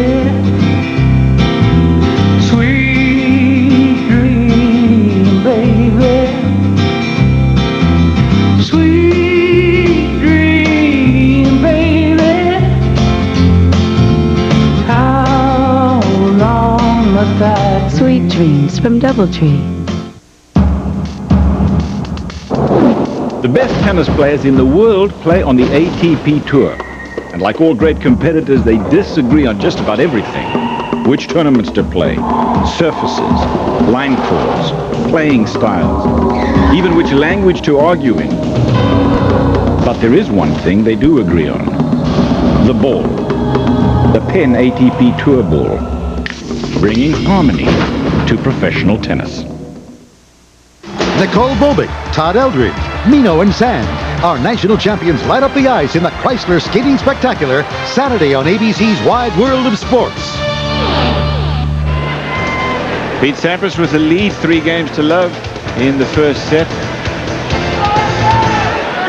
Runner-up will take home $174,000. The winner will take home $330,000. But to these boys, as important as that are the points that they get from the IBM ATP Tour, because that is what gets you to #1 in the world. At the moment, Sampras still holds on to a slim lead over Andre Agassi, but he has played so well last year at this time that he's got a lot of points to defend. And in my judgment, Agassi will probably get it by the time the French Championship comes around, because he didn't play well at this time of year last year. In fact, he was just recovering from wrist surgery.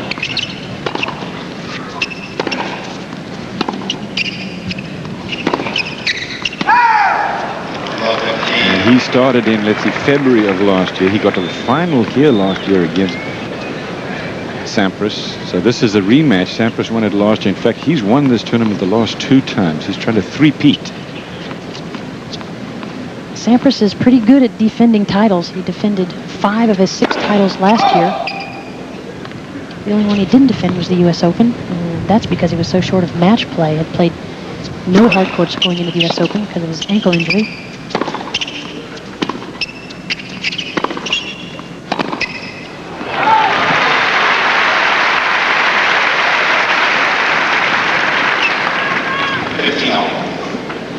There's a look at what Pete Sampras was able to do last year. His total, 31 career titles. In all, he's defended 9 titles. 15 all.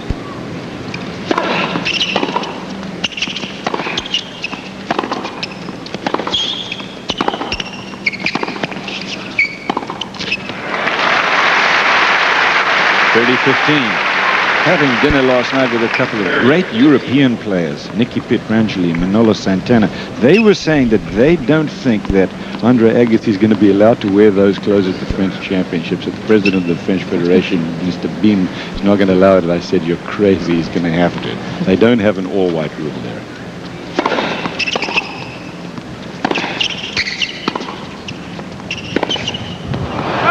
He has been wearing that extraordinary outfit since the Australian, Pam, and I'm kind of getting used to it, to tell you the truth. Well, I don't know about what Betsy thinks, but I'd prefer to see the shorts a little bit shorter. See, you know, just a little more leg. He was out there practicing before the match in short shorts, and he looked awkward. 30 all. And long, so he has a chance for Agassi to get on the board.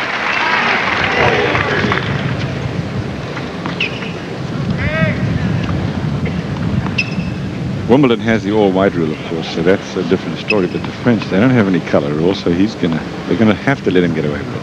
It's started at the Australian.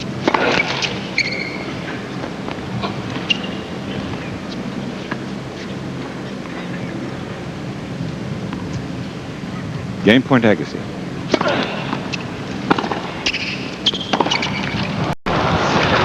Well, Andre looked up into the sun, and of course that end of the court is tough right now. It's the middle of the day. Of course, he played in the afternoon his match against Larsson, but Pete has played his last two matches at night.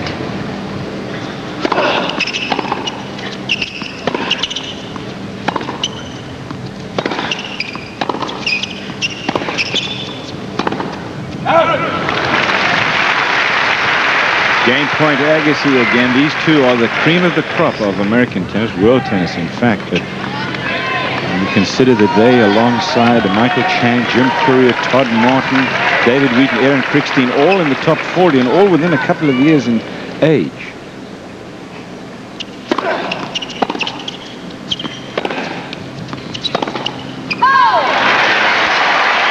So U.S. players dominate world men's professional tennis at the moment. 3-1, Sampras in the first set. Sampras leads 3-1. Well, you can see just how close it is on the ATP Tour rankings between Sampras and Agassi. And followed not too far behind by rejuvenated Boris Becker, Michael Chang, Sergei Bruguera. Pretty good looking list of top 10 players. In tennis, they are 12-month sliding rankings. So each week you lose what you did a year ago, and then you gain what you did the week that you're playing. They don't start over every year, and I wish they would.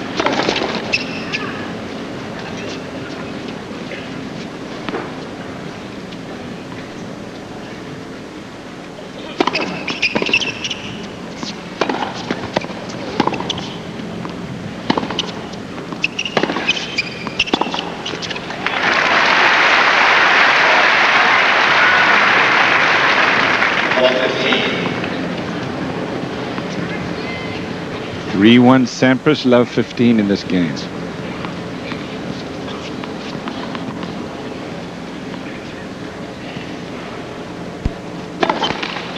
Agassi's got a double problem. He's got to try to find a way to break Sampras, and then he's got to keep holding his own serve.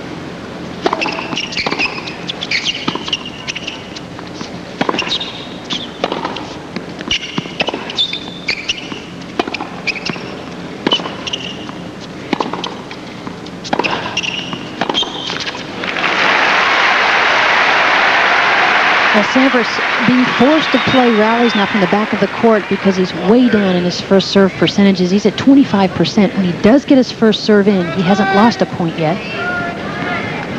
But he makes his job much tougher by not getting that first serve in, and that's exactly what Agassi wants. He wants to get Sampras in a baseline rally.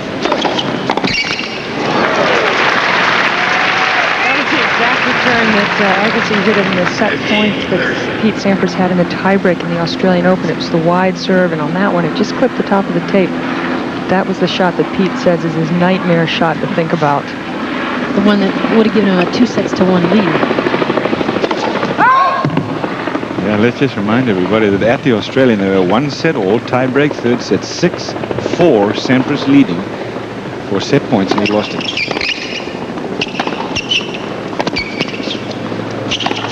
Down the line winner, and they're back even here in this game at 30-all.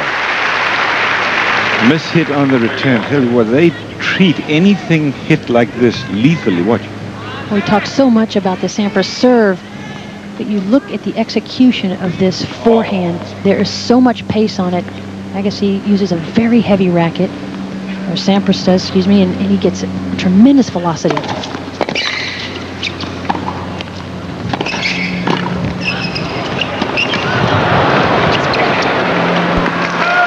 Game point is Sampras using a Wilson Pro staff. It is not a wide body. It's a mid-size racket. Andre Agassi has his own racket. It's a head Agassi. Colorful to match his personality, I suppose. But Sampras is quite happy with the way that he's perceived and the way that he comports himself as a real champion. Guys like Rod Laver are the people that he looks up to.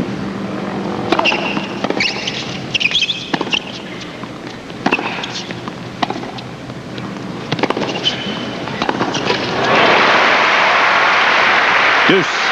They've been playing against each other for so long, these two. They're about the same age, and just take a look at their records.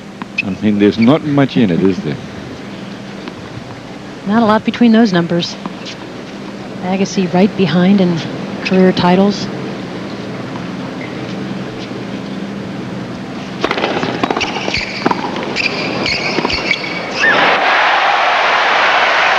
They have both won every Grand Slam title except the French, and now Agassi's got a breakpoint chance. Well, this is what Agassi likes. He likes a target at the net. And Sampras coming in on a half volley. It's a difficult shot, and if you put the ball in the middle of the court against Agassi like that with a target at the net,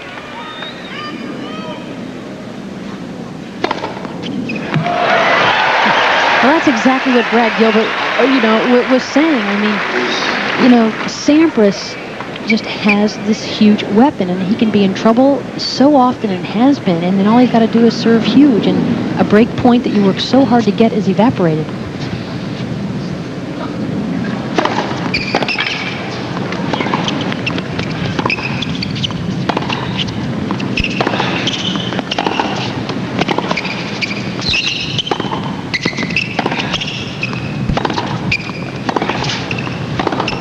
That is wide, and it is another breakpoint chance here for Agassi. Andre knows that he's not the one controlling the match. Pete is driving the bus.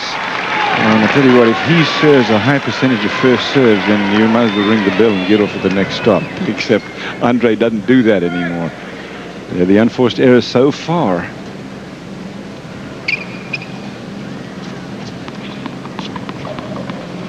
Andre making Pete wait just a bit. Second serve, break point. Last year, Agassi won the first set. Sampras started late because of stomach problems. Well, Andre's asking for a towel. That's very disappointing. A second serve, a big opportunity. It stood up too, didn't it? It did. It did. He really mishit this forehand. Look him move around. He knows Pete likes to kick it to the backhand side. He just totally mishits it. Probably loses his grip. Another look at his second serve.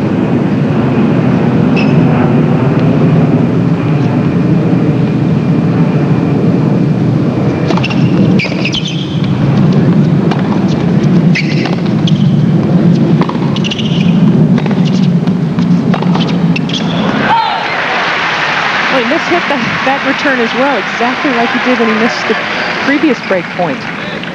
That one went in.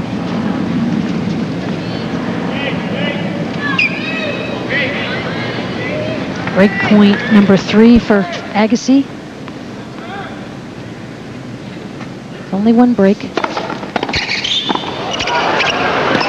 Oh, he was down the line. He had hit that passing shot authoritatively crisp and cleanly earlier in the game. That time when he really needed it at a break point, he netted it. At Cliff, what a great half volley Sampras picked up, because it was a good first serve, and Agassi sent back the return with interest.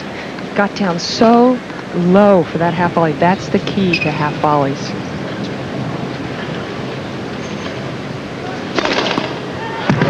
Wow.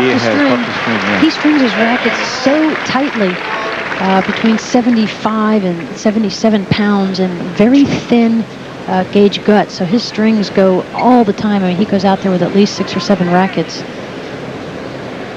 Yeah, but they all start out exactly the same, so it's not a problem. Not like the tension is going to be different. There it is. Well, he served 2 aces in this game. One came on the break point, getting back to deuce, and then this time gives him a game point. And it's just as well that he got the ace there, because if Agassi gets that back and you try to hit it with a string gone in your racket, the ball just flies on you. That's when the players try to get to the net, put it away as quickly as possible.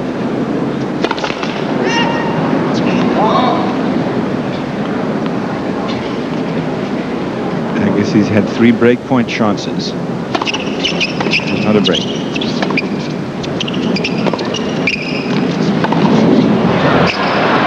That is just a smart shot from Sampras. Agassi wants a call on the baseline. He's appealing for it from Rich Kaufman, but we haven't heard an overrule, so he's not going to get one. And it is game to Sampras. Agassi is hesitating. He doesn't want to walk to the sideline and take a seat. Have a look.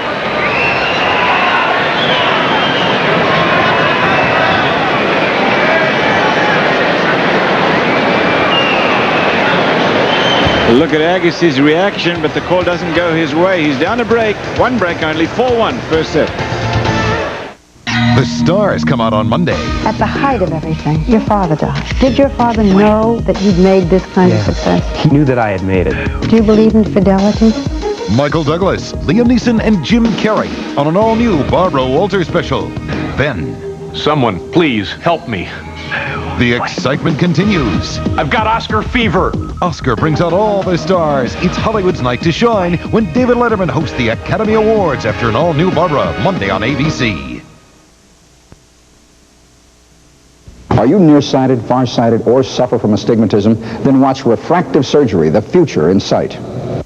Tuesday night at 8:30 on TV6.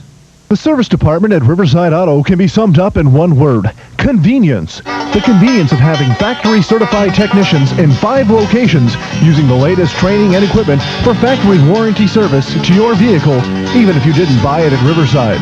At Riverside, your appointments are made quickly. Service is performed promptly at competitive prices. The service departments at Riverside Auto's 5 convenient locations provide you with quality service you can depend on across the central UP. Why should you give to the YMCA of Marquette County? Because YMCA's made a commitment to strengthen families and help people develop beneficial skills. Now we have a chance to bring YMCA into our community. If you'd like to see programs such as childcare, youth sports, and senior citizen activities, invest in your future. Call or write today. Looking for coho in the Marquette Harbor on Monday's Discovering. This is the Lipton Championships that you're watching. Men's singles final. 2 top players in the world battling it out. We're on Key Biscayne, beautiful Key Biscayne, just across Biscayne Bay from Miami. Coming up next on ABC Sports, the LPGA crowns a new champion for its first major of the year. Third round leader is Tammy Green. She's trying to hold on to her lead and walk away with a win at the Nabisco Diners Shore. Final round coverage next here on ABC Sports. Meanwhile, Pete Sampras has a break. 1. He survived 3 break points in his last serve game. Here's Agassi to serve, trailing 1-4.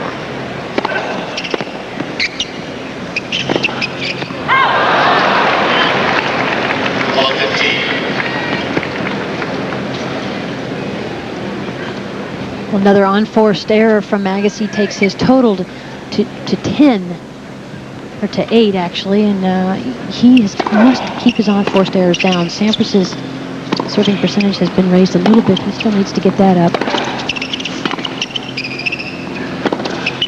As I said, he was in trouble in his last serve game, but outside of that, he has held on. Hasn't lost serve yet. 4-1, and he's now got love 30 on Agassi's serve.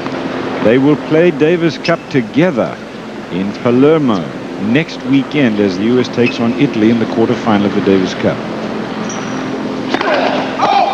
In fact, they take off tomorrow together. They fly the Concorde to Europe and get over to Palermo and start practicing. It's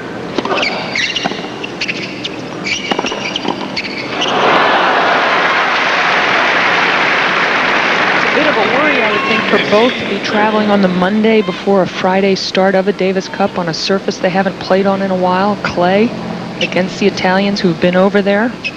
Definitely not an automatic, even though they are 1 and 2 in the world. No Davis Cup tie is an automatic.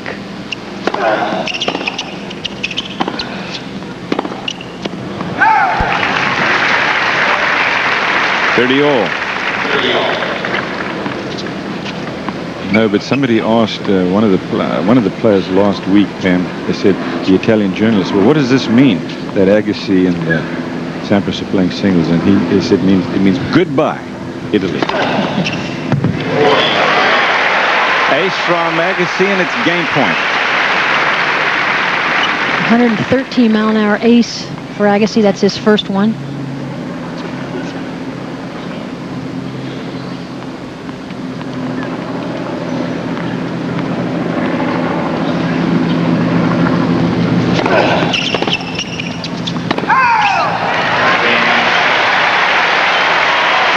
Agassi holds on, and it is 4 games to 2 with Sampras to serve into the sun.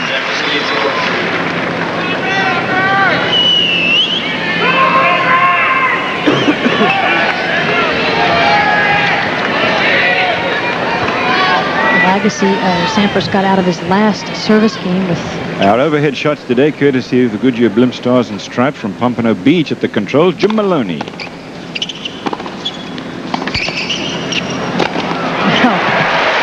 Just to show what a great athlete Pete Sampras is. That was like a dunk shot. Sampras faced 3 break points in his last service game. Was able to get out of that. And then Andre did a great job. He was down love 30 and then won 4 straight points to hold on to his serve. He was really down after failing to break the Sampras serve the last time when he had the 3 break points.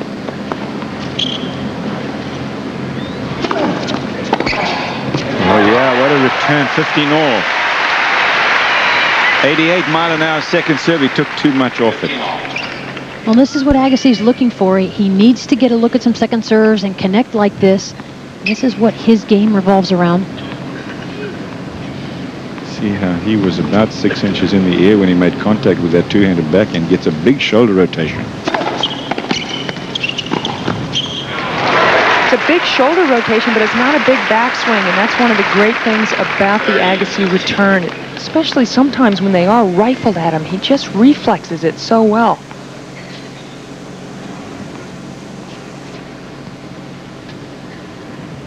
.30-15.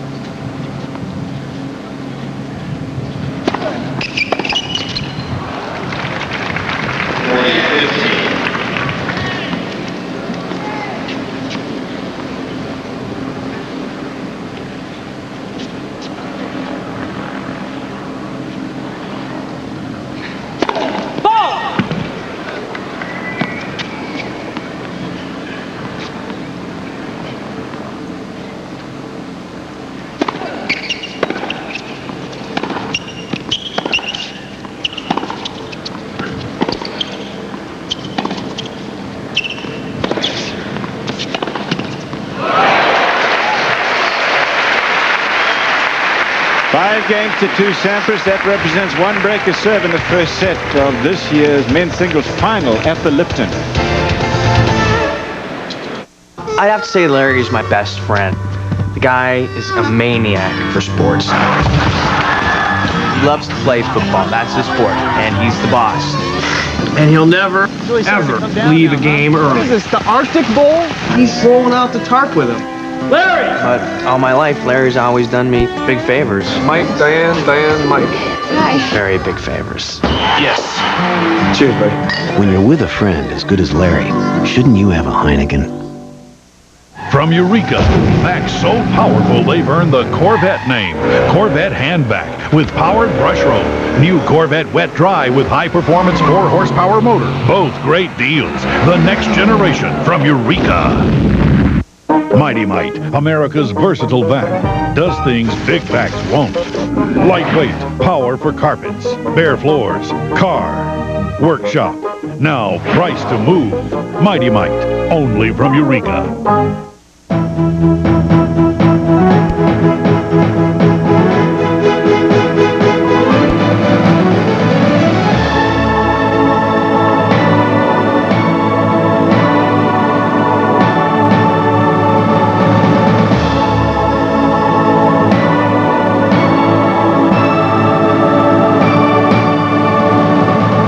The future is ready for Rado.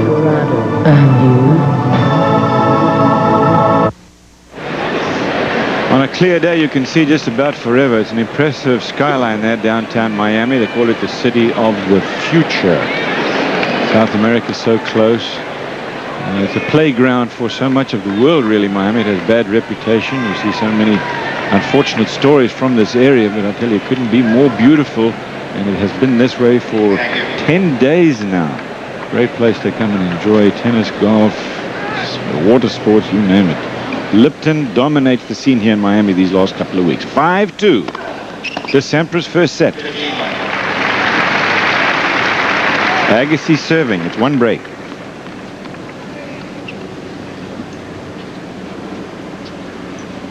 Sampras has just had one break point and he won it. Agassi's had 3 chances to break without success. 15 all.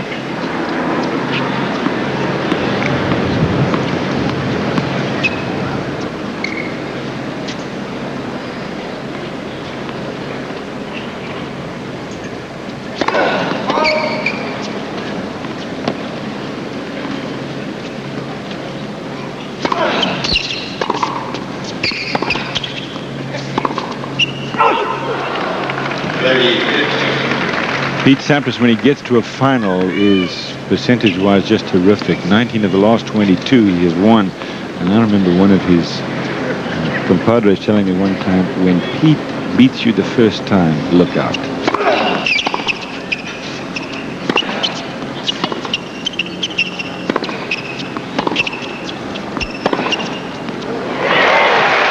Good grounding from Agassi. Time he was able to impose his ground strokes, he got something short enough he could step inside the baseline. This one here, he takes that high ball so well. He strokes from high to low, and he gets such great power. He has such tremendous velocity from his shoulder through the ball.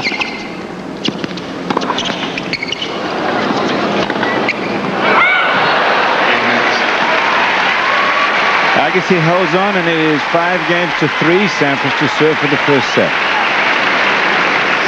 And this was the side that Sampras was serving in the 5th game of this set when Agassi had his 3 break points.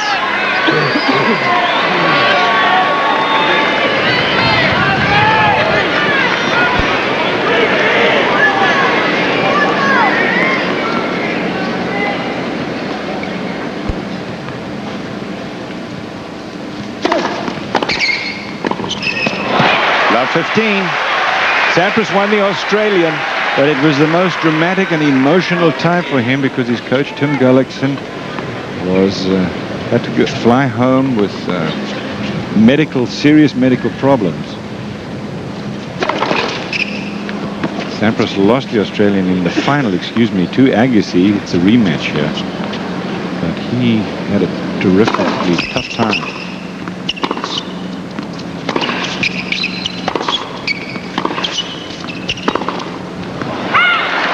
Coach Tim Gullickson undergoing some treatment now for some brain tumors, and we all wish him the very, very best.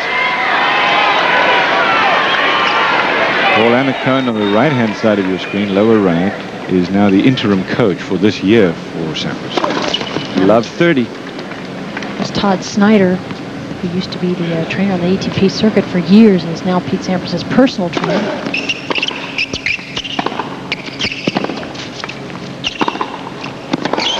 Love 40, break points for Agassi.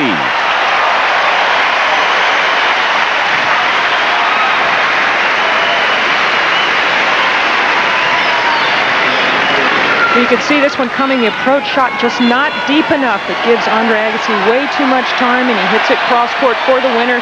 3 break points in a row now. This is his 4th break point chance. Cross court, but it's wide. At the Australian, Sampras was down 2 sets to love to Magnus Larsson, who gave Agassi such a tough time here in the semi-finals. He came back and won it. Then that unbelievable, unforgettable match with Jim Courier, down 2 sets, and he came back and won that in 5. And then Michael Chen had him down a set, and he won that.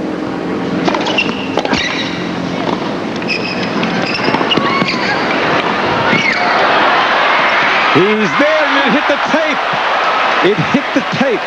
Otherwise, it would have been a winner. And I was wondering when the lob would come into play because Pete does crowd. Look how close he is here. The lob could have been a little bit better, but now the open forehand, he has the opportunity. Unlucky with the neck cord. And look at the disappointment. Still break point.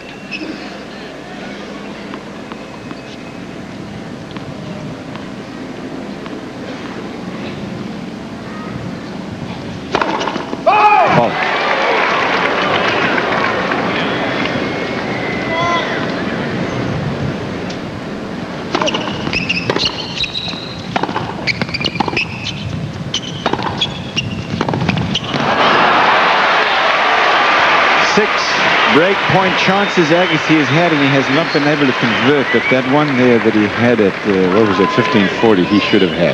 Yeah, he's had a couple of chances when Pete has missed his first serve, and those are the kind of points Andre has to take charge of and control. And not only take charge, but also gamble. I didn't feel like on that last second serve return, he really stepped up and made a play. He just got it back.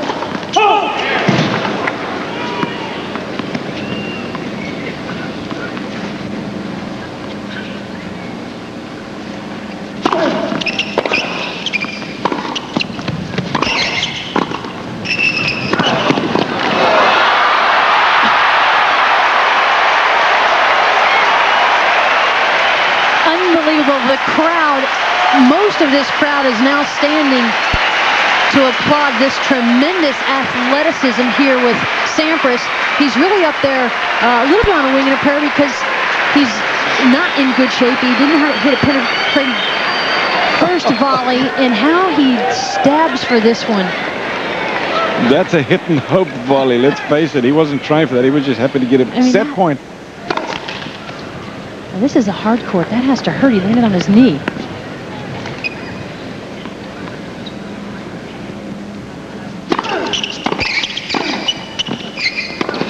He got it. Running forehand. That is the trademark of Sampras, and Agassi has hit a couple of beauties today.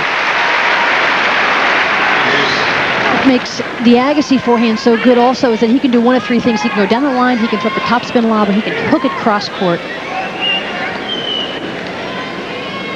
So a set point saved by Agassi after having 3 break points in this game. Love 40 on the Sampras serve.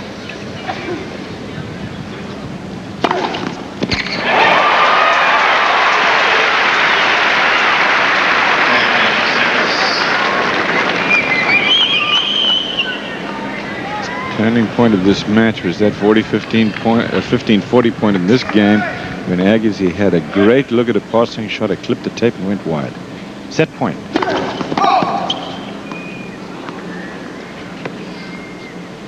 A shot that he would not miss 1 in 50 times.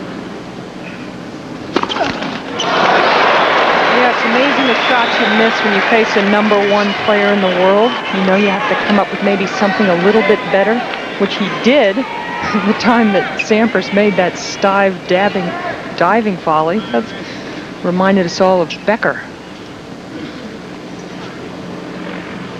Deuce. Yeah, that wide serve to his forehand side, he takes a lot off it. He can serve up to 127 and has already today. That was 106, but it was on the line wide and way out of reach. Set point again for Sampras. Golf course in the background, home to a senior PGA event. He got it. Deuce again.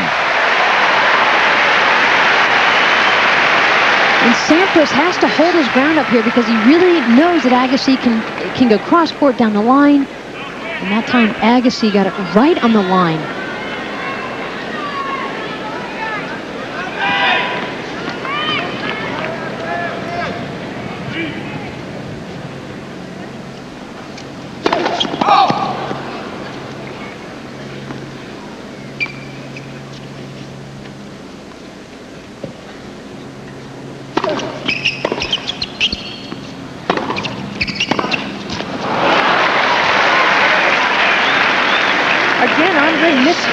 That return, and it's giving Pete the opening with a big forehand, and these again are second serves coming down at 90 miles an hour.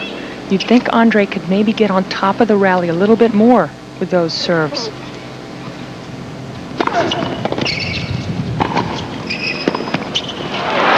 There is the set for Sampras. After all, bear this in mind. Andre Agassi had 6 break-point chances and did not convert in the set. This original is going to taste so good.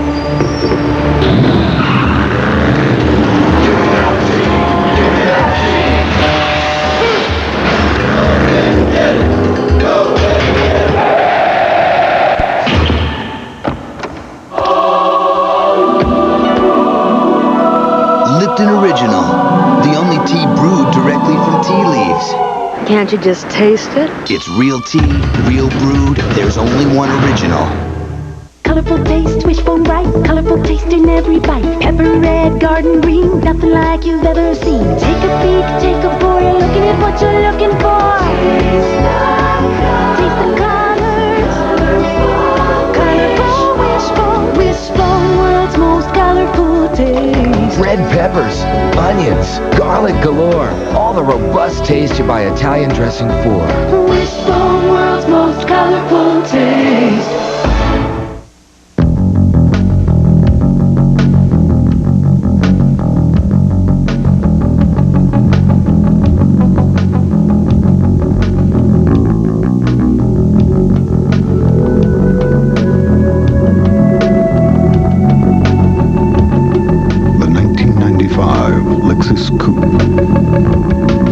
After all, you only go around once. An all-star field of champions join the biggest names in women's golf in their first major of the year. It's the final round of the Nabisco Dinah Shore, next on ABC. Welcome back to the Lipton, everybody. Tonight on ABC, and out of America's funniest home videos, and Lois finds out that Clark is Superman on an incredible episode of Lois and Clark and Tracy Gold. Joanna Cassidy and Kyle Chandler star in the world premiere of Sleep, Baby, Sleep, all tonight on ABC. Andre Agassi in the second set, leading by 3 games to 2. We rejoin the match with Pete Sampras serving on serve.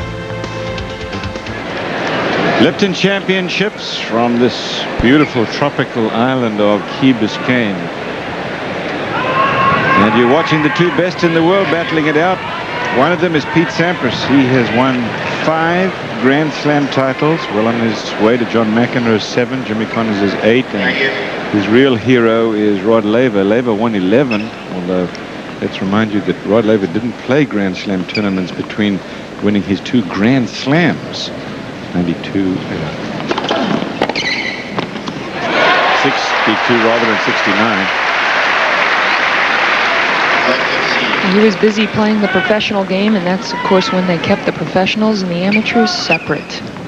He wants to be remembered like a Laver in the history books.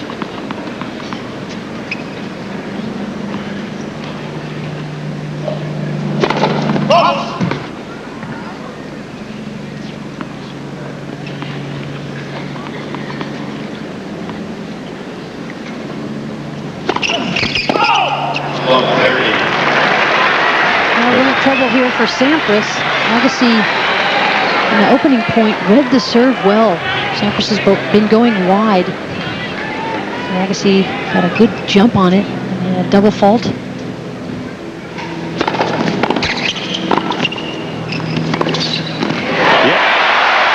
Sampras a little slow to react to that cross-court forehand. He didn't know which way Agassi was going off the forehand. He has great passing shots. Break points now for Agassi. How things have changed. Remember, it was Pete Sampras who had all the break points in the last serve game of Agassi. Since those break points, Agassi's won 8 straight points.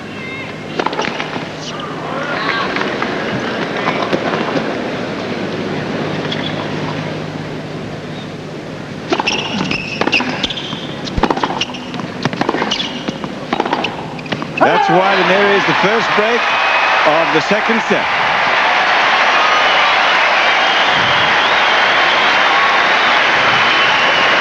So remember about the turning point that I mentioned last game when Agassi was in so much trouble, was able to climb his way out of a hole on his serve, and now he's got the break and leads 4-2.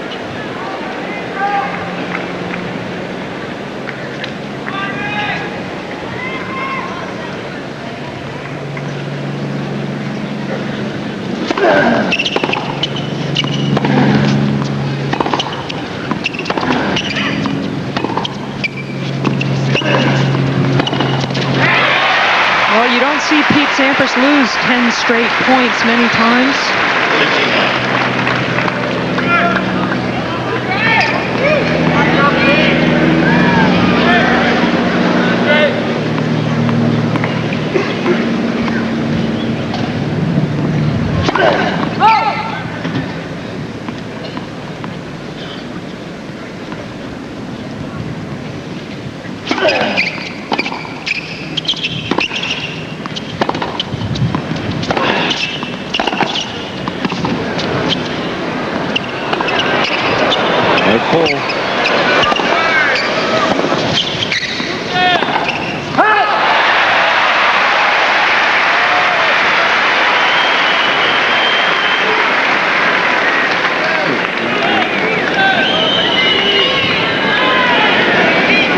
Agassi showing much more patience and consistency mixed with his aggression. And Sampras looks as though he's lost a little bit of concentration, like as if he's gone away just for a moment. I agree with that. He kind of looks lackadaisical. I always hesitate to say it, though, Betsy, because you remember when he won that first U.S. Open in 89, great wins that he had there. There were so many fine players, and he was just sort of walking like he was in the days. Well, let's also remember, he hasn't been out in this heat in a match in several days now. He played his 2 previous matches before this at night. So Agassi is now 1 game away from leveling this match at 1 set all. The score is 5-2 Agassi. Sampras won the first 6-3. Break time.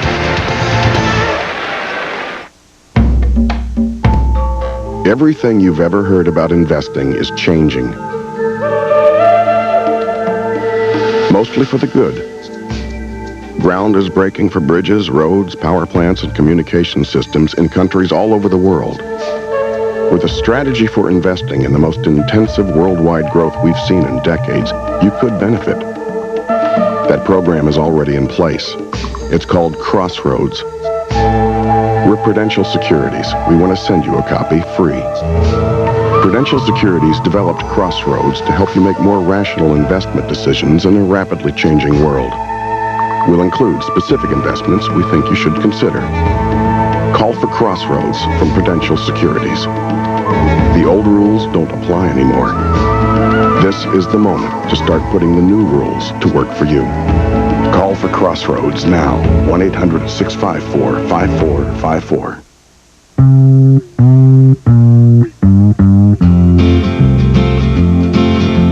Sweet dream, baby. Sweet dream, baby. Sweet dream, baby.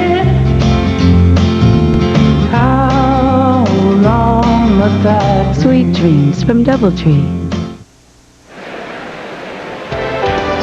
To be up in the blimp on a day like this is good work if you can get it, isn't it? Look at those great shots of Miami in the background, then Biscayne Bay, and then Key Biscayne, the golf course here, and then this fabulous tennis stadium.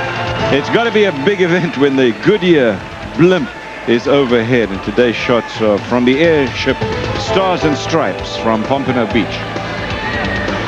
Thanks for showing up, guys, but I don't feel sorry for you up there. It must be beautiful to look at the slot.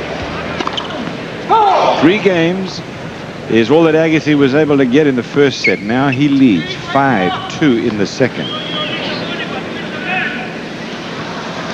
Somebody talking to Sampras. I didn't hear what he said. Double fault. Well, that's Sampras' 3rd double fault, and he got broken at love in his last service game. In fact, he's lost 14 straight points right now. He just sort of gave up in the last service game, the last 2 points on Agassi's serve.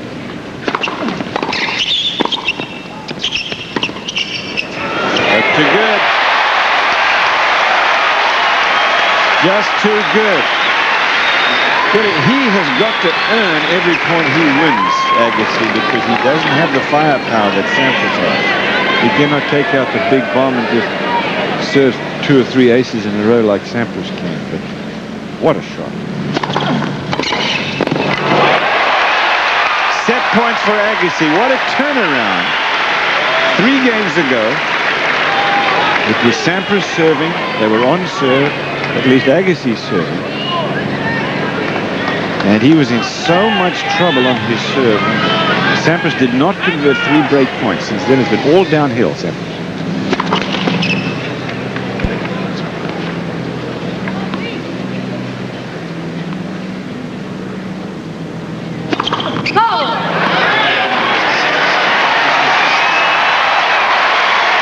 His 4th double fault, and we are even at 1 set all. How can you explain this momentum change? Well, it's hard to explain. That 2-all game, obviously, in the second set was crucial for Pete Sampras. It's like he got a little down and maybe a little low energy on changeovers during these hot days. They'll drink some of these fluid replacement things and try and give himself a kickstart here in the 3rd.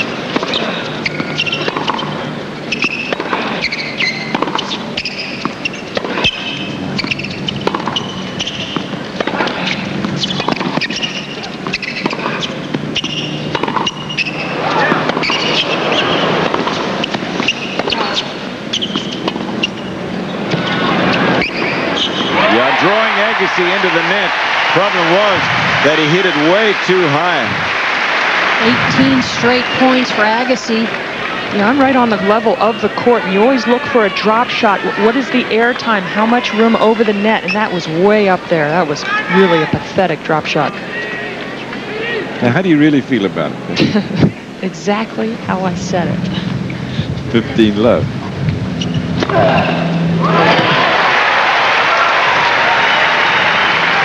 4th ace from Agassi.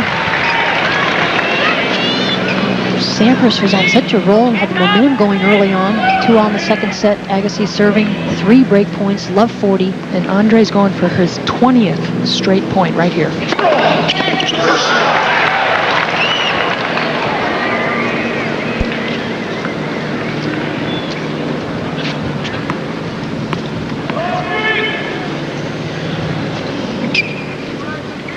I cannot imagine that has ever happened to Pete Sampras. 20 straight points, including 2 serve games.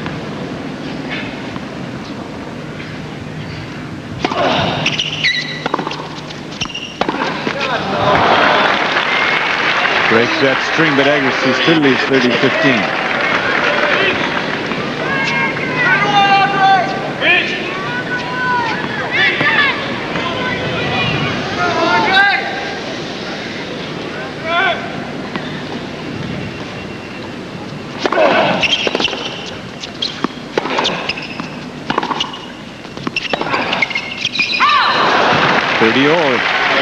At this time last year, Pete Sampras was busy compiling the largest lead in the history of the IBM ATP computer. He won 7 titles going into the French Championships.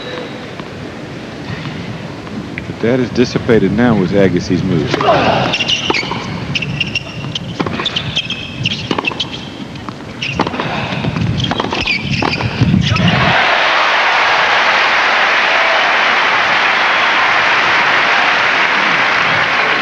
Just like Brad Gilbert, Agassi's coach said, he's got to be the aggressor. Agassi taking advantage of short balls, moving in behind it, and it's Agassi finishing the point off from the net. That approach shot was okay, but Pete had plenty of time to come up with a better forehand than what he did. I was thinking, Pam. He had a good look at it. Game point.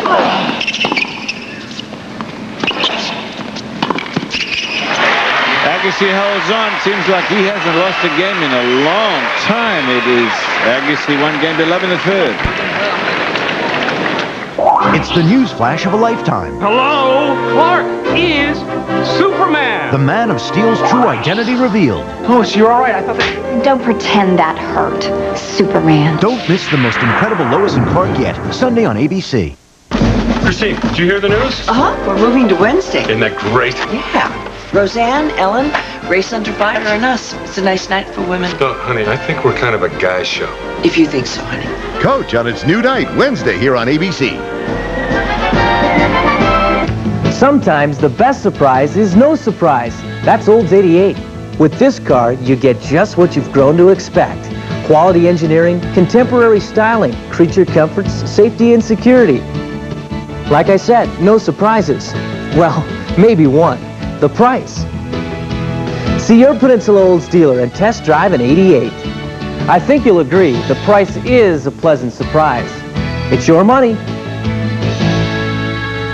Kids come in all shapes and sizes, and so do their health problems. As parents, we find ourselves running to the physician's office for a cold or flu, or to the hospital's emergency department for broken bones. Dr. Joseph Brzezinski, pediatrician, is this month's guest on Spotlight on Health, sponsored by St. Francis Hospital. To learn more about children's vaccinations, healthcare problems, and steps to take to ensure a healthy future, Delta County residents should tune into Spotlight on Health, March 28th at 7 p.m. on Bresnan Communications Channel 4. Watch Donahue weekdays at 4 on TV6. Here at the Lipton, it was Andre Agassi that ran out the second set to tie things at 1-set-all. We rejoin the match now, third set. Sampras serving 2-3 on serve in the third set. From what they call the island paradise of Key Biscayne, you're watching the Lipton Championships, a view from the blimp of the spectacular setting that hosts this Lipton tournament. You're watching Pete Sampras and Andre Agassi. Sampras, the top player in the world, Agassi number 2, but closing in quickly on Sampras. First set to Pete Sampras. One break of serve was all he needed. And then at 2 games all, Andre Agassi turned on the afterburners in the second set and won it going away 6-2. It's 3-2 in the third set. No breaks yet in the third. Agassi leading here. Sampras about to bang his first serve of game 6.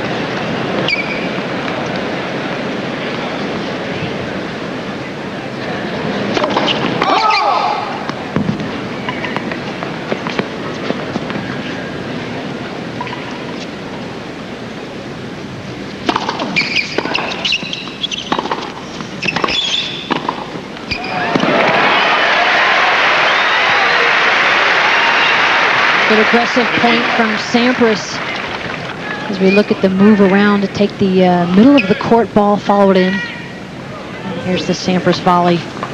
Good technique, racket head out in front, firm wrist. He missed it. I haven't really seen Sampras at the net that much. This match has been pretty patchy. I mean, it was 1 break in the first set. Sampras got off to a 4-1 lead in the first set, closed it out, and at one point in the second set, Agassi won 19 straight points to close out that second set.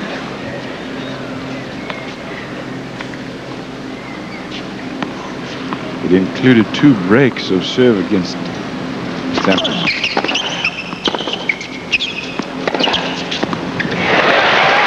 Well, now something that Agassi did better certainly on that point than he was earlier in the match was really jumping on the second serve and striking it with conviction, striking in the middle of the strings, and that forced Sampras to back up. And there's the opening for the forehand winner.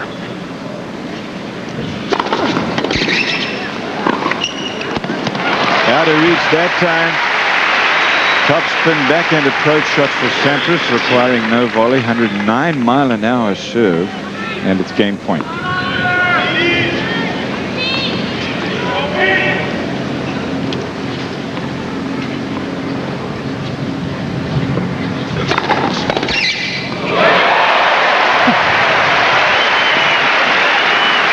Well, we expected to see some of this happening in this match today, where Sampras clocks in 119-mile-an-hour serve right across the plate that Agassi just takes a very short backswing and perfect timing.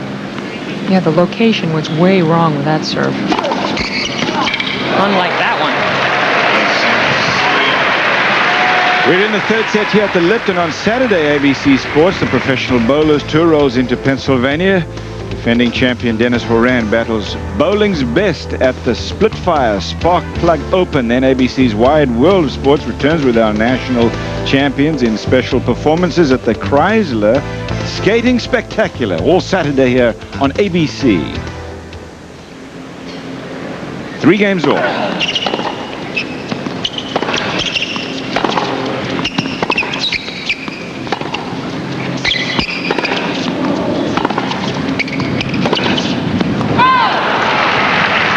I was just about to say how much more patience and consistency Agassi has shown since the first set. And that's what he's got to do, continue to just keep balls in play and try to get in long, grueling rallies with Sampras, who doesn't want to do that.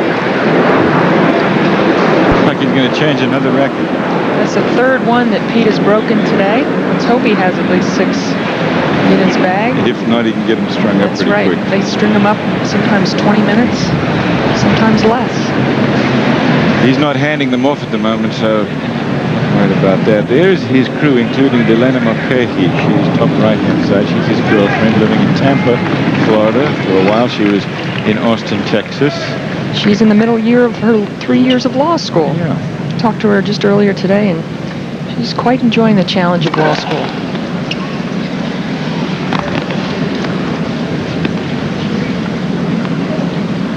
Love 15.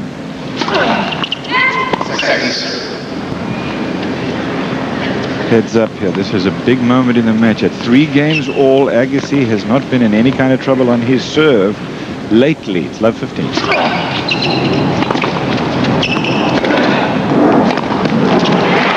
all out. He's only broken once, and that was in the first set, but that was all it took. Nevertheless, in that first set, he had 6 break points against Sampras without being able to convert them.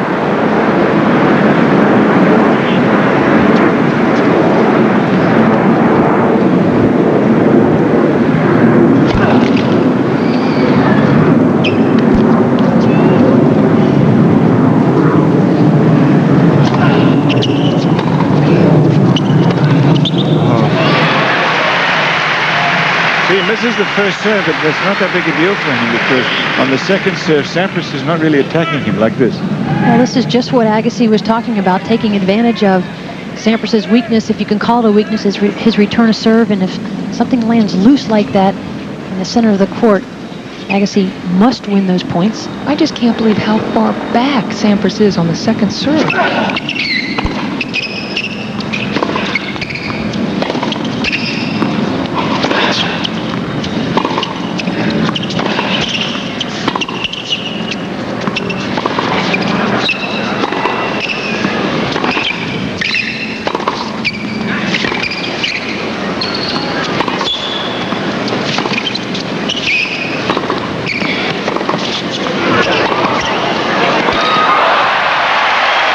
30 all. You may remember back to the Newsweek Champions Cup where Pete Sampras did the same kind of thing. He played pretty defensively on Agassi's serve, and it worked for him. He won that in straight sets. One-handed slice from Agassi, not much on it, and allowed Sampras to take a little bit more control of this point, and finishes off with a big forehand down the line. He was kind of threatening Agassi there during the Newsweek final to go for the big shots, which he was, and failed.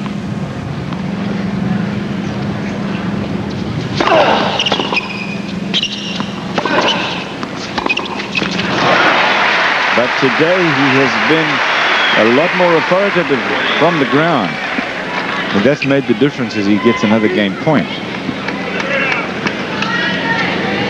Well, Sampras wants and needs to get in. He needs to be aggressive. He needs to keep moving forward, and it's really difficult when he plays that far back, as you mentioned, Pam, and not only on second serves, but in rallies as well.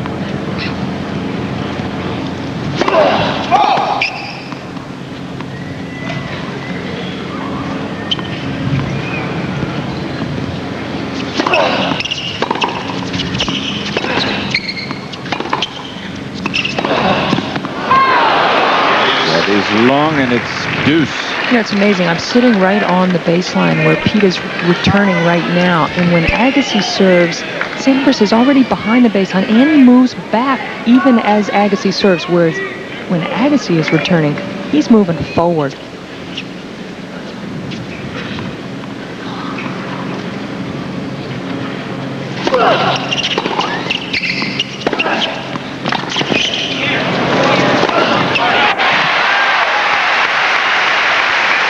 Game point again for Agassi. Mentioned they played in the final of the Newsweek Champions Cup 2 Sundays ago. The day after that, Agassi's dad, Mike, who was an Olympic boxer in 1952, went through heart surgery. Apparently he is fine. He's recuperating. Agassi remembered his dad in the speeches often. Andre has got a game point here.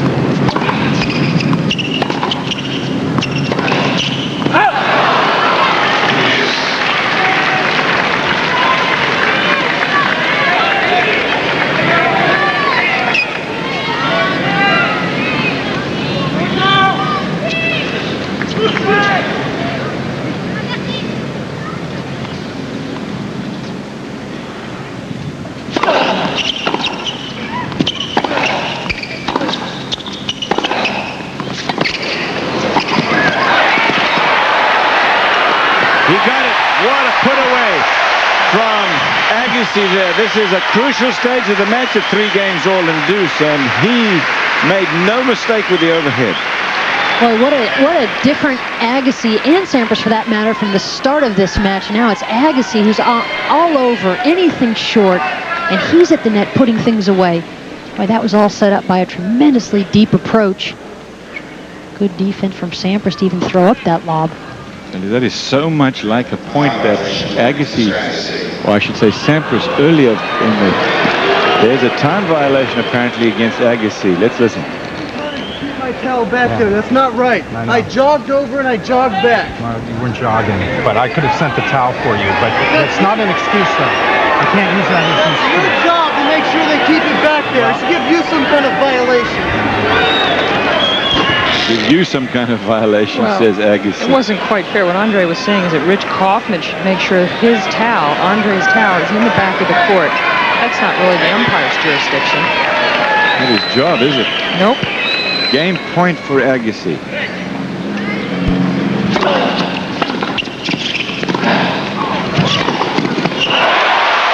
Running forehand winner for Sampras, and it's back at deuce.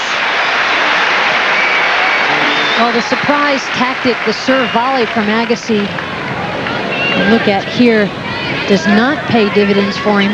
He gets caught behind the service line trying to play the half volley, and Sampras on the run, where we know how good he is on the run with that forehand. That is wrong. The first time violation doesn't matter, but the second one will cost him a point, so he is going to have to watch his time now between points very carefully, Agassi. Every point at 3 games all in the 3rd set is critical. Game point.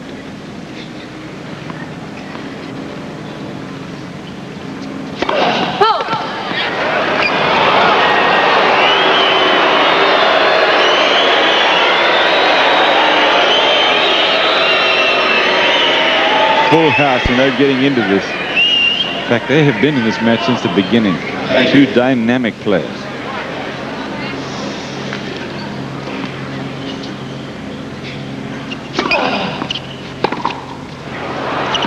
That'll go along. Agassi holds on. Bet he's going to say something to Rich Kaufman here. 4-3 on serve. No breaks yet in the 3rd set. This original is going to taste so good.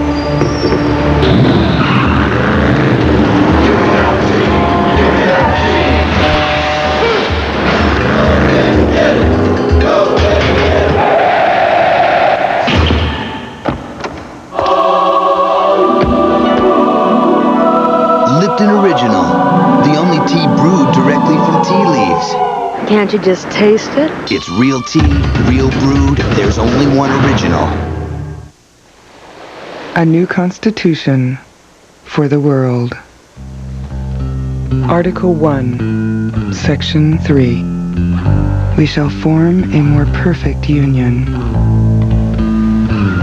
Article 3, Section 2.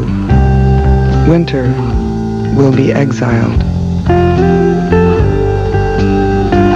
Article 4, Section 7. Work shall be abolished. Article 6, Section 6. We shall have adventures.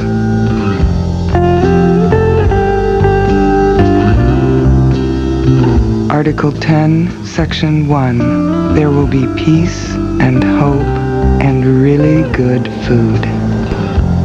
It's different out here. Norwegian Cruise Line. The Lipton Championships, brought to you by Lipton Kettle Creations. Soup so good it's uncanny. And Norwegian Cruise Line. It's different out here. Back at the Lipton final between Sampras and Agassi. Sampras is guaranteed to remain #1 in the world for over 100 weeks. Connors, Lendl, McEnroe, Borg. Those are the only ones, though, that have been there that long in the past. But he trails 3-4 here in the third set to Andre Agassi, the #2 player in the world now. And earlier in this match, in both the first and the second set, whoever served first won the set. And Agassi has served first in this set as well as the second set.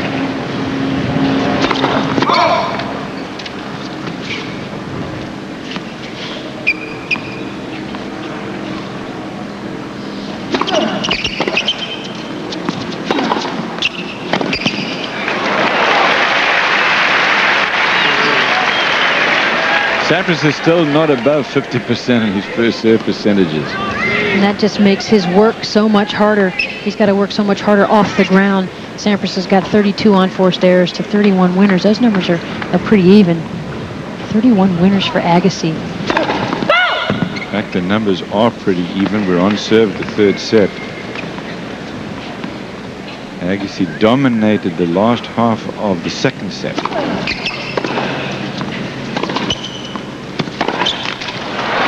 Brad Gilbert told me before this match that if Andre Agassi could win the unforced errors battle, meaning having a fewer number, that he felt his guy could win the match today. Right now he's, what, 4 or 5 under Pete.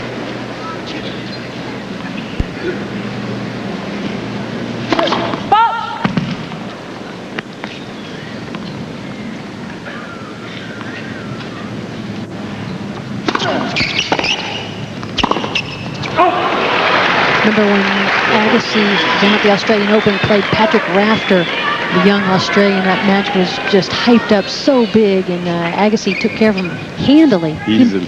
He made 7 unforced errors in 3 sets. And just about everyone in Australia was tuned into that match because Rafter is big news down under. But Agassi toyed with him.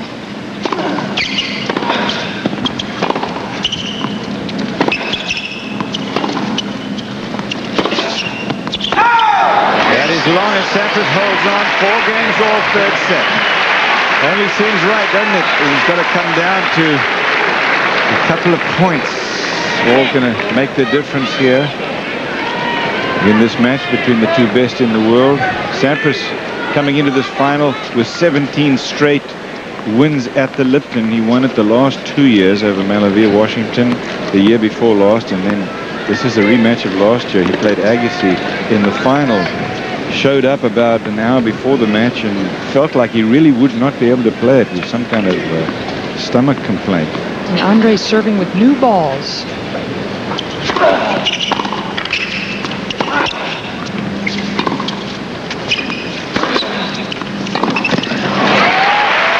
Agassi continuing to want to control points and to make that a few unforced errors. I actually gave Agassi 4 too many unforced errors against Rafa. He only made 3. And you hit the ball that hard and, that often. It's amazing to have that low unforced error percentages.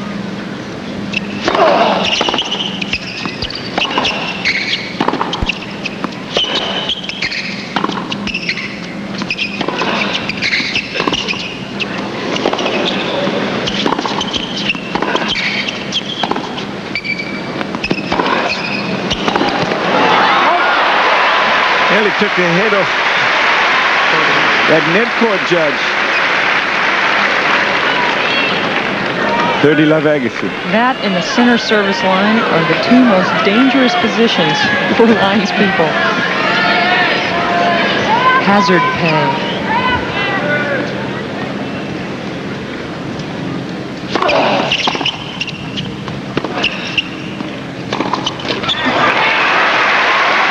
Game point for Agassi coming up at 4 games all in the third. See, Agassi really cut down his unforced errors in the second set. He's back up to 11 here in the third. As for Sampras, same thing. Of course, the set was a little shorter, just 6-2 in Agassi's favor.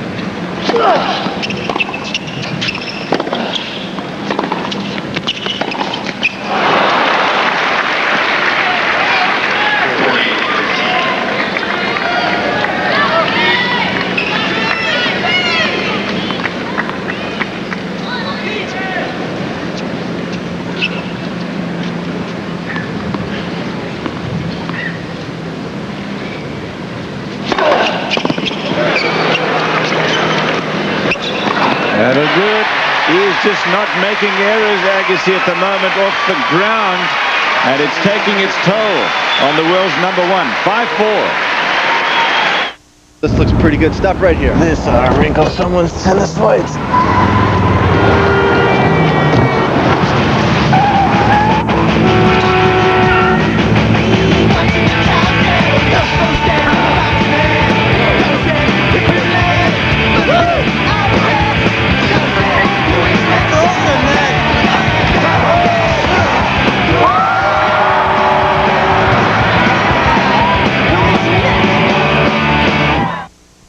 Shop Boss from Eureka, the value-priced wet dry. So versatile, it's a kitchen boss, garage boss, auto boss, lawn boss. With 5-wheel anti-tip design. Who's the boss at your house? Shop Boss, only from Eureka. Mighty Mite, America's versatile vac. Does things big vacs won't. Lightweight, power for carpets, bare floors, car, workshop. Now price to move. Mighty Mite, only from Eureka. Squids, we got snake big time in Barneyland. They dream green room. We sent shore slop. Holmes, let's get aggro on IBM stick before we get churned. We'll bust a lip, get locked in the barrel, and we won't need a swami to keep us from going over the falls. Are we talking triple concave? Nectar. All the way. Pure guava. These lineups have been totally glassy since they chilled on the steel suits. IndyCar's big guns storm into the desert to test their fastest 1-mile oval. It's the Phoenix 200 presented by Pyroil next Sunday on ABC.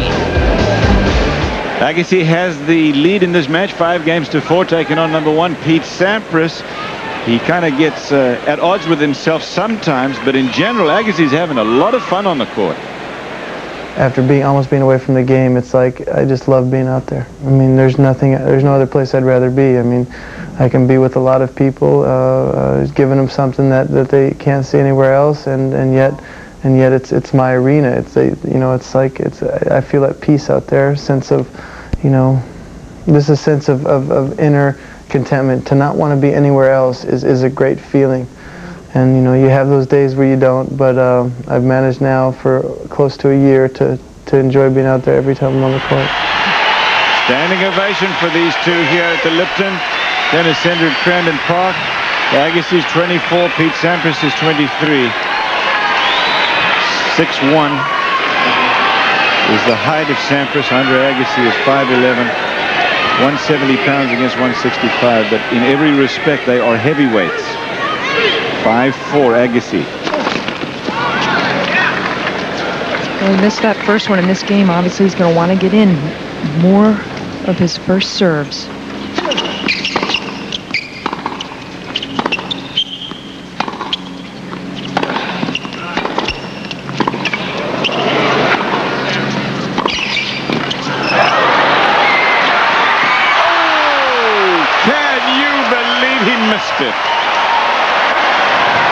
If Sampras believes in miracles, he just got one. You gotta really hope for Agassi's sake that this point isn't going to be a telling factor in this match. I mean, look how high it is above the level of the net and how he found the top of the net on this. He took his eye off the ball. He's looking at where he's, the cross court where he wants to play the winner. He took his left hand off the racket. That was his mistake. That's long. I think he also tried to hit the ball too hard. I mean, he was so close to the net, and Pete was going, what was he going to do? He just had to find the right location. Just overplayed it.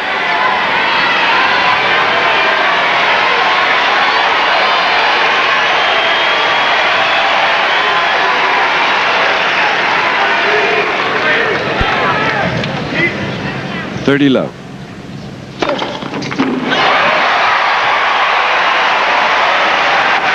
Ace number 7 for Sampras.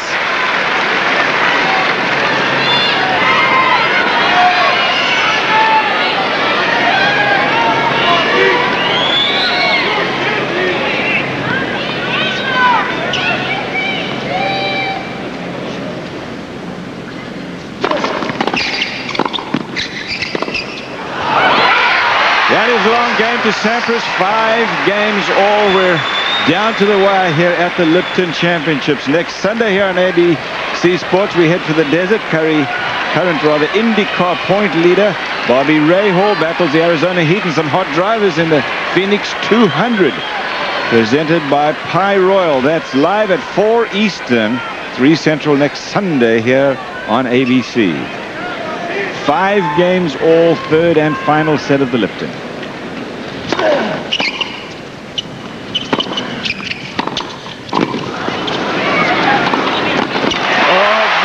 Anticipation from Agassi. Not supposed to be a volleyer, but he was right on top of that one. Well, it was the depth. Once Agassi got to the net, it was the depth from this volley right here. You see Sampras moving forward, which was smart, but Agassi played a very deep volley, and then he anticipated it down the line.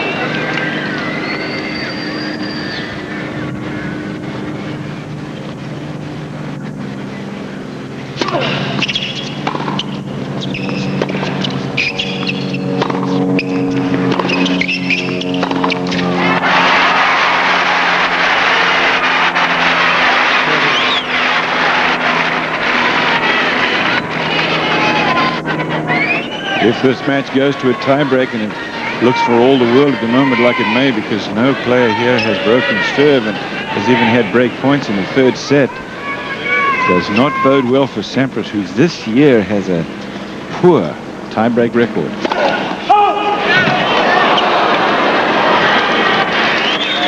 And Agassi, by contrast, has a good one.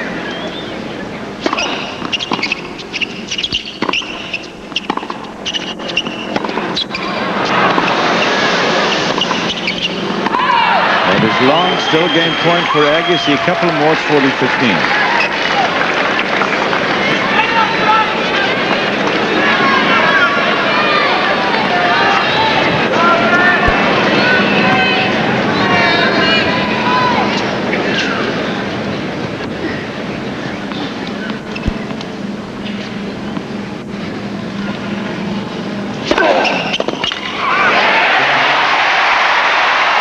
Agassi leads 6 games to 5. Sampras will serve after a break to try to get into a tie break for the Lipton crown for this year.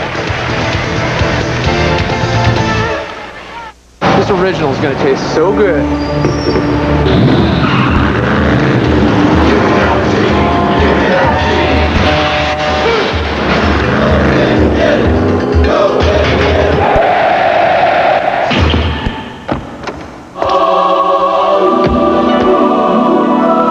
Lipton Original, the only tea brewed directly from tea leaves. Can't you just taste it? It's real tea, real brewed. There's only one original.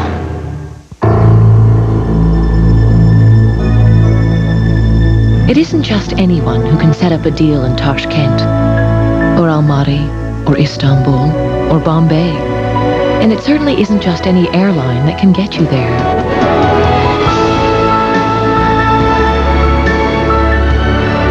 People do business all over the world. Good thing Lufthansa flies there. I'd like to tell you about my friend Jake. Jake is music. If he's not playing, he's listening to music. He has a legendary music collection. He's got stuff from last century. 8 tracks. The best times we have are just when we sit down and pick up the guitars and play what comes to our heads. Jake's just a great friend. Western got his backstage passes. Yes. Everybody loves him. Not too sure the neighbors do, though. When you're with a friend as good as Jake, shouldn't you have a Heineken?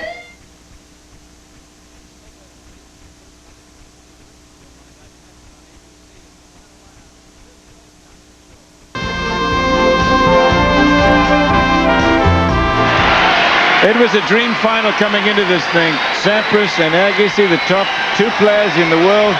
And now we're at this kind of dream moment.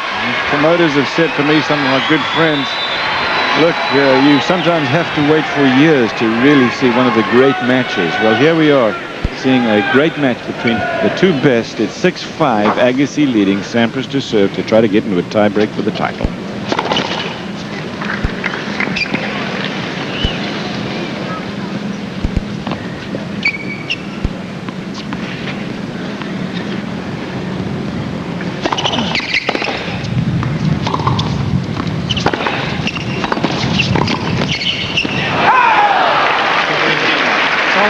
Wrist and a firm racket head, and that low volley, the underside of the racket just tipped up, pushed it long.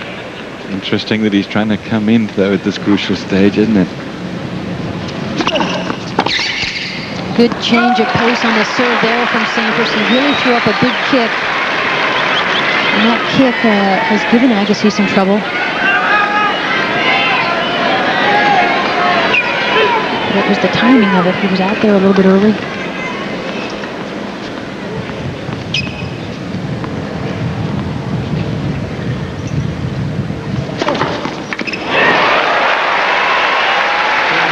Get set for the tiebreak, because that's what's going to happen here. This is a dramatic turnaround. Sampras 3 game points on his serve.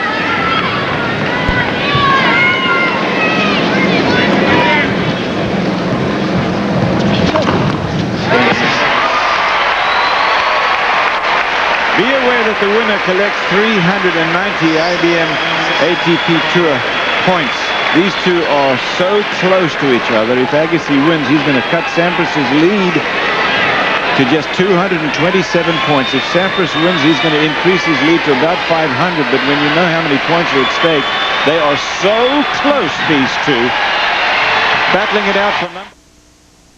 Hey, guess what? I'm moving to Wednesday night. It finally happened. Roseanne, Ellen, and Grace Under Fire together. Mwah. Starting Wednesday, the 3 most outstanding women in comedy stand out on Wednesdays. We're like the 3 tenors, except not at all. 3 women, 1 night, 2 funny. Roseanne, Ellen, Grace Under Fire. Wednesday. Could life get any better? I don't think so. Right here on ABC. Are you nearsighted, farsighted, or suffer from astigmatism? Then watch Refractive Surgery, The Future in Sight. Tuesday night at 8:30 on TV6. Quality is built into every Stratford modular home. Stratford's factory-controlled environment assures a quality-built home that's never exposed to the outside elements. Choose from Stratford's many floor plans or customize your own dream. Choose elegant bay windows, spacious cathedral ceilings, classic French doors, or a luxurious whirlpool bath. Let Brian or Rick at Bob's Homes help you every step of the way, from building permits to landscaping to financing. Built with pride, bought with trust at Bob's Homes. There's always something new at the Rainbow Room, Marquette County Airport. But if you can't make it there, check out one of these Rainbow Room outlets: Copper World, Crystal Marketing, Beauchamp's, Sakely's, Jack and Jill, Wilderness Sports, Holiday Helpers, The Gift Station, or Segola Mobile Mart. Come on, face.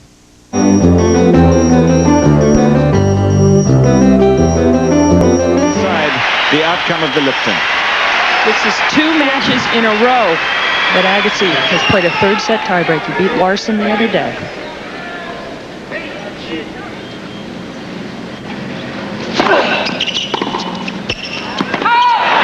From Sampras, but this is what this crowd came to see.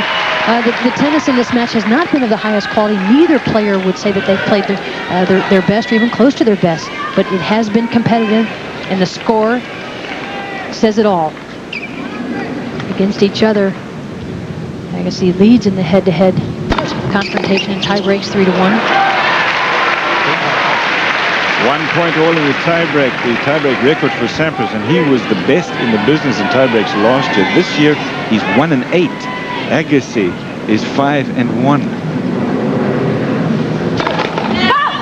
Including the crucial tiebreaker of the third set at the Australian Open at Flinders Park, won by Agassi. When he was down 2 match points. 2-1 Sampras.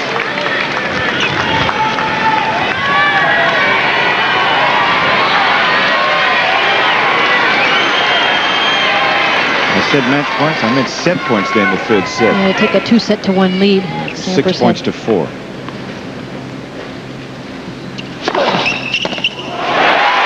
no one can get a serve back.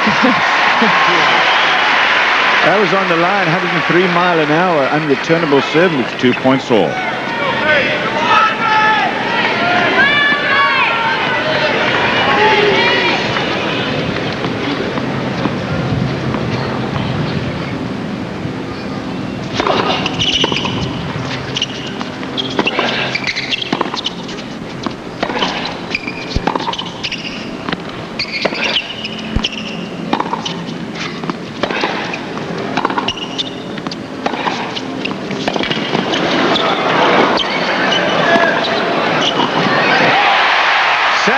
Is the power player, but he is not taking it to Agassi. He's waiting for Agassi to make the error, and he didn't. 3-2 Agassi. Well, Agassi has been in 26 times in this match, and he's won well over 50%. He's up to 65% wins when he gets in there. He's shown aggression. He's shown a real willingness to move forward when he gets a ball that he can attack. Agassi steps back for the moment, so Sampras steps back. 2-3 tiebreak.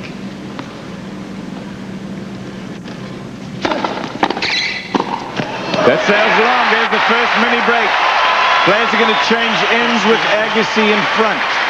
Remember that Agassi will now be playing the next 6 points from the less kind side in terms of the sun. Well, that serve came down at 118, and it went back probably about 119, 120. Pete couldn't handle the pace, and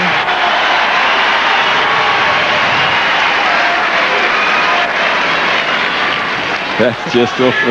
That's probably a driver and a 7-9, maybe 2 hard serves away from here with this dramatic final in its final stages.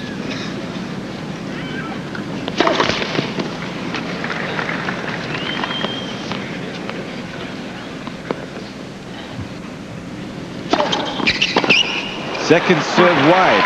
Well, it's so smart of Sampras to do that, because you can see Agassi, he takes a step to his left, looking to pounce on a forehand. Still a mini break here for Agassi.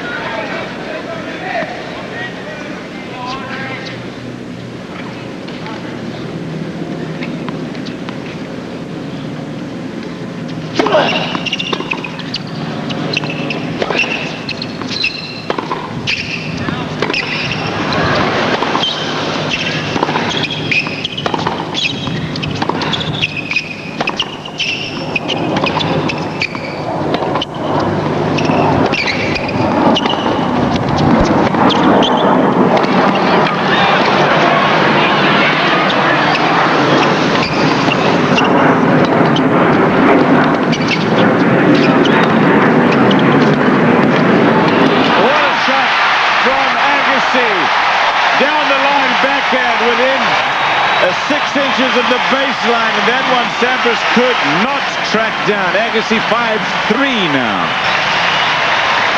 Well, Agassi doesn't have to lure the people out of their seats in this point because it was the longest baseline rally of the match, finishing with a backhand down the line from Agassi, exposing the too much space that Sampras is leaving open, protecting the cross-court rallies. Getting the crowd involved as if they need any help in that respect. 5-3. If he wins this point, Agassi will have 3 championship points.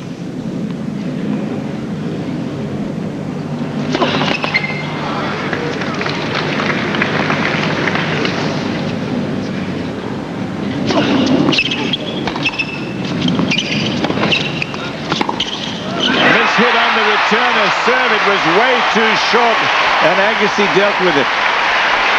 Match points coming up.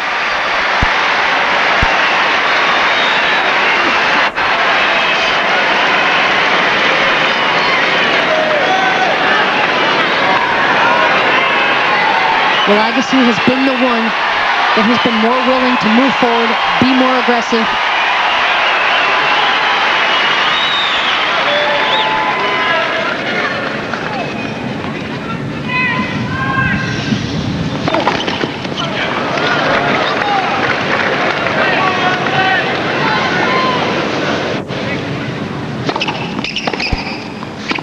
It's over.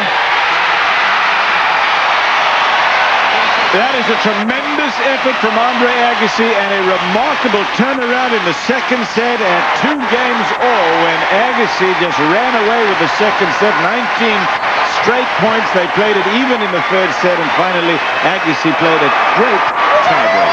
Well, yeah, I mean, Agassi looked pretty much out of it. He was on such a roll at the beginning of the match, but Agassi stepped forward, played aggressively, turned the match around. They're good friends. They're off to Davis Cup tomorrow. A great win for Agassi. So he closes in more tightly to the #1 ranking in the world over this man, Pete Sampras, who has worn that crown for over 100 straight weeks. More from the Lipton office. See this can? This is historic soup. That's because it was cooked in the past. You just reheat it. Now this is new kettle creations. Delicious soups with pasta and beans. See the window? For homemade taste you cook up fresh in 30 minutes. In your kitchen, in your kettle, in the present.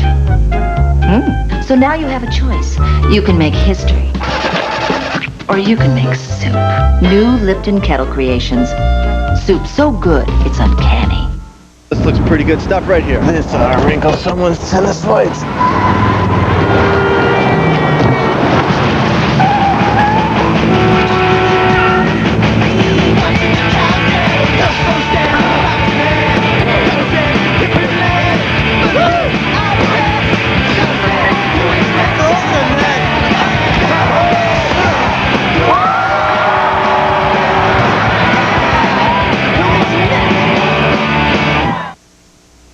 This original is going to taste so good.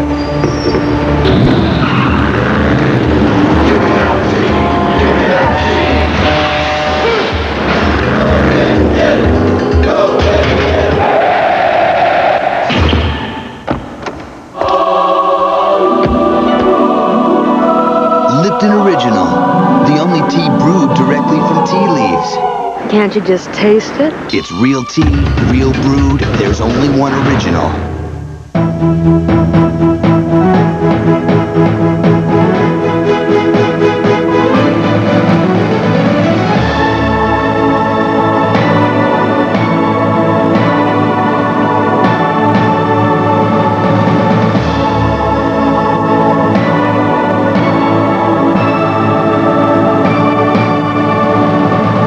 The future is ready for Rado. And you? Andre Agassi in the tiebreak of the third set took out Pete Sampras, the top player in the world here at the Lipton Championships. So he will hold a trophy for the year. Here's the Rado moment in the tiebreak of the third. And it's Agassi's serve, 4 threes, up in the tiebreak, having secured a mini break, the longest rally of the match. This forehand, Agassi has to hit a desperation shot very near the baseline. It wins it for him. There is Agassi's reaction to what he knew was a really important point. Now down to Butch Buckles to present the trophy. And the other half of that Davis Cup team, our 1995 champion, Andre Agassi.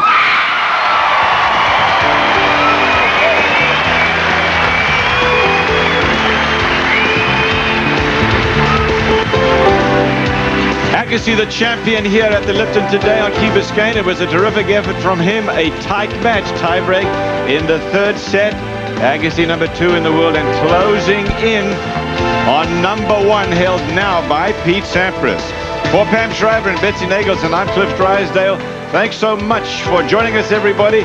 Goodbye for the final time from the island paradise of Key Biscayne. Andre Agassi, the winner in 3 sets today over Pete Sampras.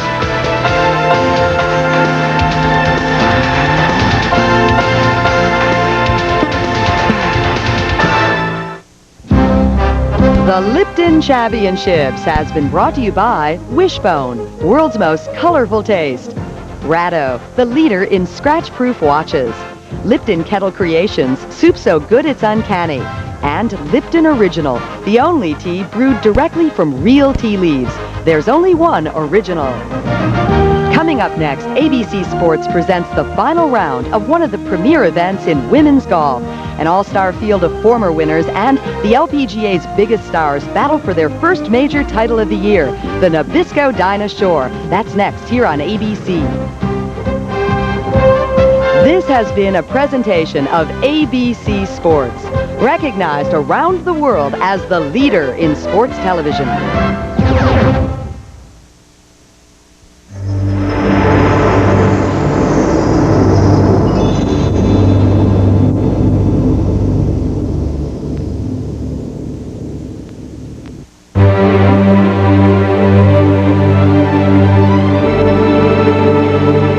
Promotional fee has been paid by Northwest Airlines. Some people just know how to fly. It took exactly this long for her baby to disappear. It was a parent's worst fear. My baby's missing. Then, the unthinkable happened. Evidence points to you, Sylvia. I love my baby. Why won't anyone believe her? It's a world premiere mystery. Tracy Gold, Sleep Baby Sleep, Sunday on ABC.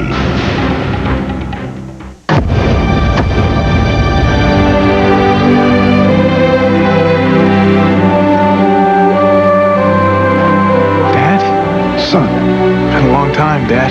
It's been a long trip, son. How about throwing me a cold one? Just like old times, huh, Dad? Just like the old days. This isn't a Pepsi. I know. I saved 9 cents. Unbelievable. Kid saved a lousy 9 cents.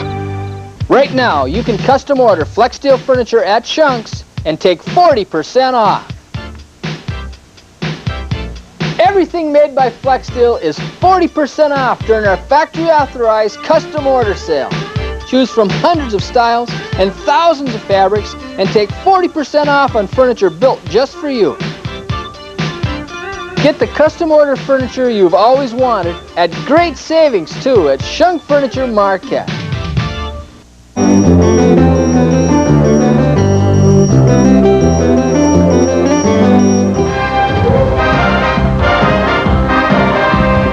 The following is a special presentation of ABC Sports. I'm gonna love you like nobody's loved you, come rain or come shine. Happy together, unhappy together, and won't it be fine?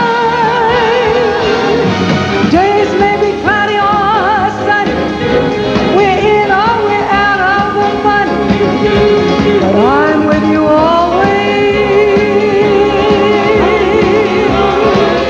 I'm with you, rain or shine, shine, rain or shine, rain or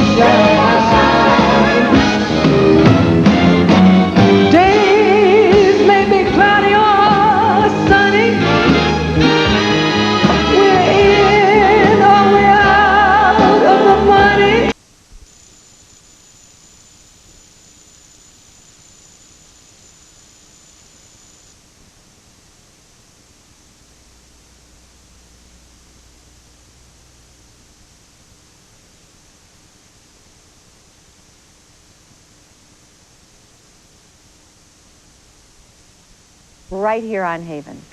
Coming up, how to be a smart furniture shopper. Where's the best place for information, how to recognize quality, and much more. So stay with us.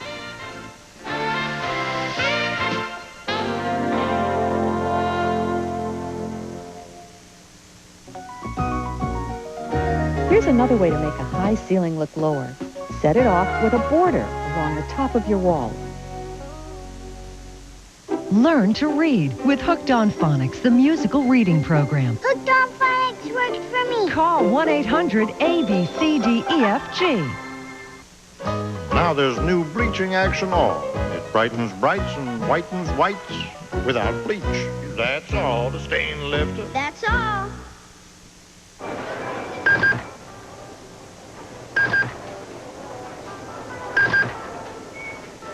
If you can pick up a few groceries, you can pick them up for someone who can't. Your local volunteer center can show you how easy it is. Okay, so Rudolph's nose was pretty shiny, but this holiday season, it's gonna get some stiff competition. Wild lights, glowing on now at the Detroit Zoo.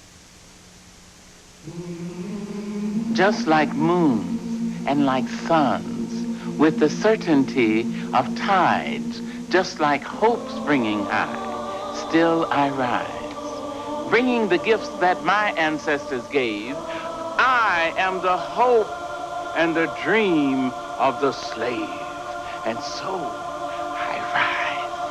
I rise. In a recent worldwide educational test, the United States didn't rank first or second Taiwan, or even third.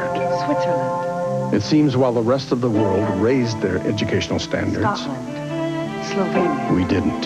Spain, So we came in 14th. the United States. And 14th is no place for our kids to be. Call 1-800-96-PROMISE, and we'll give you lots of ways to help our kids move forward again.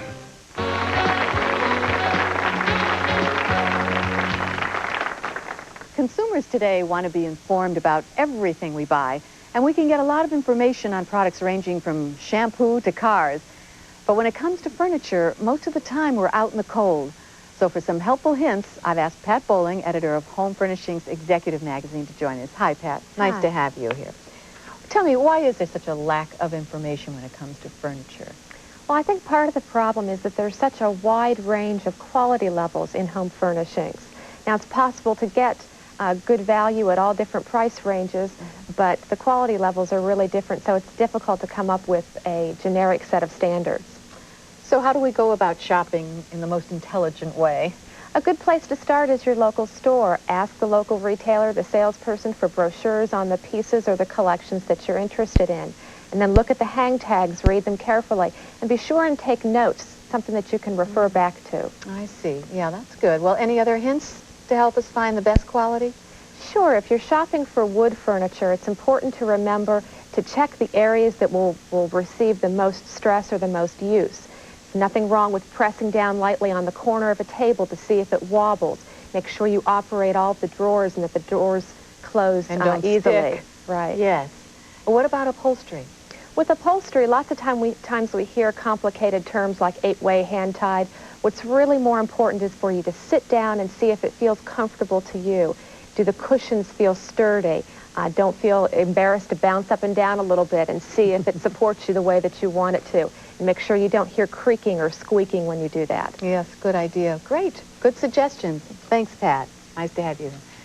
Being missionaries in early America meant being pioneers and having to start from scratch. And that's what many of them did when it came to furniture. To find out more about this early and now modern American design trend, let's join Jan Yanahiro. She's with Ron Hahn of Master Design. Thanks, Joy. Now, Ron, I understand that mission-style furniture is really the first American trend. Now, exactly what does that mean? Yes, it is an early trend. It was originated in the mid-1800s when missionaries in the Plain States needed furniture and there was no place to acquire it. So they had to manufacture their own. So they built it very sturdily, they built it very massive, and they wanted it to last a long time. The style was further refined in between 1900 and 1920 with the advent of the arts and crafts movement. Can you define the Mission Furniture style? Those elements that comprise the style of Mission furniture are generally, the furniture is heavier, more weighty, as you can see from those pieces that surround us here.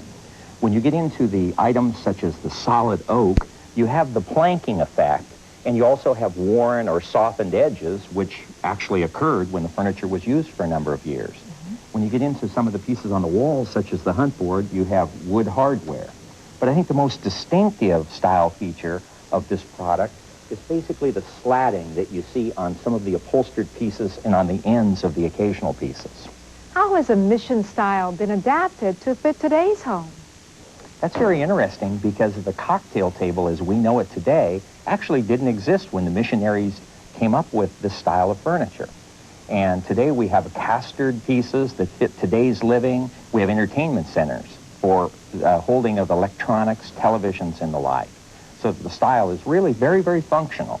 Now, can we take a single piece of a Mission style furniture and say, put it in a room with another style of furniture? That's a great question. And one of the things that makes the Mission style so terrific is that it almost has overtones of antiques. When you see the massiveness of the oak and the warmth of the product, and yet the simple, straight lines of it, works just terrifically well with any style. Well, thanks, Ron. What else can we say except mission accomplished? Very well put. To find out more about things you see on Haven, jot down the segment code and call our toll-free number, 1-800-521-HOME. Before settling on paint and fabric colors, test them in the room you're doing, in both natural and artificial light. Be it ever so comfortable a place to be. Rooms filled with laughter, love, and memories. At Lazy Boy, we make the chairs, sofas, love seats, and more that turn your favorite rooms into a home. Lazy Boy, we make the room.